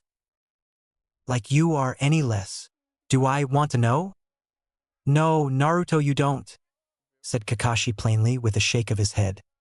The now named Hataru bought everything requested. Take this Uzumaki. She presented him a very elegant-looking Uchigatana, the latest in the stock, A special series called Kaiju. This is the 8th blade named Kafka, made from Titan steel, a steel and titanium alloy. Supreme grade chakra treated. The Uchigatana blade was pure glowing silver, with dark navy blue lines running across it. The grip was warped in navy blue threads with 6 white rhombus on each side, and a golden guard with a very elegant and complex design of a tiger. All in all, it suited his current style perfectly. Supreme grade? Chakra metal has a grade. Yes, Kakashi answered him. There are low, medium, high, and supreme grades of chakra treatment. The highest grade is reserved for most covert and dangerous missions. If you are his babysitter, then teach him before you bring him here, she snapped. I haven't got time for this shit. I will be careful from now on, was a rather simple, if a bit naughty reply. Poor Naruto had no idea what was going on. Hataru handed Naruto the rest of his tools. This bow staff is an experiment. It is made from graphene and titanium layered upon each other. The staff was pure black and looked really cool. Rest of supplies were shown, then sealed in a scroll which was thrown to him. As for Kakashi's request, Hataru didn't bother explaining and just handed him the scroll with all the contents inside them stomped off. She is not this snappy usually. Sorry about her. There is something going on between you and her, and you somehow pissed her off, didn't you? Before the lazy Jonin could reply, someone else cut in. Let me explain it then, said a low-pitched, gray-haired old man. Hey, Kakashi, he waved. Hey, Ichibai, Kakashi waved back. Naruto, this is Ichibai Shiki, one of the blacksmiths here. Give me that scroll, said Ichibai and snatched the scroll from Kakashi, then unsealed its contents. This knuckle duster is made from carbon steel with special seals. He demonstrated by channeling chakra to the rather simple-looking knuckle dusters. He created spikes, or rather spikes appeared on its surface. He punched the air to show them. These spikes are capable of popping out and retracting. He channeled his chakra again. The blade glowed momentarily and sharp. Shiny blades popped out from below pinky fingers. I modeled them after Asuma's trench knife, but they are more versatile than his. This was made on Guy's request. But I thought Guy only used his nunchuck for a weapon? Not for himself, but for his mini-me. That team is a lunatic one. 2 training maniacs, a fate-obsessed Hyuga, and a weapon-loving girl. Oh man, I am glad I don't have to deal with that shit. Ichibai gave Kakashi a sideways glance. A bit of anger gleamed. What happened with you and Hataru anyways? You know what? Don't tell me, just apologize to her. Okay? Kakashi chuckled uneasily but didn't say anything, just nodded. Naruto sighed and began to walk towards the exit with his former Jonin sensei. How about we go to Ichiraku, my treat for your promotion? Naruto's expression broke into a huge smile. With that, Naruto left with much more brighter mood. With Naruto clone the same time. A clone of the blonde sorcerer stomped towards the Western Leaf Shinobi Hospital, an uncharacteristic scowl on his usually grinning face. Suck it, Satoru, he grumbled. Not out loud, Naruto. Didn't I say not to curse so much? He took deep breaths. Oh, I'd never, but you and Pervy Sage forced me to. No need to snap. It's for your own good anyways. Didn't you want to learn RCT? Did you even bother to tell me that I have to study? I would have never agreed. Medical knowledge is important to use reverse cursed technique. It will be at least a year before you learn it. I'd say you expand your medical knowledge, you blonde dumbass. You are dumbass. Am. Not. Yeah, and I am an ostrich. Not when you threaten to curse me with tasteless ramen for eternity. You have to eat other things anyways. No ramen for you. Jiraiya said as much, didn't he? Not when I had to eat crap in hospital for 3 days. You were a glutton, don't lie. That was because of prime time. Your words, not mine. Dumbass. With a huff for the losing banter, Naruto did the ram seal and cut the connection. But he felt Satoru connect with him again. What now? Don't tell me you didn't notice someone stalking you? I can connect to your senses and it's clear as day that a girl is stalking you of all people. Fuck you too. I will check it, okay? His newly acquired senses, though specializing in negative energy sensing, when coupled with his chakra sensing, can give him details about almost anything. It makes a mental map of all chakra he is sensing, which Satoru calls as reading aura of environment, but Naruto had a flashier name. The power of observation. Observation haki. No need for any hand sign or changing chakra to sensory mode to sense. Cool, right? Yeah, a spur of the moment name, but it's his technique, so he can name it anything. Anyone with a problem can shove it up their asses. But a stalker, eh? He smirked. They will be getting what they deserve if they have any creepy intentions for me. I am no Uchiha who will tolerate stalking from his fangirls. Don't delude yourself. You have no fangirls. He growled but didn't reply. Doing the tiger seal, he body flickered towards said stalker. Almost 150 meters away, near a tea house, behind the pole. "Yo, how'd you doin', Miss Stalker?" he greeted. His stalker yelped and jumped, then whipped her head towards him. A beautiful girl with indigo hair and white eyes. Her face flushed crimson and her eyes wide with surprise. "What? Hinata? Hinata? Hello en Naruto. Hi," he said, his voice laced with amusement. "What are you doing following me around like a scared bunny?" Hinata's stutter intensified, her cheeks burning a new shade of red. She fidgeted with her fingers, avoiding eye contact. Naruto, with his newfound abilities and already existing perceptiveness, noticed her shyness. It wasn't a quality he found bothersome, but rather endearing in its own way. In fact, he found it kind of cute. Rapid blinking. What the hell am I thinking? Average teenager thoughts? Only Sakura. No banshee for you. I won't ever approve of it. Like I need it anyways. Humph. You don't even know how lovely Sakura is. Oh, believe me, you really, really do. And if she is lovely, then I will eat dog shit. Which I would never, ha ha ha. He bit back another growl and chose to focus on his former classmate. His eyes narrowed as she looked down. There was more to her nervousness. He will find out if this was the last thing he did. He tried to focus and delve deeper into her feelings and aura, but it was not strong enough. Whatever she was feeling was causing her heart to race and adrenaline to humpy jump. Not only that, her dopamine, serotonin, and oxytocin were on rampage. Kinda like when Sakura gushes on Sasuke, but far, far more deeper. Confusing. What do those terms even mean anyways? Where did they even come from? Wait, you did that, didn't you, Satoru? Yup, can't have you being all chumpy-brained and idiotic when you are my apprentice, you know. He released a tired breath which startled Hinata. He was broken out of his thoughts when a pair of lavender eyes met with his cerulean blue. Again, a wave of emotions washed over him, radiating from Hinata which he couldn't recognize.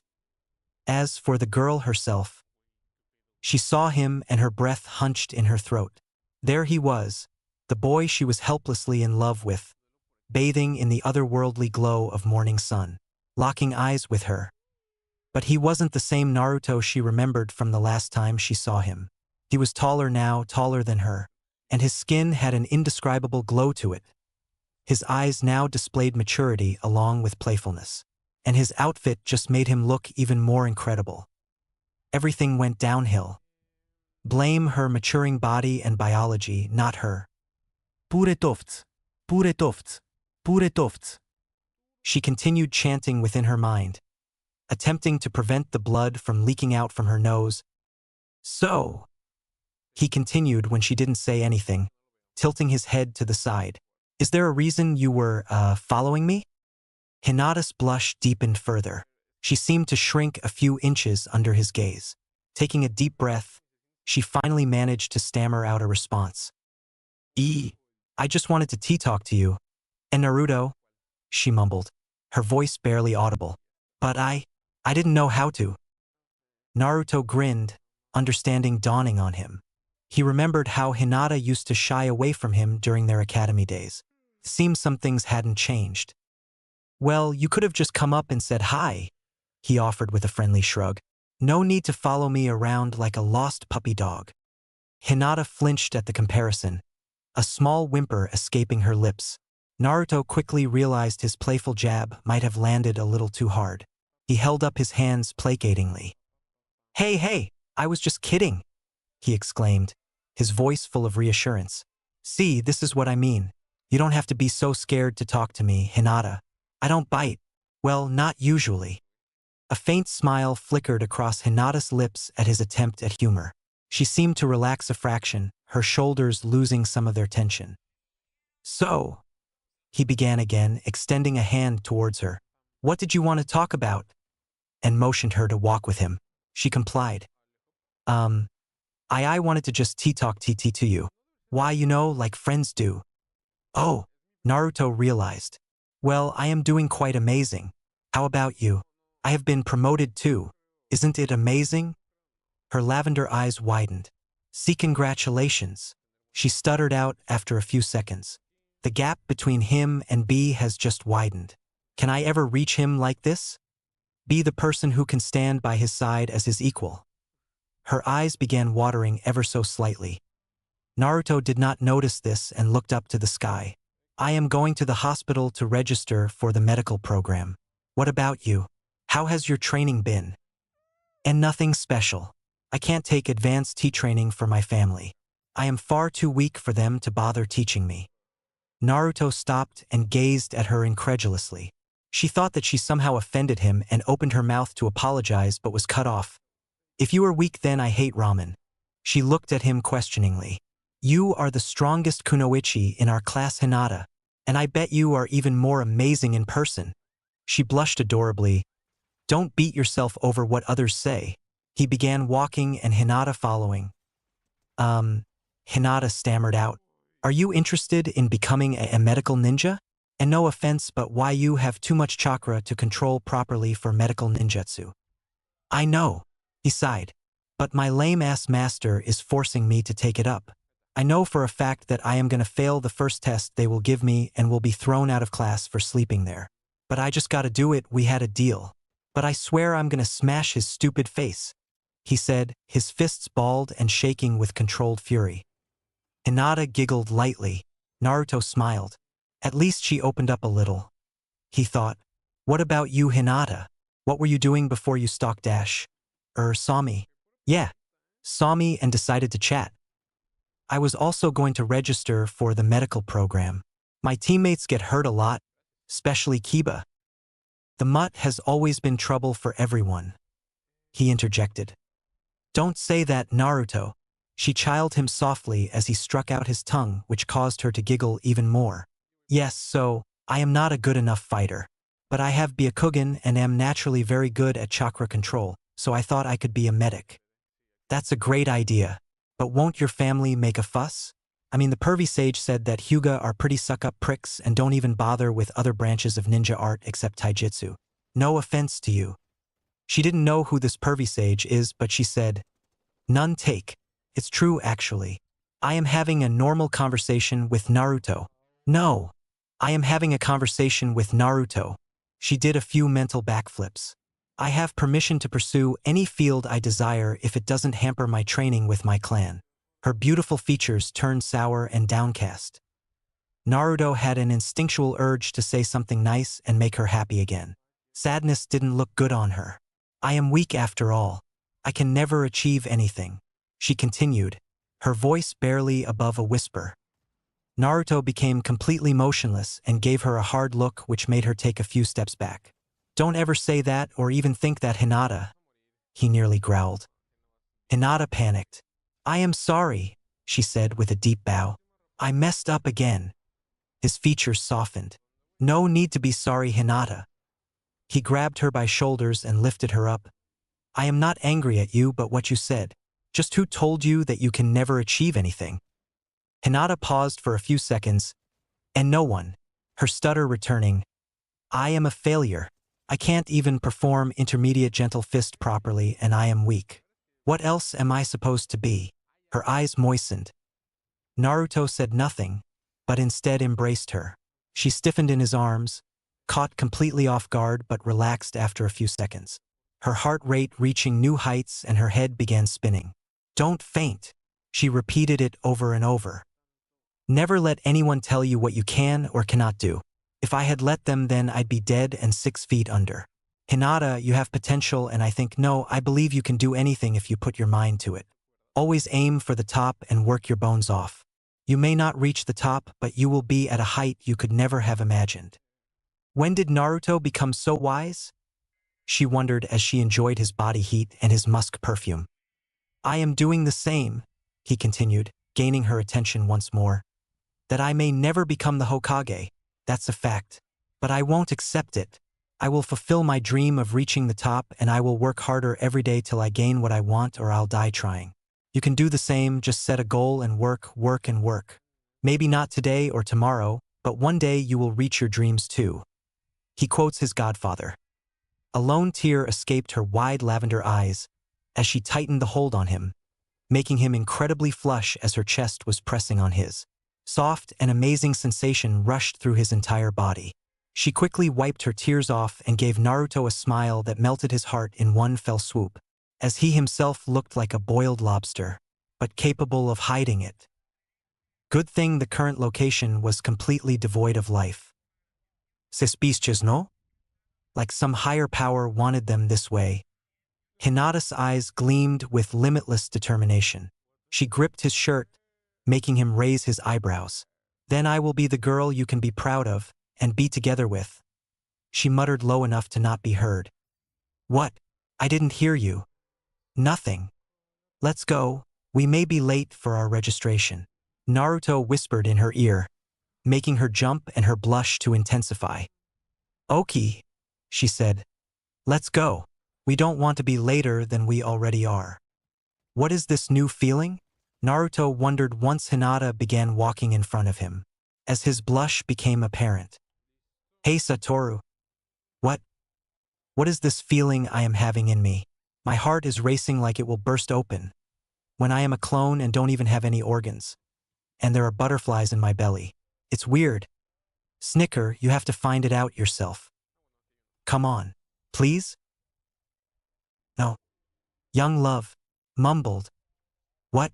I don't quite catch that. Nothing. He sighed exaggeratedly, made another shadow clone who dispelled instantly, sending memories to the original. Let the real me deal with it. I'll enjoy my life, it's short as is. Good choice. Kakashi and Naruto Ichiraku. Extra extra large vegetable miso ramen with extra extra pork, and keep 'em coming. I'll have a normal bowl of shrimp ramen with some green tea if you have it. You got it, said Tucci with cheer. You have been awfully busy, Naruto. Naruto turned his head dramatically, a coy smile on his face. What can I do, old man? Responsibilities of a jonin are many, you know. You have been promoted? Said both Tucci and Ayam. Yup, 3 days ago. Tucci chortled. Then your ramen is in the house. He looked at Kakashi, who was giving him a grateful look of appreciation. I saved your wallet, didn't I? Certainly. With his piece said, Tucci left for the kitchen, preparing the dish for his customers while Ayam cleaned the dirty dishes. Kakashi refocused on Naruto. Naruto, what is this jujitsu? And who is this Gojo fella? I never heard of him in the entire rooster till now. Oh, well, sorry, but I promised the old man that I won't tell no one about how he came to be or where he came from. But you can trust the guy. Old man and pervy sage approve of him, and it's good enough for me, I guess. I am his apprentice, you know, even if he is an arrogant bastard with a foot-long pole in his ass. Do you love me that much? Naruto scoffed mentally. Don't you dare hear what we are talking about. Give me some privacy, damn it. Kakashi shrugged low and slow. Good enough for me too. No, he was lying from his teeth. Suspicion is an ugly sin, a strain which doesn't go away easily. About your training? I am just curious. Naruto gulped down a glass of water. One word, kick-ass. Learned jujitsu, wind style, became good at taijutsu, and pervy sage even taught me his own taijutsu style, the flaming hermit. And oh man, it's brutal. I gotta say, as pervy as he may be, he is one hell of a teacher. Believe it, gushed Naruto. What is this jujitsu you keep talking about? It does mean cursed sorcery. You know, what is that about? Milk Naruto for all the info he has. He is a simple-minded teenager with a lot of default trust in others. A bad quality in the line of ninja, but a quality which makes Naruto Naruto. Jiu-jitsu? I don't know much about it. I was in the hospital till this morning when Pervy Sage pulled a crap-ass move. I only trained in jiu-jitsu for a day, you know. I learned cursed energy or how to generate it. I even have an innate technique, Manus Autonomous. What is cursed energy? And an innate technique? Questioned Kakashi with raised eyebrows, curiosity piqued. Cursed energy is like our dark side of spiritual energy. At least that's what I got from Gojo Sensei's explanation. And you can call innate technique as a personalized bloodline. A bloodline? Naruto nodded with a smile. And yours is? Manus Autonomous. It allows me to control my body and mind. I don't know what and how much I can do with it, but it's broken. The passive ability of it. Prime time gave me this body and made me handsome. Believe it. That's how he gained this amazing figure in less than 3 weeks or 3 days. Here I thought he changed his diet and because of 9 tails. And can you show me? Your bloodline, that is. No can do. Why? Don't you trust me, Naruto? Sigh. It's not about trust, Kakashi-sensei. It's more like I cannot do it. I cannot still generate cursed energy without completely sealing my chakra, and Pervy Sage said it's very dangerous. Very dangerous indeed, he agreed. Say, how do you generate cursed energy? Naruto opened his mouth to answer but found his voice completely shut. With a frown, he tried to say anything about cursed energy above the general description, but no sound came. Then he realized. Hey Satoru. Why can't I tell him about cursed energy? Because you and I made a binding vow. Sorry Naruto, but you are naive and gullible. Way too pure to lie properly. You give sensitive information easily even to the enemy. That's why our vow was that you cannot tell anyone about what I taught you or will teach you, more than a basic description. This vow will end once you learn how to properly lie. And remember, breaking a jujitsu vow has uncertain consequences. Punishment when you least expect it. Why can't I remember the terms then? And the vow itself? That was one of the terms, that you'll forget about the terms and the vow completely. Just a failsafe. Naruto, are you okay? Asked Kakashi with worry as he spaced out. Naruto blinked rapidly. I am fine, sensei. Look, ramen came. Let's eat. You haven't answered me. I can't. I made a binding vow to not speak of anything about jujitsu other than general description. It's not like I can say and I won't, I just can't, as in inability. If I break this vow, there may be uncertain consequences. Kakashi's eyes narrowed in suspicion. Unease groaned at him. I'll just ask the Hokage then. Tucci placed the shrimp ramen in front of Kakashi, and Ayam placed the pork miso in front of Naruto. Thank you for the meal, both customers said and began to chow. The blonde received a flash of memory and frowned, but said nothing, opting to enjoy his first free bowl of ramen in more than 18 days. And 15 more after that. After having a good meal, Naruto rubbed his stomach in satisfaction. But there was still a lot on his mind. Hey Kakashi-sensei, I want to ask you something. Okay? Don't laugh or I am gonna be pissed. Kakashi looked at him, but when saw his cheeks dusted with pink hue, he giggled perversely. This is gonna be great. I can taste it. All right, I won't. Promise. Sigh, promise, but nothing for giggles. Perfect Ultra Pro Max. Number 0.2 foot. You are no different, Naruto. I said give me some damn fucking privacy. Besides, I don't ogle and leer at every passing woman. Neither do I peek at them while bathing or read a porn in public. Okay, no need to snap. Again. You see, my clone, while going to the hospital to register in the medical program, met Hinata and I felt a very weird feeling coming from her. I can't place my finger on it. That feeling is pretty similar to how Sakura feels whenever near Sasuke, but it's far deeper than her or any other girls. What is that? Some kind of effect blushing and nervous girls have? Medical program, huh? Good idea. Not only for Naruto, that is, Sakura. Thought one. He met Hinata, though too. He can detect emotions? Since when? Thought 3. And many more such thoughts came to his ever-analytical mind.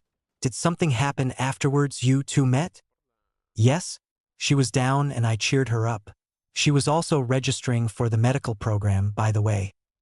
My clone also hugged her. Kakashi's eyes widened a fraction, but he quickly recomposed himself. And I felt something very weird too. You know, like, there were butterflies in my stomach and my heart felt like it might explode, said the blonde with a confused sigh. Why is that? He added. Kakashi regarded him for a long 5 minutes, while he sat in uncomfortable silence, beneath his senior Jonin's gaze. Just wow, thought Kakashi in amazement. I never thought Naruto would develop a crush on Hinata, the girl who is on borderline love with him. Is this good or bad? Oh, who am I kidding? He is a 15-year-old teenager. He would have a crush. Good thing too. Should I tell him? Kakashi began comparing the pros and cons of his next statement.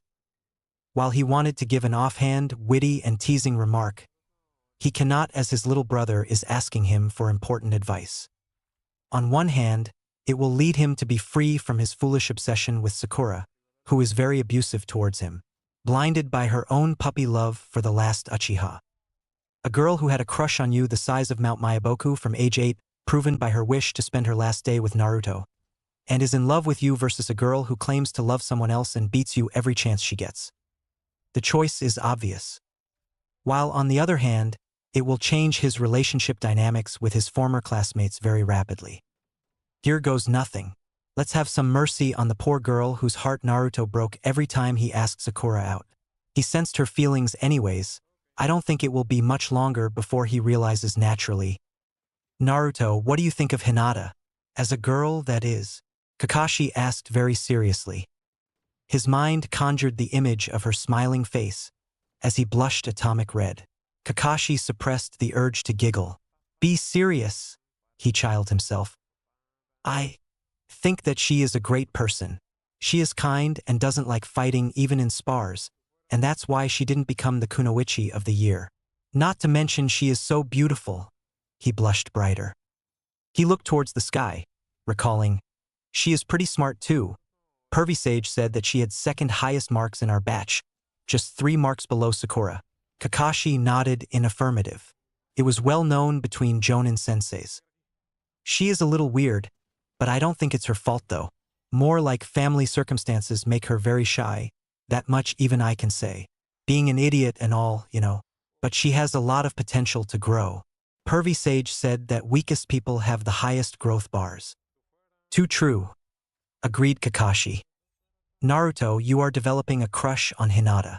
These signs are of infatuation. Kakashi gave him an eye smile.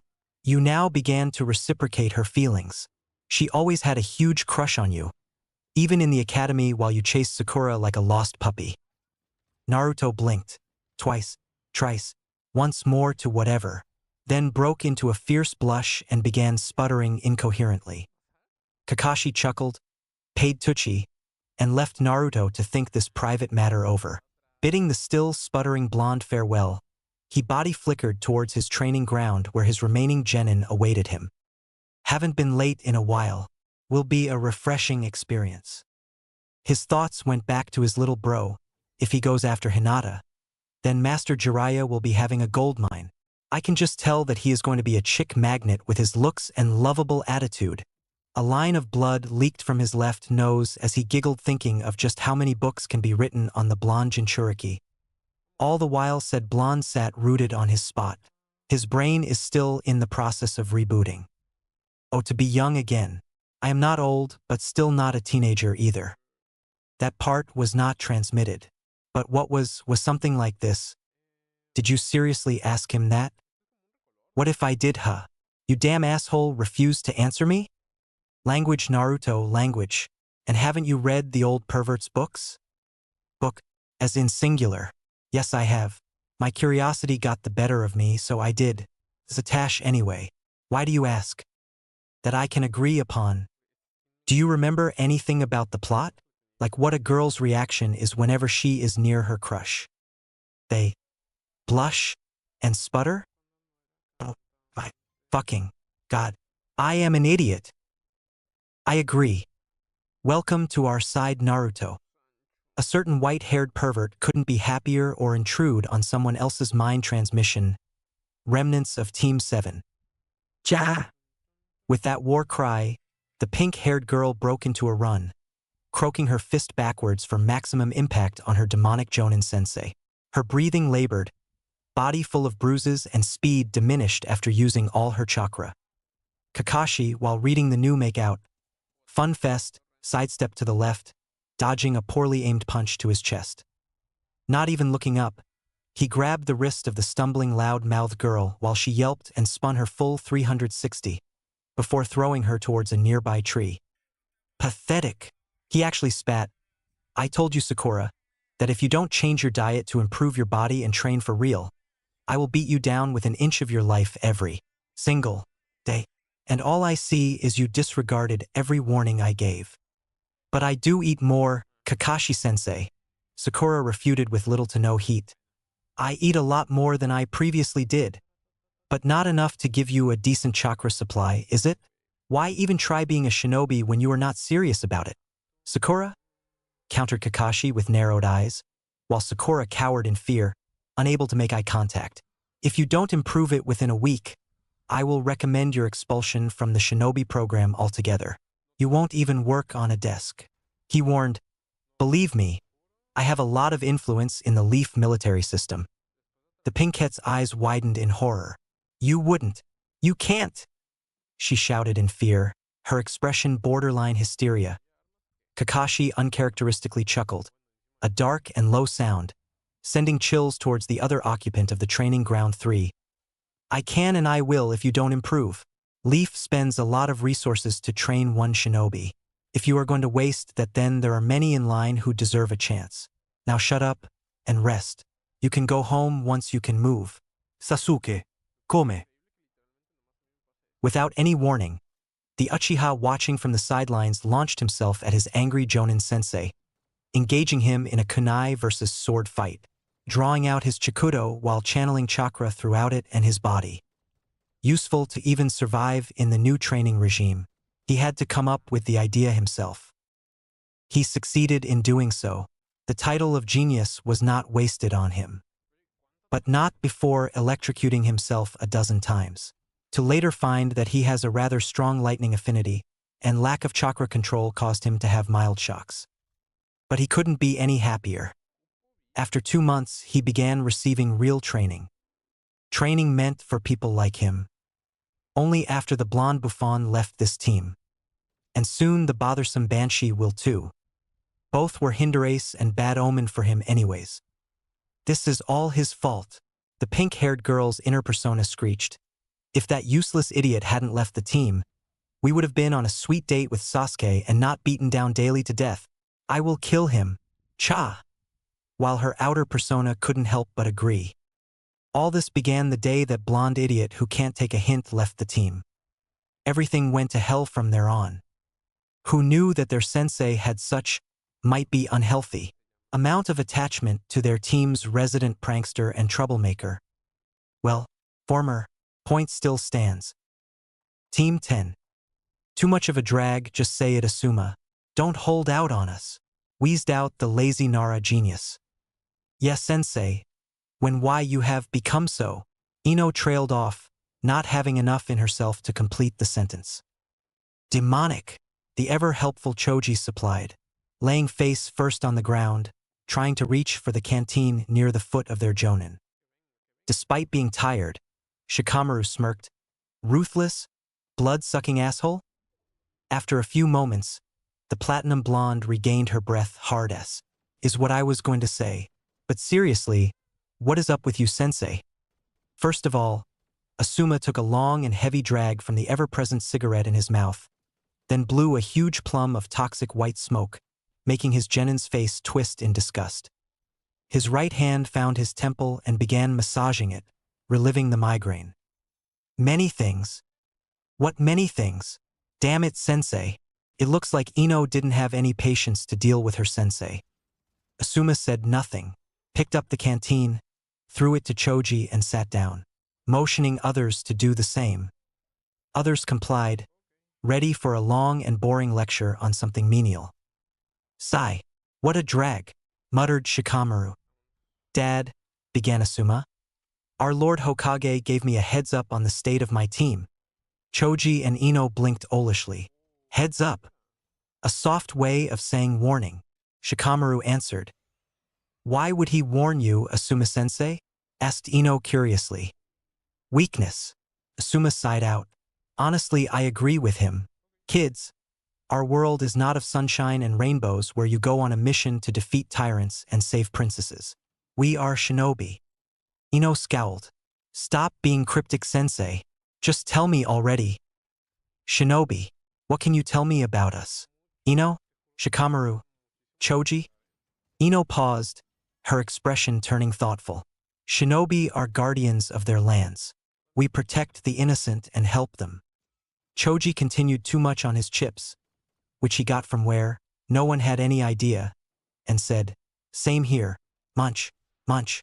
We also try a lot of food, and we keep the bad guys away and punish them. Asuma smiled softly, but his smile also had a hint of grimace. His head turned towards right, to his most intelligent genin, who had his eyes closed. We are glorified mercenaries, said Shikamaru rather plainly, stating a fact. We are paid to do anything we do. No shinobi will ever do a squat without something as a compensation.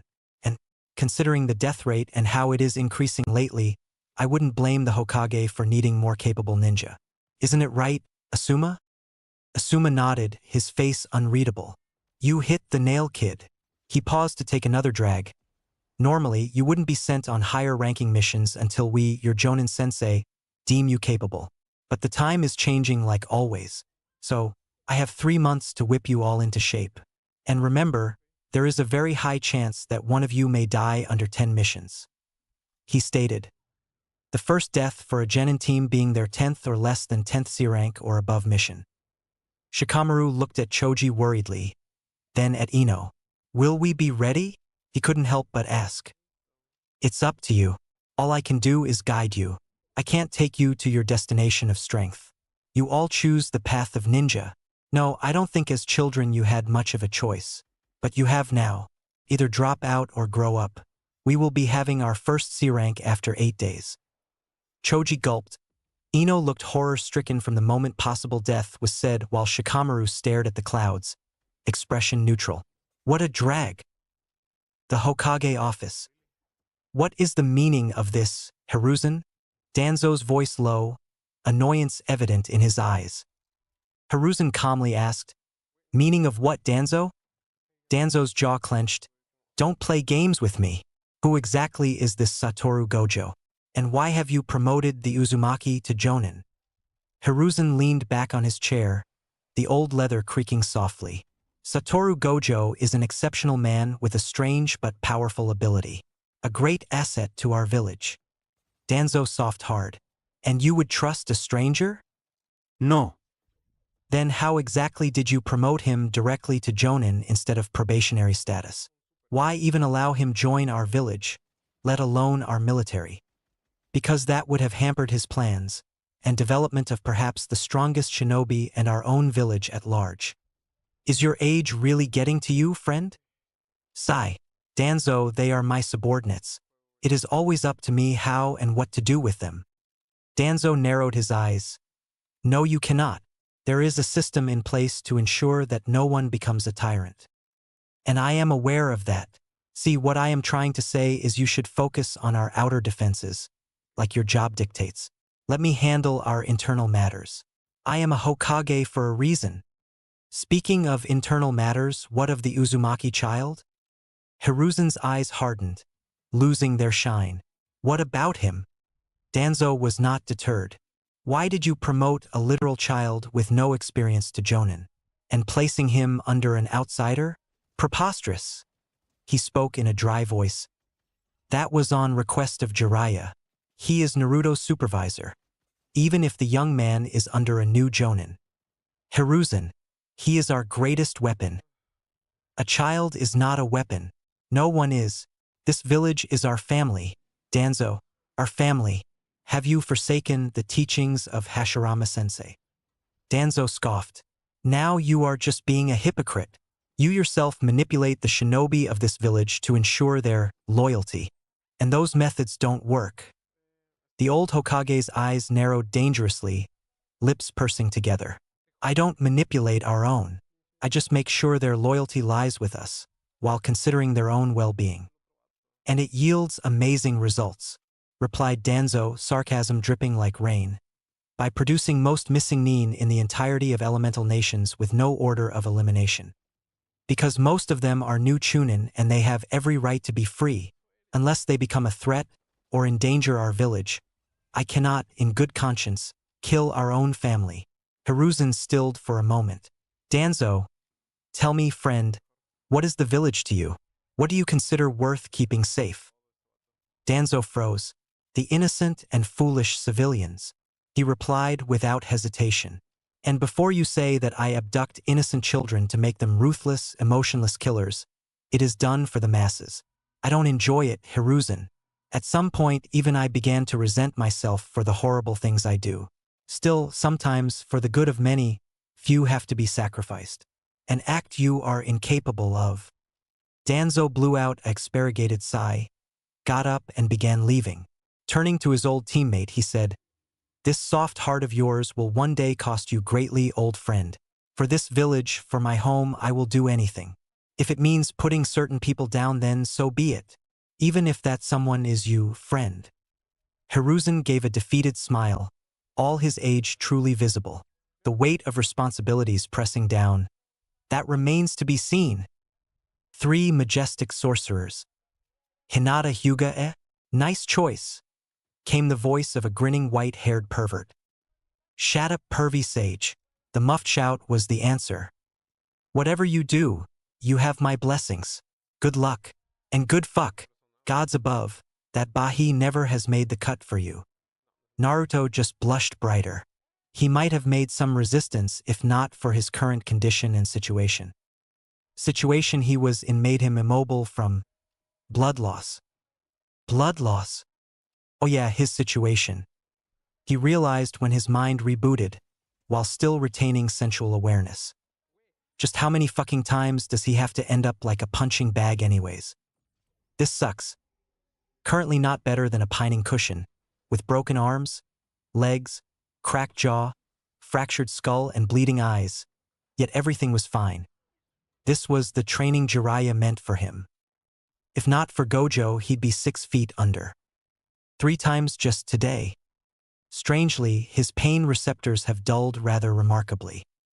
It's not to say he didn't feel the pain. Oh, no, he did. But it was a different than normal definition of pain, as he was aware of how and where he'd gotten hurt, but not the sensation itself. Another wonder of his innate technique he might have guessed. If he was not almost dead, that is. Should I be worried that he doesn't value my approval, but yours?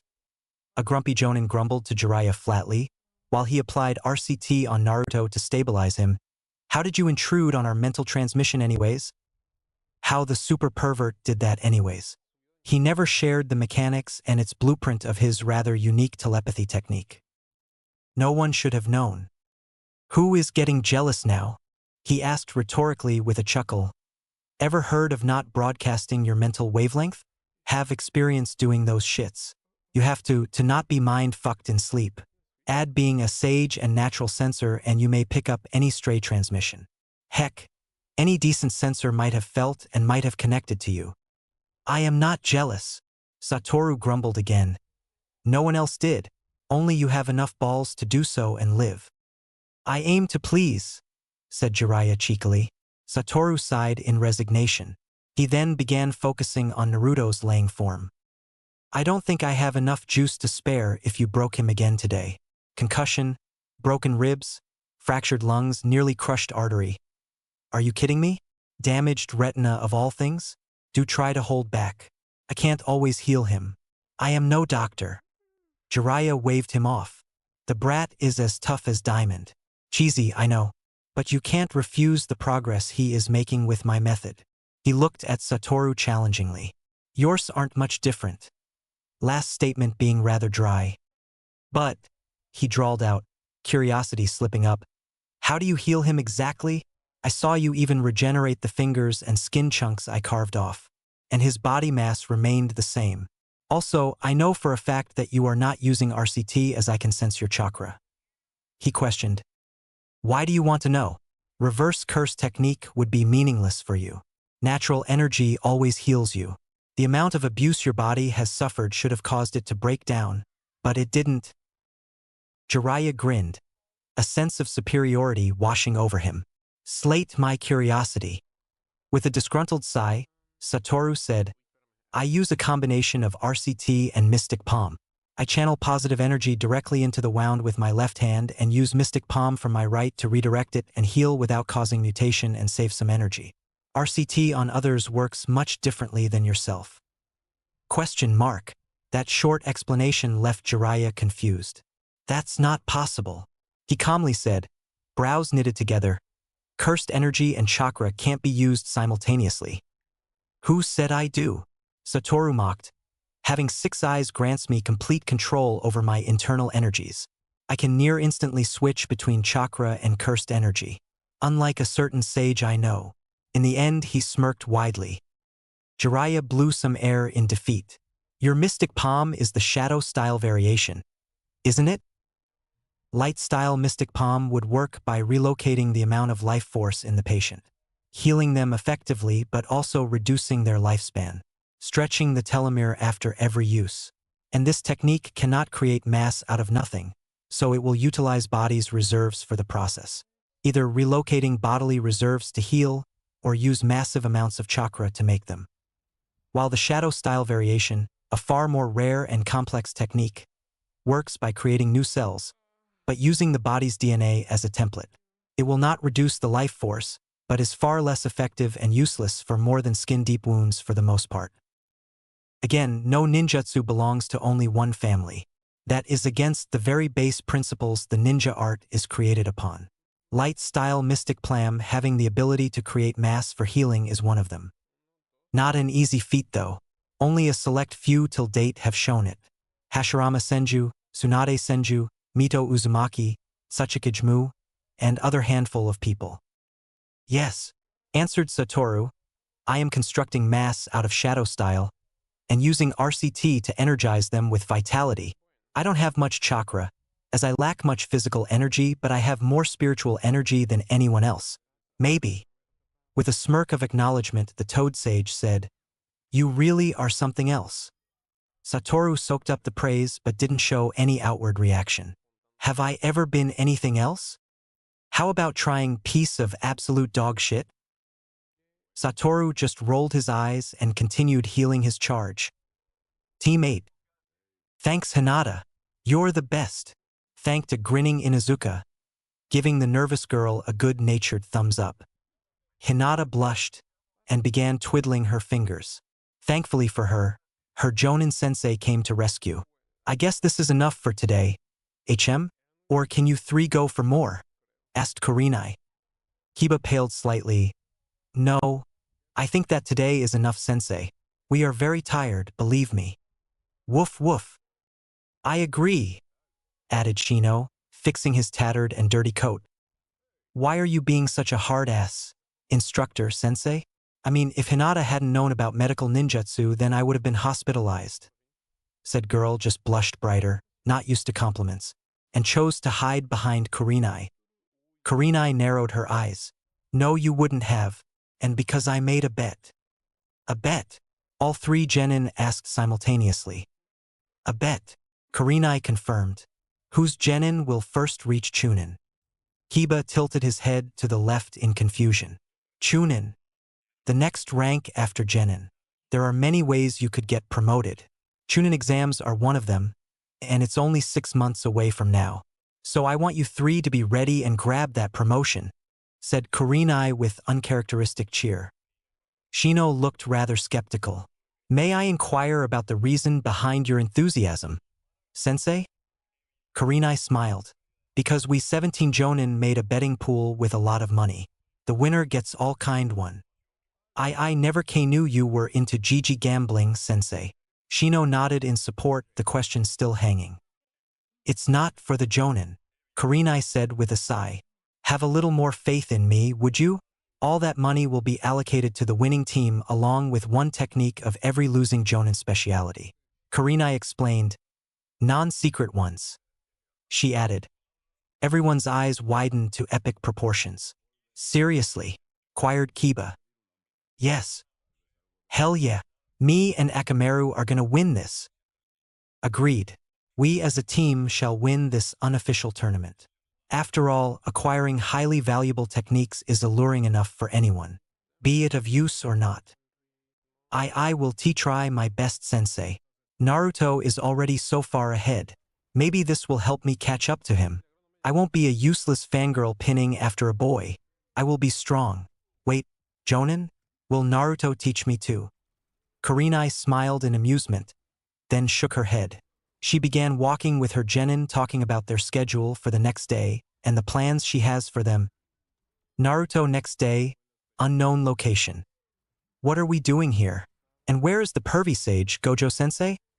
Asked Naruto as he stood in an empty grass field, wind blowing at high speeds, making his and Satoru's hair to sway and wave in hypnotic fashion. After the whole Hinata has a crush on him ordeal, and being beaten down by Jiraiya, he was exhausted and just went home. Luckily, he was granted the leave as Satoru had something to set up, giving Naruto enough time to think everything over and rest. The conclusion he arrived at is that he will deal with his newly developing crush on Hinata later and focus on his mission for now, along with his training. And today Satoru came, told him to be ready for something awesome and teleported him. Yes, you heard it right. Telefutsking portotion. As the white-haired sorcerer came, he made a clone who began writing scripts, runes, and began drawing unrecognizable geometric diagrams on his floor.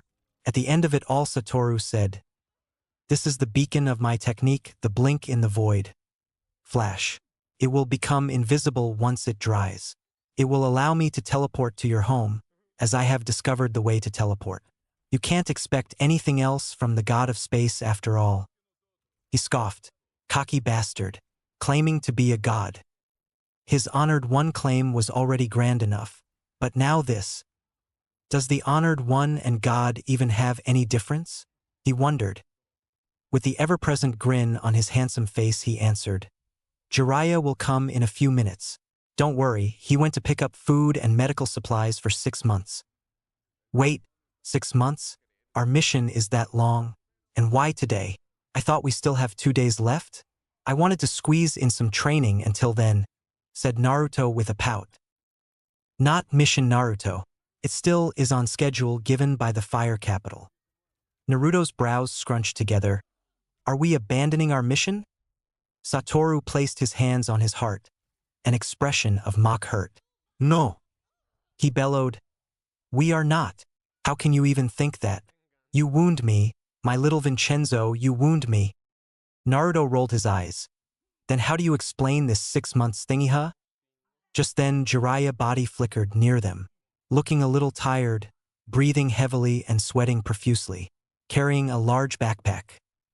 This grass field is almost 600 miles away from the Leaf. No one's gonna disturb us. I made sure no patrolling units have any duty here for the next day. He gestured towards the backpack he was carrying. Got everything we need here. Satoru gave Jiraiya a thumbs up, which Jiraiya reciprocated.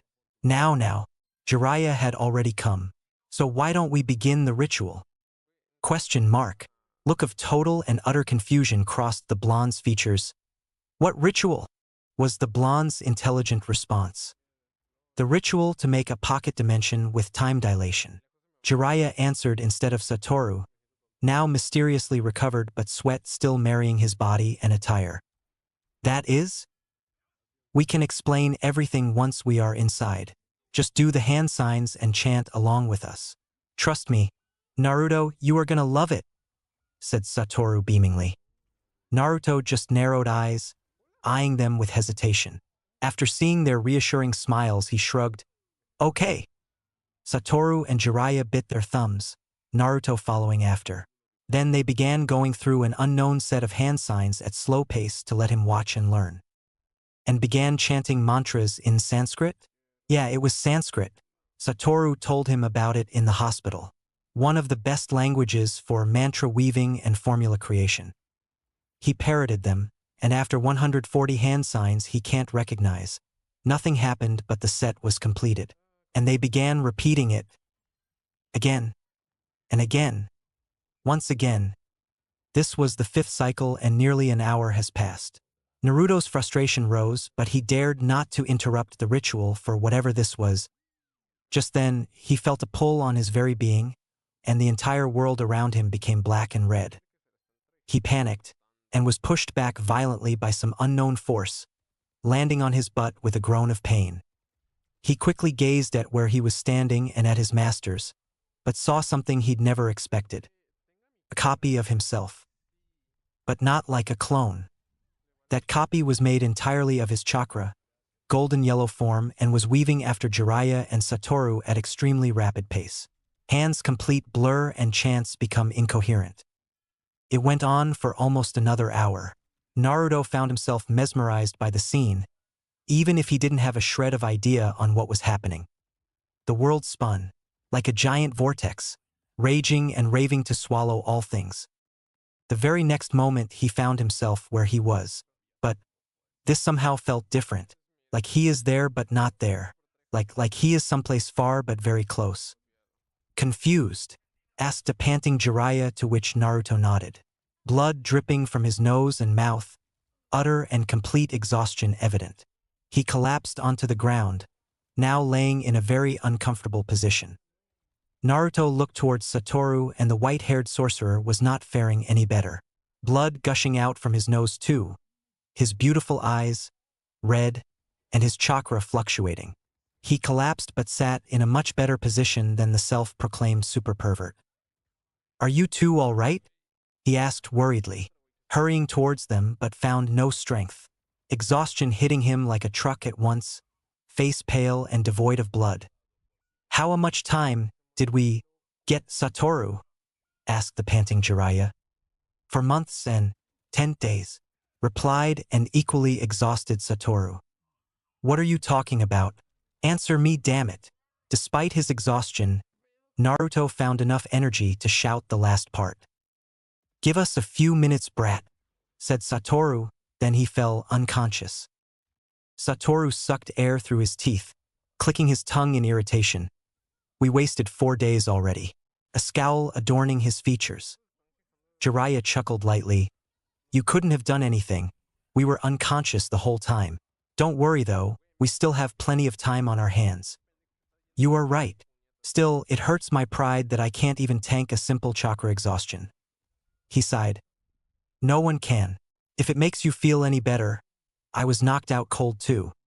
"Oh, I know," the limitless inheritor snickered. "What the fuck is going on?" roared Naruto, anger bubbling over. "Gee, you don't have to shout to ask," said Satoru dryly. "You forced me to." "Pipe down, brat," warned Jiraiya dangerously, not in the mood to hear nonsense. Naruto gave a stink eye, huffed and sat in the lotus position with folded arms, while he glared at the two white-haired men. "Simply, we are in a pocket dimension now," said Satoru. Naruto took many long, deep breaths to calm himself, aware that anger will do him no good, but the famous Uzumaki flare is still acting up. "But what is that?" he asked in a low and soft voice. "Haven't I explained it to you already?" inquired Jiraiya, raising a delicate eyebrow at the calm voice of his godson. Naruto looked to the right with a sheepish expression. "Have you?" He chuckled at his own idiocy. Both white-haired teachers facepalmed. "In the words a donkey like you can understand, we are in a different room of our world," said Jiraiya, while gulping down an unsealed glass of water. "Really?" "Yes, in this room the flow of time is very different.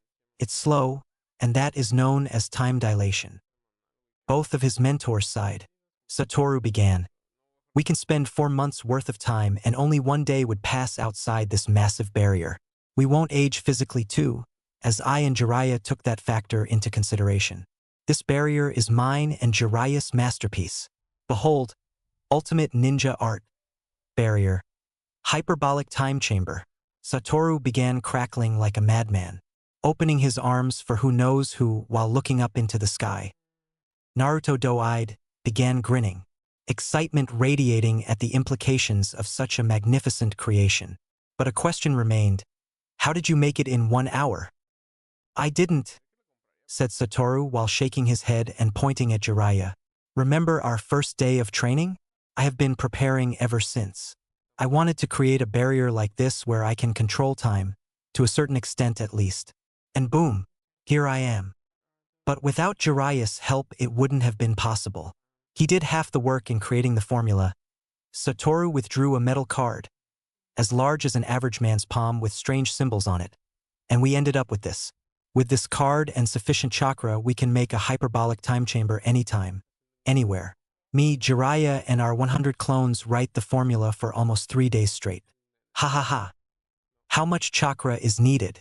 Tell me. Far more than you can think of, brat. Jiraiya reprimanded him. You will die if you try to use that tag. It took us your chakra of 2 days, your first day of jujitsu training and technically today, and our 5 days worth of chakra to make a time dilation of 4 months and 10 days. That tag also contains vast amounts of the sacred oil of Mount Myaboku. So this barrier also consumed massive amounts of natural energy and is still doing. He took a deep breath. We have 4 months and 6 days left before the barrier collapses. Satoru chimed in happily. This is not a thing to use regularly, Jiraiya warned. You can go mad by the amount of your mind maturing and body staying the same. It's more like a one-time thing to make sure your mission becomes successful. You are escorting the family of a Fire Nation's diplomat. Then why are we wasting time? Let's grind till we become paste. Believe it. The joke caused all 3 of them to erupt into laughter. I would like to warn you, Naruto, after this training period is completed, you won't be the same, physically or mentally. Everything about you is going to change, said Satoru seriously, his 6 eyes gleaming with power. Despite the rising sense of danger, Naruto grinned. Bring it on. I can take on anything. Believe it. Naruto's tranquil slumber was shattered by Jiraiya's boisterous voice. Rise and shine, Naruto. Today's training begins now. Naruto groggily opened his eyes, only to shut them again. Just 5 more minutes, pervy sage. Please? Jiraiya's expression turned stern. No more snoozing, Naruto. We've got a long day ahead. But, pervy sage, just 5 more minutes. I'm begging you. Naruto whined in desperation. Jiraiya crossed his arms. No, Naruto. Now, get up. Undeterred, Naruto pleaded once more. 5 more minutes. Please, sensei? Jiraiya's patience wore thin. Naruto, that's enough. Still, Naruto persisted, his voice growing more dramatic. Just 5 more minutes. I'll never ask for anything again, I swear. Jiraiya had had enough. With a sly grin, he pulled out a water bottle and sprayed Naruto's face. Rise, young ninja. Naruto's eyes snapped open, and he sat up with a start, sputtering, Ah, pervy sage, you're the worst. Jiraiya just laughed, his raspy voice echoing in the empty field. It's only 4:37 a.m. Why did you wake me up this early? For God's sake, the sun hasn't risen yet. To tell you your schedule from today to the next 2 months. I just wanted to tell you how you will be torture-air trained. Jiraiya chuckled menacingly, while Naruto shivered. Satoru came to his rescue. You will run 50 kilometers with weights at full speed without chakra. Then we will have breakfast.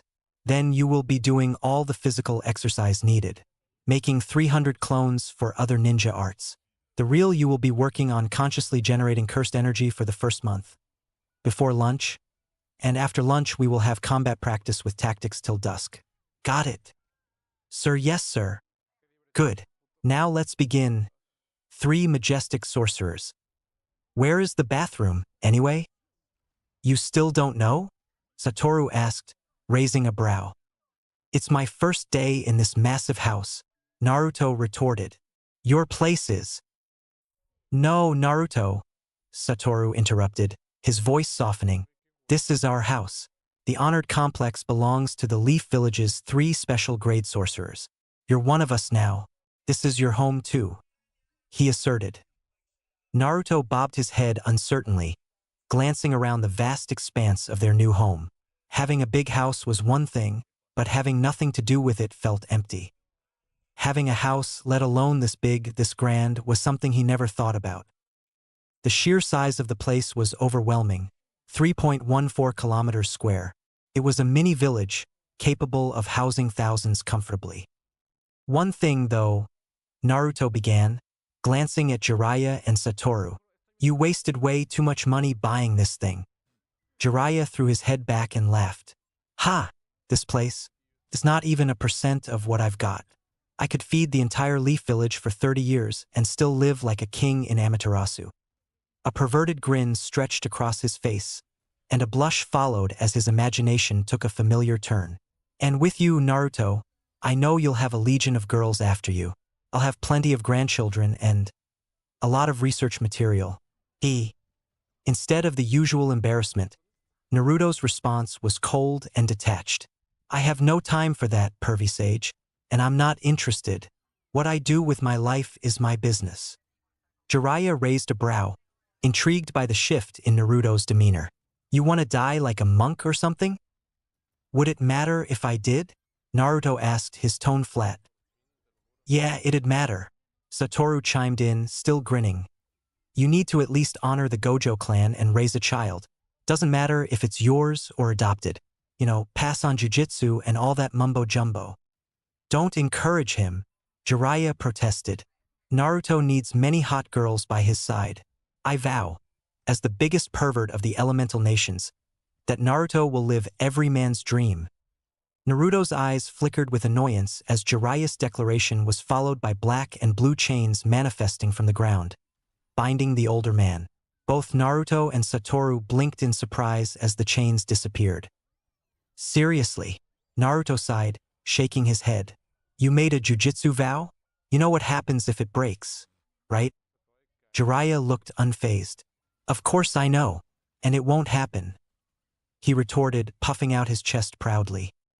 Well then, Naruto stretched his arm in a similar manner of pledging, suppressing any emotion on his once expressive face. I, Naruto Uzumaki, vow that. Before he could complete, he was smacked on the head by Satoru. Hard. Don't do that. You do not know how uncertain life can be. Go with the flow like you always do, Satoru scolded. And you are a Gojo now, not Uzumaki, he added. Naruto grumbled angrily, eyes flashing red. Still won't do that though. I'll never be that pervert, he mumbled. And I am still Uzumaki. Heh, Jiraiya interjected quickly. You definitely will. I'll have a field day making the biggest romancer out of him yet. No, I would never. Your father did, kid. What are you when I made a kid into a true man, the yellow flash, huh? Ladies swarmed him on every step of the way. The blonde's eyes darkened. I don't care. Jiraiya chuckled, not so good-naturedly. Just give it a go. I promise you'll love it. Not like it will be your first time. The blonde pounced like a raging fox on its prey, face and eyes red with both embarrassment and shame. Hands become deadly sharp metallic claws, glinting lowly in the soft light of the room. The metallic claw never reached the perverted sage, as a blue translucent barrier formed between him and his godson, stopping the irate blonde effectively. From there on, it devolved into a cat fight, or a toad versus fox fight to be more precise. Satoru face-bombed at the foolishness of his fellow special grade, shaking his head with a sigh. Without another word, he stripped naked, casually jumping into the rather large bathtub in the bathroom. The bath was enormous, resembling a small hot spring, with steam rising from the water's surface, creating a cozy aura. Holding the angry child by his neck, face to the floor, Jiraiya chuckled, letting Naruto go as he stepped in behind Satoru, the water splashing against his skin. With a content, pleasant sigh, he submerged deeper, water reaching his chin. You know, kid, you might want to learn a thing or two from Satoru here. He's got the whole cool guy thing down. Naruto rolled his eyes but couldn't help the smirk that crept onto his lips. Yeah, right? And the only thing I'm learning from you is how to be a pervert. Hey, I'm a professional and a super pervert. SUPERPRVRT. Jiraiya exclaimed, his face the picture of mock indignation. You'll thank me one day. This prompted Satoru to laugh and the blonde to grumble incoherently. Naruto stood before the mirror, adjusting the collar of his sleek, black uniform. It was a high-collared jacket with a straight, slanted placket that angled to the left, giving it a sharp, modern edge. The fabric hugged his frame comfortably, its dark color contrasting with the golden buttons that ran along the side. Each button bore a subtle, black tornado-like spiral, a nod to both the Uzumaki clan and the unique design of Jujutsu High. His current attire is not much different from the uniform Satoru wore in his high school days. The uniform's simple yet striking look exuded a sense of professionalism, much like the traditional jujutsu sorcerer attire worn by his mentor/brother. The black pants, perfectly tailored, completed the outfit, along with sturdy, but soft parlor shoes that allowed for swift and silent movement. Satoru, standing on Naruto's left, stepped forward and pulled out a sealed scroll. With a flick of his wrist, he unsealed a pure black cloak, hooking it over Naruto's shoulders. The cloak shimmered for a moment before mending itself, the chakra fibers weaving together seamlessly. Are you ready? Satoru asked, his trademark smirk barely hiding the seriousness beneath. Heh, I've always been ready, Satoru, Naruto replied, a confident grin stretching across his face. Don't forget your mask, brat, Jiraiya chimed in, his tone gruff. Yeah, pervy sage. I won't, Naruto grumbled, his cheeks puffed out in irritation. Naruto tilted his head, a small smile forming on his lips. He put on the fingerless gloves on. I do look a lot like Dad, he muttered, eyes scanning the reflection. Jiraiya, leaning against the doorframe, smiled. Yeah, you've got his looks all right, he said, his voice carrying that familiar warmth. But your personality? That's all your mom. Naruto straightened his shirt and grinned back, his usual confidence surfacing. Believe it. You've got the best of both of them, little Vincenzo, Satoru said, giving the cloak a light tug. Now let's get going. Time to show the world what you're made of. Damn right I will. Did you make your parallel existence? Leave him with Jiraiya so you can set up our business registration. Satoru's question came out casually, but it had a serious undertone. Naruto nodded slowly, fixing his collar. Yes, I did. He's currently doing some elemental training. Jiraiya, his curiosity piqued, leaned in. Naruto, how did you create that marvel of a cloning technique anyway? I can guess. Satoru didn't tell me. So, how'd you do it? Glancing at the super pervert, Naruto smirked, the corner of his lips tugging upward with pride. I no longer have a hayflick limit, and my body automatically produces uncontrollable RCT. He took a calming breath. I figured it out myself. Now I can perform RCT and create an RCT-based extension. You can call it DDAD in short. He explained. It's not a reversal of my technique, but something which consumes positive energy, so it cannot be called that. He paused again, watching Jiraiya's incredulous expression before continuing. I divide every cell of my body to produce a biological clone, then infuse it with half of my real soul. The trade-off? The clone can't use chakra, can't eat or do anything important other than the task I gave it. Exists for a limited time. Oh, and it cuts my strength in half. That half strength will not return for 10 minutes from the moment the clone is killed. Broken, Jiraiya muttered, a low whistle escaping his lips as he shook his head in disbelief. Yup, Satoru added casually. Extremely broken. Naruto faut scold. I don't want to hear that from a guy who can manipulate space, and definitely not from the guy who can blast things out of his ass and call it, I am atomic. Who even names their technique that? Only an overgrown, perverted teenager would. A flush crept up Jiraiya's cheeks as he looked away sheepishly, while Satoru just beamed, his grin widening as he watched the exchange. And who names their extension DDAD? Huh? Satoru teased. I know a certain blonde, whiskered kid who did. This time, it was Naruto's turn to blush, turning his cheeks a vivid shade of crimson. That's death, Decay. Another day. My RCT-based extension. Lapse Extension CTR. He explained quickly, trying to brush it off. Naruto felt a wave of unease wash over him, as if he'd just opened a can of worms he wasn't ready to deal with. The secondary lapse, if it could even be called that, of Manus Autonomous displayed contradictory attributes depending on the aspect in use. Yes, it had many and multiple aspects, defying the fundamental nature of what an innate technique is and how many applications one lapse or an extension can hold. One being his clones and other find out in near future.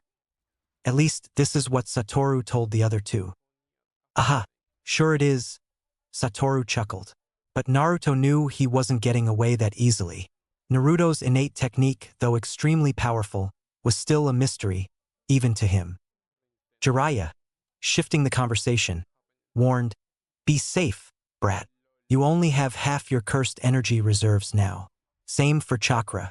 Perfect control or not, you lack the raw output that Satoru and I have. Satoru clapped a reassuring hand on Naruto's shoulder. Don't worry, I'm with him, Jiraiya. I'll always keep my little bro safe. Naruto scowled deeper this time, his voice rising. I am not little. Jiraiya couldn't help but laugh. All right, off you go. Naruto grunted. What would you do, pervy sage? Got no missions. Jiraiya waved his arms in the negative. Nah, I am on vacation. Do you even know how long I worked before coming back home? Besides, I have some important research to do. Rolling his eyes, he bid Jiraiya farewell, and both Jujutsu Sorcerer's body flickered, flashing outside of their vast residency complex, near the gates. The morning sun glinted off the rooftops as they emerged into the open, the breeze carrying with it the scent of fresh, damp earth. There was nothing to be seen anywhere for a long distance except huge trees, birds singing happily, and insects buzzing with morning energy, the honored complex being far away from the village and all. Let's roll, Satoru cheered, his voice echoing. He began hovering a few feet above the ground. Within a heartbeat, he took flight, soaring upward with dizzying speed like a rocket, his white hair whipping in the wind. Come on, show me what you've got to counter my coolness, Satoru taunted, his fingers making teasing come-here gestures as he floated effortlessly in the air. A smirk found its way to Naruto's face.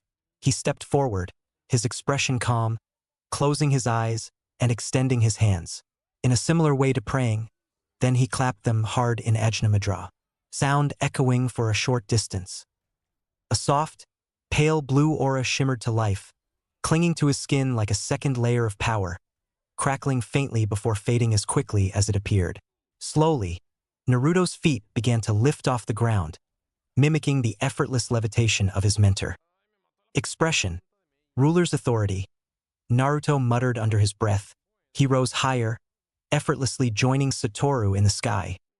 He took some time, adjusting to the newfound sensation of flight as he took in the vast expanse of the forest below. How's this? Naruto called out, a grin spreading across his face as he floated at eye level with Satoru. Not bad, Naruto, not bad at all, he said, flashing a good-natured thumbs up, his voice filled with approval. With a shared nod, they shot forward towards the western sector of the village, flying in perfect synchronization. Hokage office. Hiruzen stood on the rooftop of the Leaf Administration Building, his gaze fixed on the sprawling village below. The early morning sun bathed the rooftops and winding streets in a warm, golden light.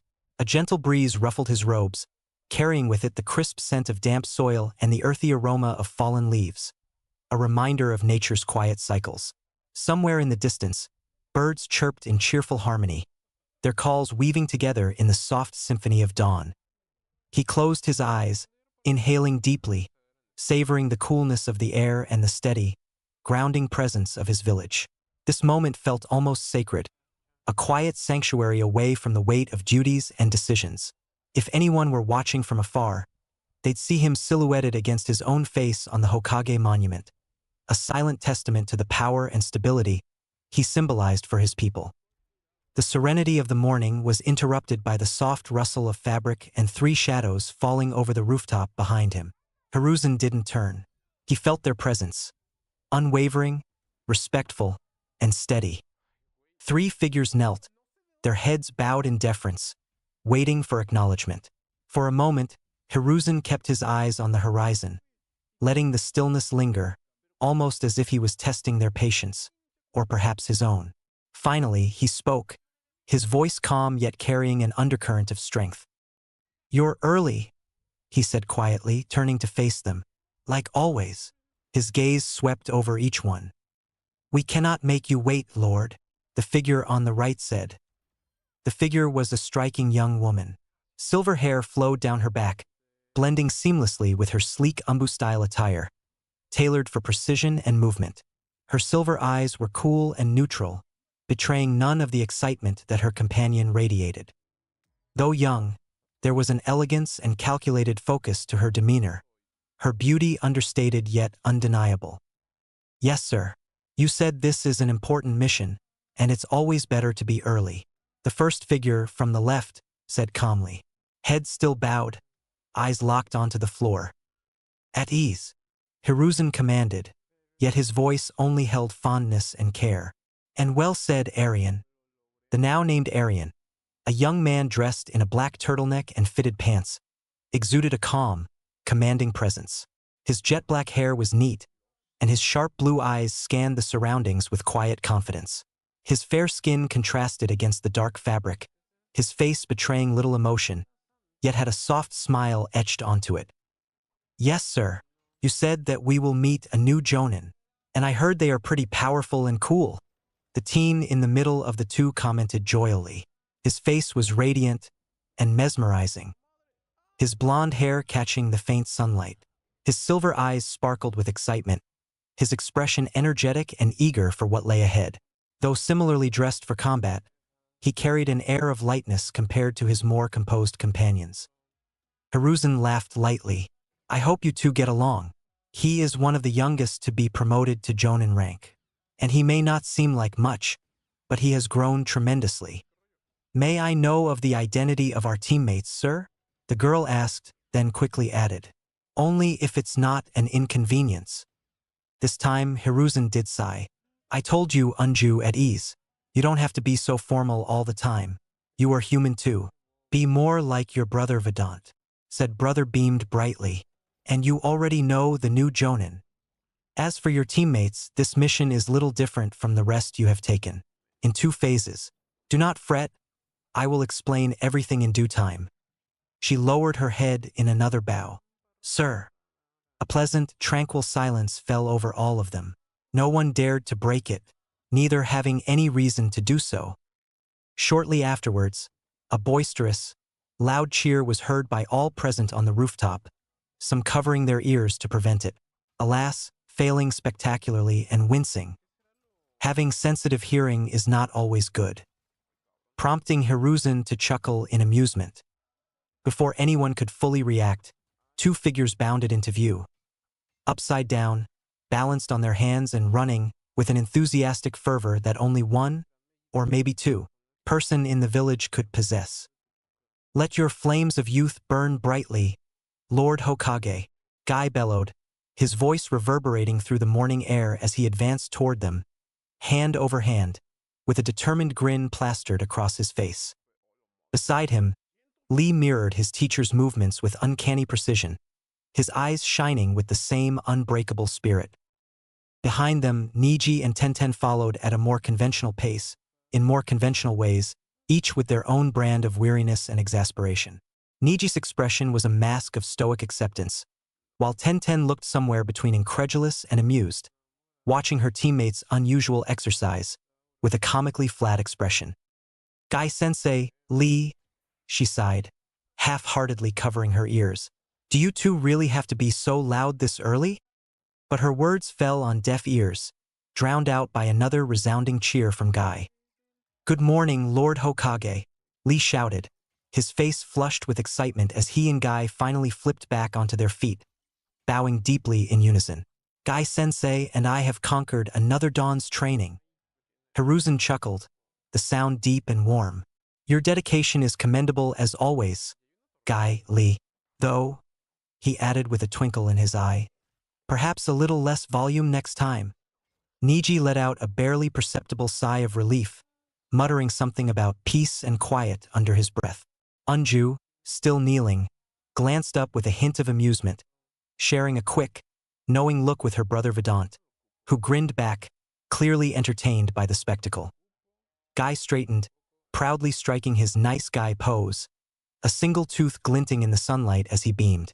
Ah, Lord Hokage, youth can't be contained, nor should it be. We must let it burst forth like the most vibrant flame. Hiruzen shook his head, humor dancing in his eyes. Indeed, Guy, indeed. But today, he just glanced at Guy. I hope you're prepared. Guy's expression shifted instantly, his excitement tempered by a new seriousness. Lee straightened as well, following Guy behind. Training Ground 3.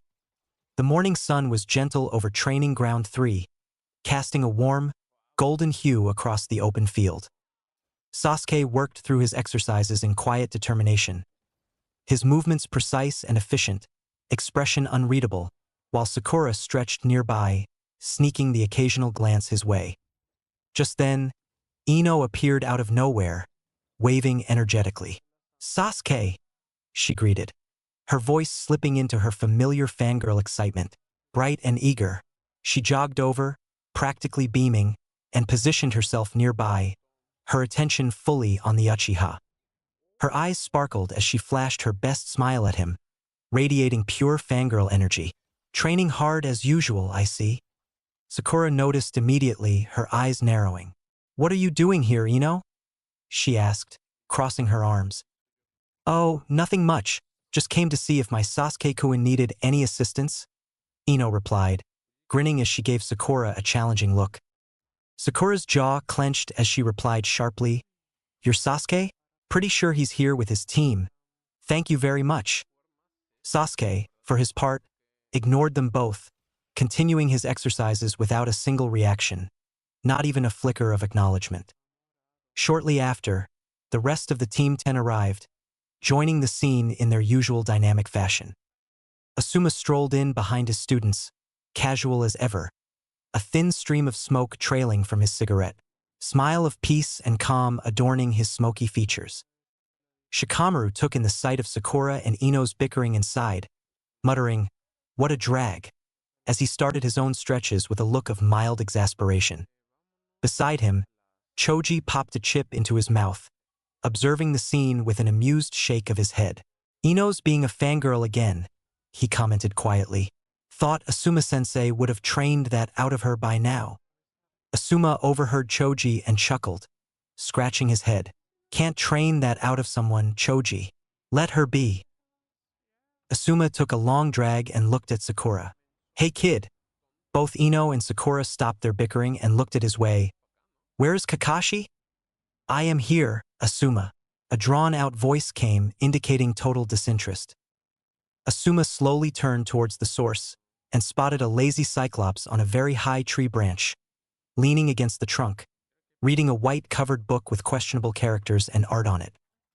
Without missing a beat, Kakashi jumped down from his resting place, closing his book with a flourish and gracefully pocketing it to the ever-present subspace every ninja has. Especially girls. Everyone takes shit out of nowhere and shoves it nowhere. Enough of the narrator's thoughts on hammerspace. Asuma gave Kakashi an appraising look. You have grown strong, Kakashi. I didn't even sense you, he noted, clearly impressed. Kakashi chuckled softly. Right back at you. Your chakra supply has nearly doubled. Seems like a certain blonde's effects were not limited to Team 7. Huh. Sorry to interrupt, Shikamaru interjected. Where is Naruto? I don't see him anywhere. He is not skipping the mission, is he? Asuma once again looked at Kakashi, his gaze questioning.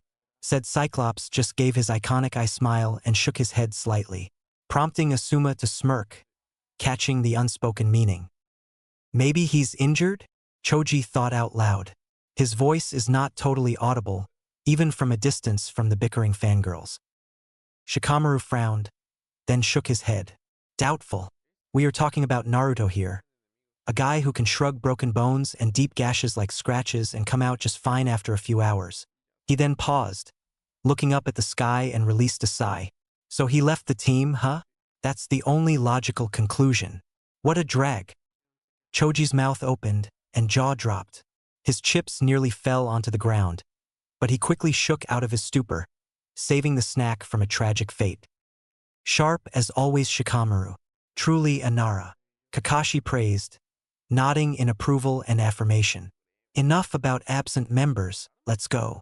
He clapped his hands loudly, twice. Come here, you two. Sakura and Sasuke stiffened instinctively, gaining a confused look from Ino, and nearly instantly fell behind Kakashi. There is a story there. Kakashi looked at them, smiled and said, let's move out. We can't make Lord Hokage wait. Heh! Asuma let out a low chuckle. That's coming from a guy who is habitually 3 hours late? Is the sun rising in the west today? Kakashi shrugged, feigning innocence. There is first for everything, Asuma. Ha! Asuma laughed louder. Can't argue with that. With a body flicker, Team 7 and 10 arrived at the Leaf Administration Building's terrace.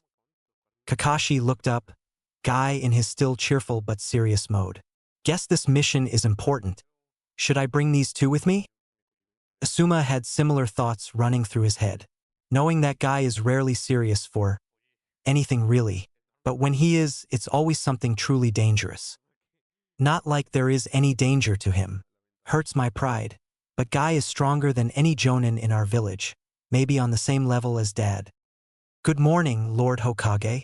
Kakashi greeted and knelt down, Asuma and every genin following behind both Jonin. Ah, Hiruzen acknowledged them. Good morning to you too, Kakashi, Asuma, and to all your genin. Hiruzen withdrew his pipe from his robes and lit it with fire chakra. Only Naruto and Satoru remain to arrive. They will be joining us shortly. What? Sakura blurted out, eyes wide with surprise. She quickly slapped a hand over her mouth, realizing she's drawn every eye on the rooftop. Sakura, why are you so surprised? Ino asked, casting her a curious look. And yeah, I didn't see Naruto with you and Sasuke. Sakura's face flushed. Naruto left Team 7 almost a month ago. I thought he might have quit being a shinobi entirely. Ino scoffed quietly, barely restraining a smug look. Wouldn't be the worst thing. He was always bothering Sasuke. Anyway, her voice was soft, but seasoned Jonin nearby caught every word. An uncomfortable silence followed. Anju gave Ino a disappointed look. Still so caught in the villagers' prejudice, even after becoming a kunoichi. Suddenly, a powerful gust swept over the rooftop, drawing everyone's attention skyward. High above them, a figure descended with dramatic flair, drawing everyone's eyes once again to himself. Satoru, radiating an unmistakable aura of confidence, dropped from the sky at astonishing speed, looking as though he'd crash into the roof. But, at the last moment, he slowed to a graceful halt, landing softly with a smug grin, basking in the reactions around him. Just behind him, another figure landed, Naruto, clad in a new outfit, his cloak rippling in the wind. His descent was smoother, more understated, but no less impressive. There were differences, though, far more noticeable differences. His eyes. They were icy blue from azure blue, and glowed lowly with untold power. Not only that, their pattern. It changed completely. No longer were they plain orbs of sunshine, but now they looked like they contained a miniature sky within. Patterns of white like cloud vapors, seemingly hypnotic.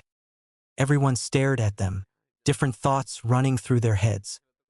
Sakura, Ino, and Tenten's face colored prettily at the sight, while Anju looked very intrigued, a little red dusting her cheeks as well. As for Sasuke, he was a completely different story, practically radiating envy. His own eyes sprang into action, scanning both figures for every detail they have. Both of them have more chakra than the rest of us combined, individually. That was shit, Naruto bit out as he wobbled, trying to regain his balance after landing. Calculating position vectors and velocity with your formula is hard as fuck. Ha! Satoru laughed it off. Never said it'd be easy, Vincenzo. I always loved the challenge.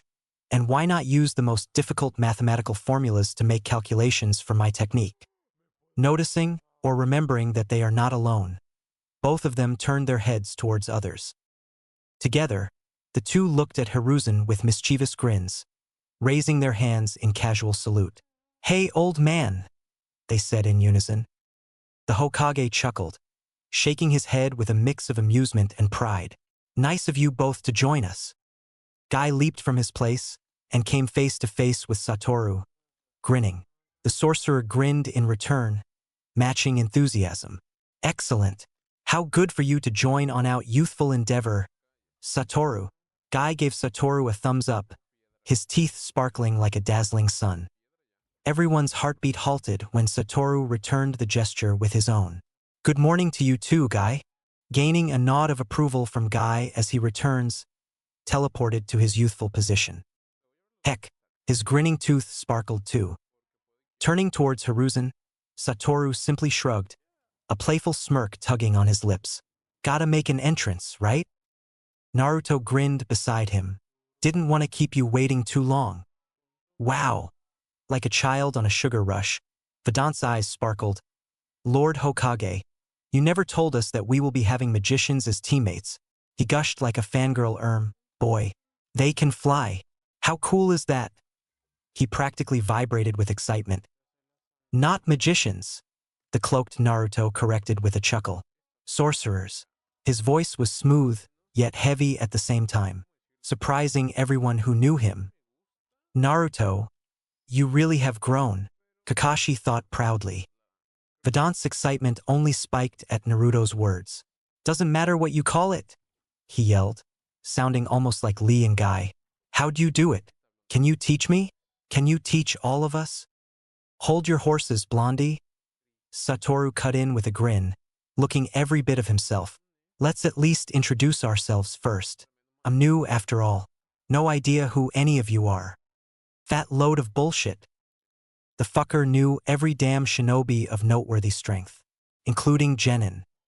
A few chuckles passed around, and Hiruzen nodded, giving the floor to each of them in turn. Vedant took the stage with a wide grin. "I'll go first. I am Vedant Roy, age 18, rank, Special Jonin, specialist in elemental martial arts." "Yes," Guy and Lee practically cried. "Another youthful taijutsu practitioner. How youthful of you, Vedant. We shall show the world the power of flames of youth." Guess who said that? There was a blaze in the eyes of the blonde martial artist. "I shall, Guy-sensei." "Ho boy," someone muttered. Anju took the stage next, stepping forward as her soft silver hair and eyes glittered in the morning skylight. "I am Anju Roy, Special Jonin, specializing in medicine, medical ninjutsu, and sword arts," she said calmly, her gaze lingering on Naruto for a little longer than others. Only a certain sorcerer noticed, and he grinned too toothily. Naruto shuddered rather violently and glared at his teacher/brother. Arian smiled slightly and gave a short bow. "Arian Roy, 18, Jonin, specialist in sealing and barrier techniques." His tone was formal and respectful, but he radiated immense confidence. "Barriers, huh?" Satoru thought, paying attention to the black-haired Jonin. Team 10 came next.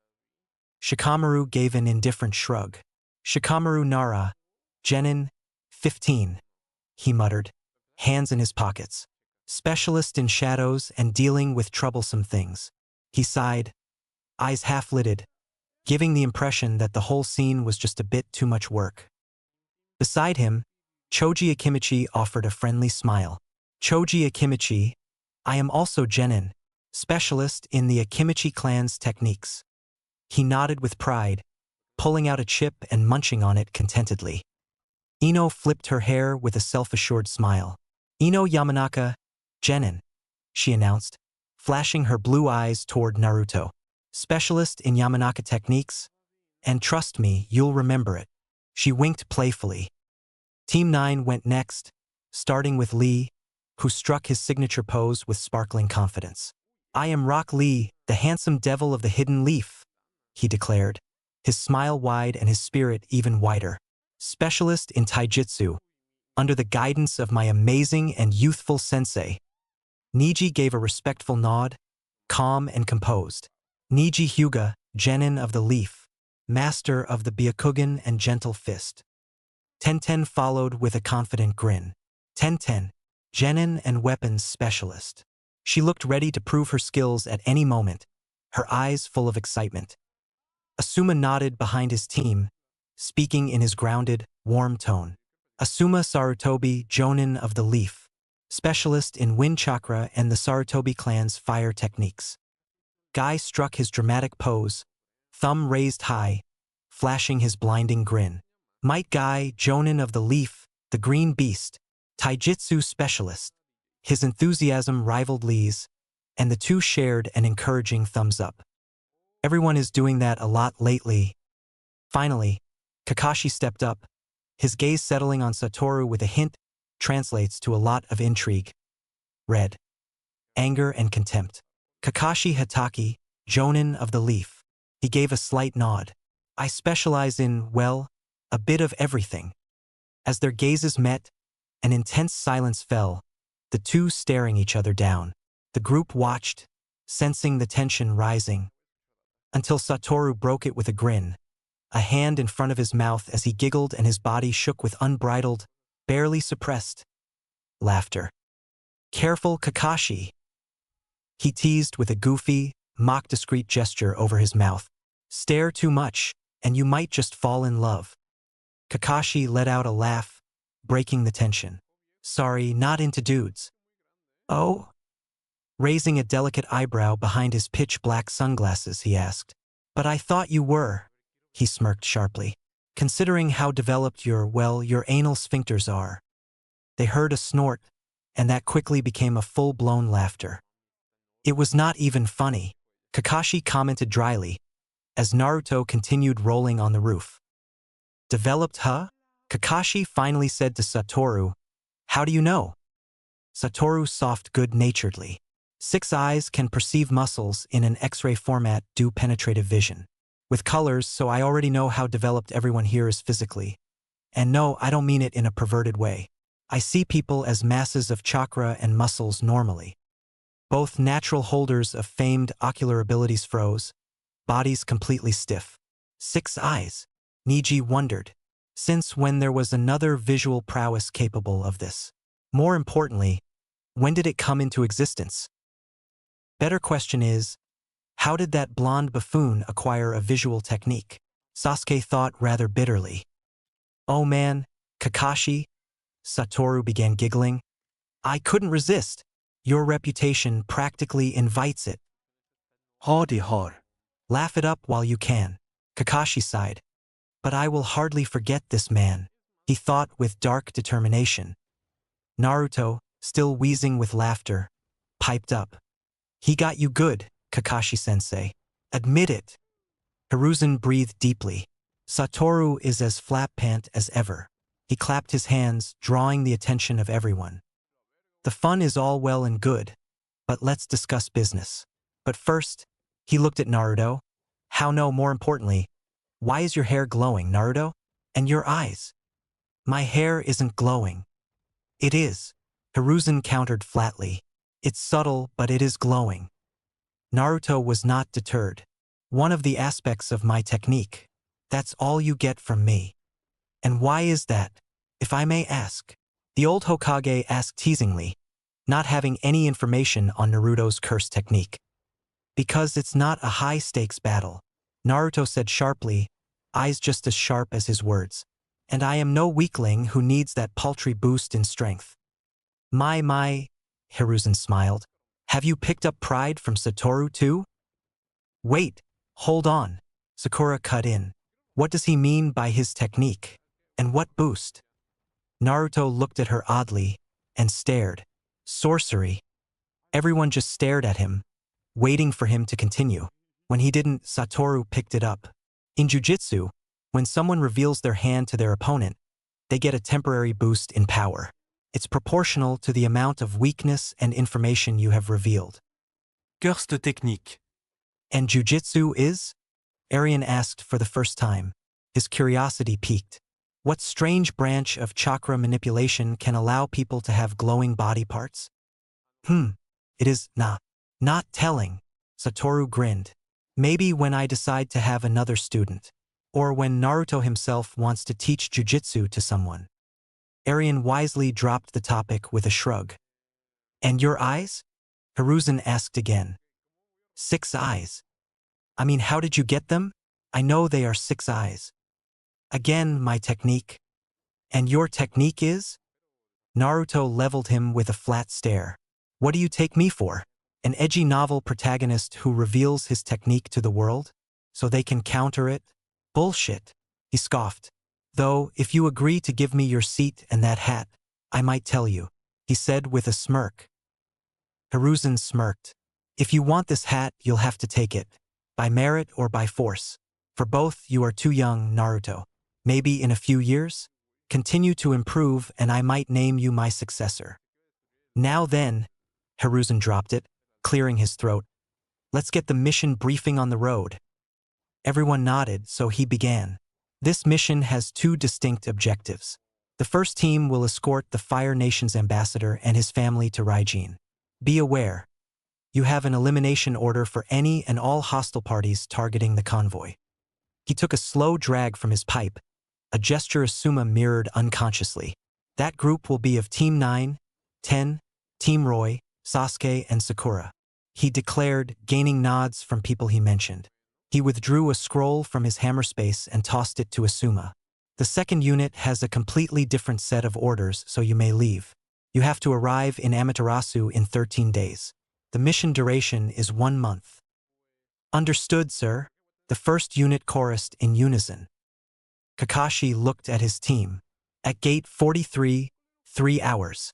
They nodded before vanishing from sight with body flicker. In seconds, only Satoru, Naruto, and Kakashi remained. What's the matter, old man? Hiruzen gave Naruto a sharp look, his face devoid of any expression he previously held, reminding him of his current position. Naruto was taken aback, flinched lightly, and said nothing. You 3 are to head to the northern province of Orihara. Recently, a mercenary group attacked a medium-sized village there. They slaughtered most of the men and kidnapped the women and children. This is an annihilation mission.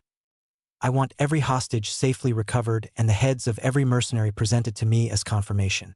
You have 1 week to complete the mission and an additional week to regroup with the convoy in the fire capital. His tone was resolute and grim. Kakashi's visible eye narrowed. What's the connection between this mercenary group and our client? This group has been in contact with a former retainer and former general of our client, Hiruzen replied. The man defected and now intends to assassinate his lord. He's a seasoned warrior and not to be underestimated. His rank? Satoru inquired. He was the general of the state of Orihara. Satoru smirked, a touch darker, sending others on edge. Would be fun, fighting a samurai of such strength. Hiruzen's eyes sharpened once again. You 3 are among the strongest shinobi the Leaf has to offer right now. It may be overkill, but we cannot afford to take chances. Our mineral trade depends on it. Execute it flawlessly. For the first time in the briefing, Satoru and Naruto dropped to one knee, bowing their heads in a rare display of formality. Understood, sir. Kakashi nodded in silent acknowledgement. With a quick glance at one another, the 3 elite shinobi, perhaps the strongest team currently in the Leaf, rose and vanished from the room in unison, their forms flickering as they moved toward the armory. As they approached their apartment, the Roy siblings began to unwind, their shoulders losing the tension they held. Especially Unju, who broke into a fierce blush, cheeks bringing crimson the moment they stepped inside. She tried to keep her composure, but her rigid stance and averted gaze betrayed her. Vedant was quick to notice. Oh ho, what's this? He teased as he giggled. Looks like your little crush is still alive and kicking after all these years. Huh, sis? Unju shot him a withering glare. Shut up, smartass. It's not like that, And you know it, she growled, her tone sharp. Maybe, Arian chimed in, his expression the picture of calm amusement. He leaned against the wall, arms folded. But honestly, I doubt he even remembers us. It's been a long time. He shrugged, glancing at Anju. Still, Vedant has a point. You always had a soft spot for Naruto and a huge crush on him. Since what? Day one. That's not true, Anju protested, her voice rising. I don't. She cut herself off with a frustrated groan. You're both impossible. Arian raised a brow, smirking. Oh, come on. You're not fooling anyone. Remember how you couldn't even look him in the eye back then? I'm surprised you didn't trip over your own feet. That did not happen, Anju shot back, stomping her foot. Vedant jumped in, grinning from ear to ear. Oh, it absolutely happened. Right in front of so many people too. Honestly, I thought you were going to faint. Pulling a Hinata on us. Ha! I hate both of you, she muttered, burying her face in her hands. Hate us all you want, but you can't deny you're nervous about seeing him. Admit it, you're already planning how you'll act all casual and cool when he shows up. Vedant sighed. I will kill you, Anju said, her tone deadly as she lunged at him. Arian caught her arm with a laugh before she could reach her target. Easy there, sis, Arian said, shaking his head. Honestly, you should be excited. He's changed a lot. Stronger, more focused, though. He pointed his right thumb at Vedant. Probably still just as much of a knucklehead as this one. Hey! Vedant exclaimed, crossing his arms indignantly. For your information, I've matured a lot since then. Arian tilted his head. Sure you have. And what about the time you? That doesn't count. Vedant interrupted, his voice almost a shout. And for the record, I taught Naruto plenty of useful things back then. Anju smirked, finally regaining her composure. Oh, like how to sneak snacks into classroom, or maybe how to blow up training dummies without getting caught. Those were tactics. Thank you very much, Vedant replied, puffing his chest out. Creative problem solving. Arian continued to laugh, patting him on the back. Keep telling yourself that, buddy. Will he remember us? Still be our friend like we were? Vedant shrugged, his enthusiasm dropping a bit. Maybe, but he's still Naruto. If there's one thing that hasn't changed, it's his heart. And besides, he smirked. Even if he doesn't remember us right away, how could he ever forget you, Anju? Arian smiled, backing him up. Exactly. You've got that unforgettable energy. Anju groaned again. You two are the worst. And proud of it, Vedant quipped, laughing. A passing thought. Can you sense this, Satoru? No, but I can see it and sense it. The blonde ones specially. They are the most troublesome of the bunch. Heh. I am also blonde, you bastard. You are different yet not so different, Mr. Vincenzo. Stop teasing me. Damn it. Anyways, these three are not normal. Not by any stretch of the imagination. Yes, their spiritual structure is vastly different from normal humans. Humans of this world. Should we confirm it with Old Man Hokage? I already did.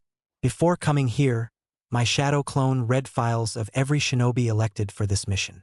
They were not born in the leaf, but without a shadow of doubt, they are residents of Fire Nation. Their age is also consistent, intriguing, maybe pure reincarnates, as children, because I doubt they have memories of their past life like you do they? No, they don't, and they can't be just reincarnates as you put it. Reincarnation solves and fixes any spiritual inconsistency, making their spiritual structure fit for the world to be. Astral body recycling. Their genetic data and world laws are rewritten. Only the spark of consciousness remains, carrying karma. Well, mystery to be solved, I guess. They are not a danger to us, nor to the village, so who cares? You are right. Yup, even if they become trouble in future, I sure am capable of handling all three. Being confident, are we? Why wouldn't I? I am the best. Learning from the best. Zabist. Haha. Well said, my Vincenzo. Something the matter? You seem uneasy. I don't know. I seem to be forgetting something extremely important. Emphasis on extreme. And I have no idea why. Memory temperament? No. I checked for any anomaly in your mindscape. Not even 1 day's worth of memory is missing. Or altered. And I doubt the giant furball would appreciate anyone poking around your head. Then what? Got any ideas? Shrug. Must be natural. If you can remember, then that's fine. If not, who cares? Let things happen when they happen. Deal with it. You are right. Sign. Well, anyway, I am having some ramen. You in? Order 2 veg bowls for me, would you? I'll be there in a minute. All right. You are paying. Fine.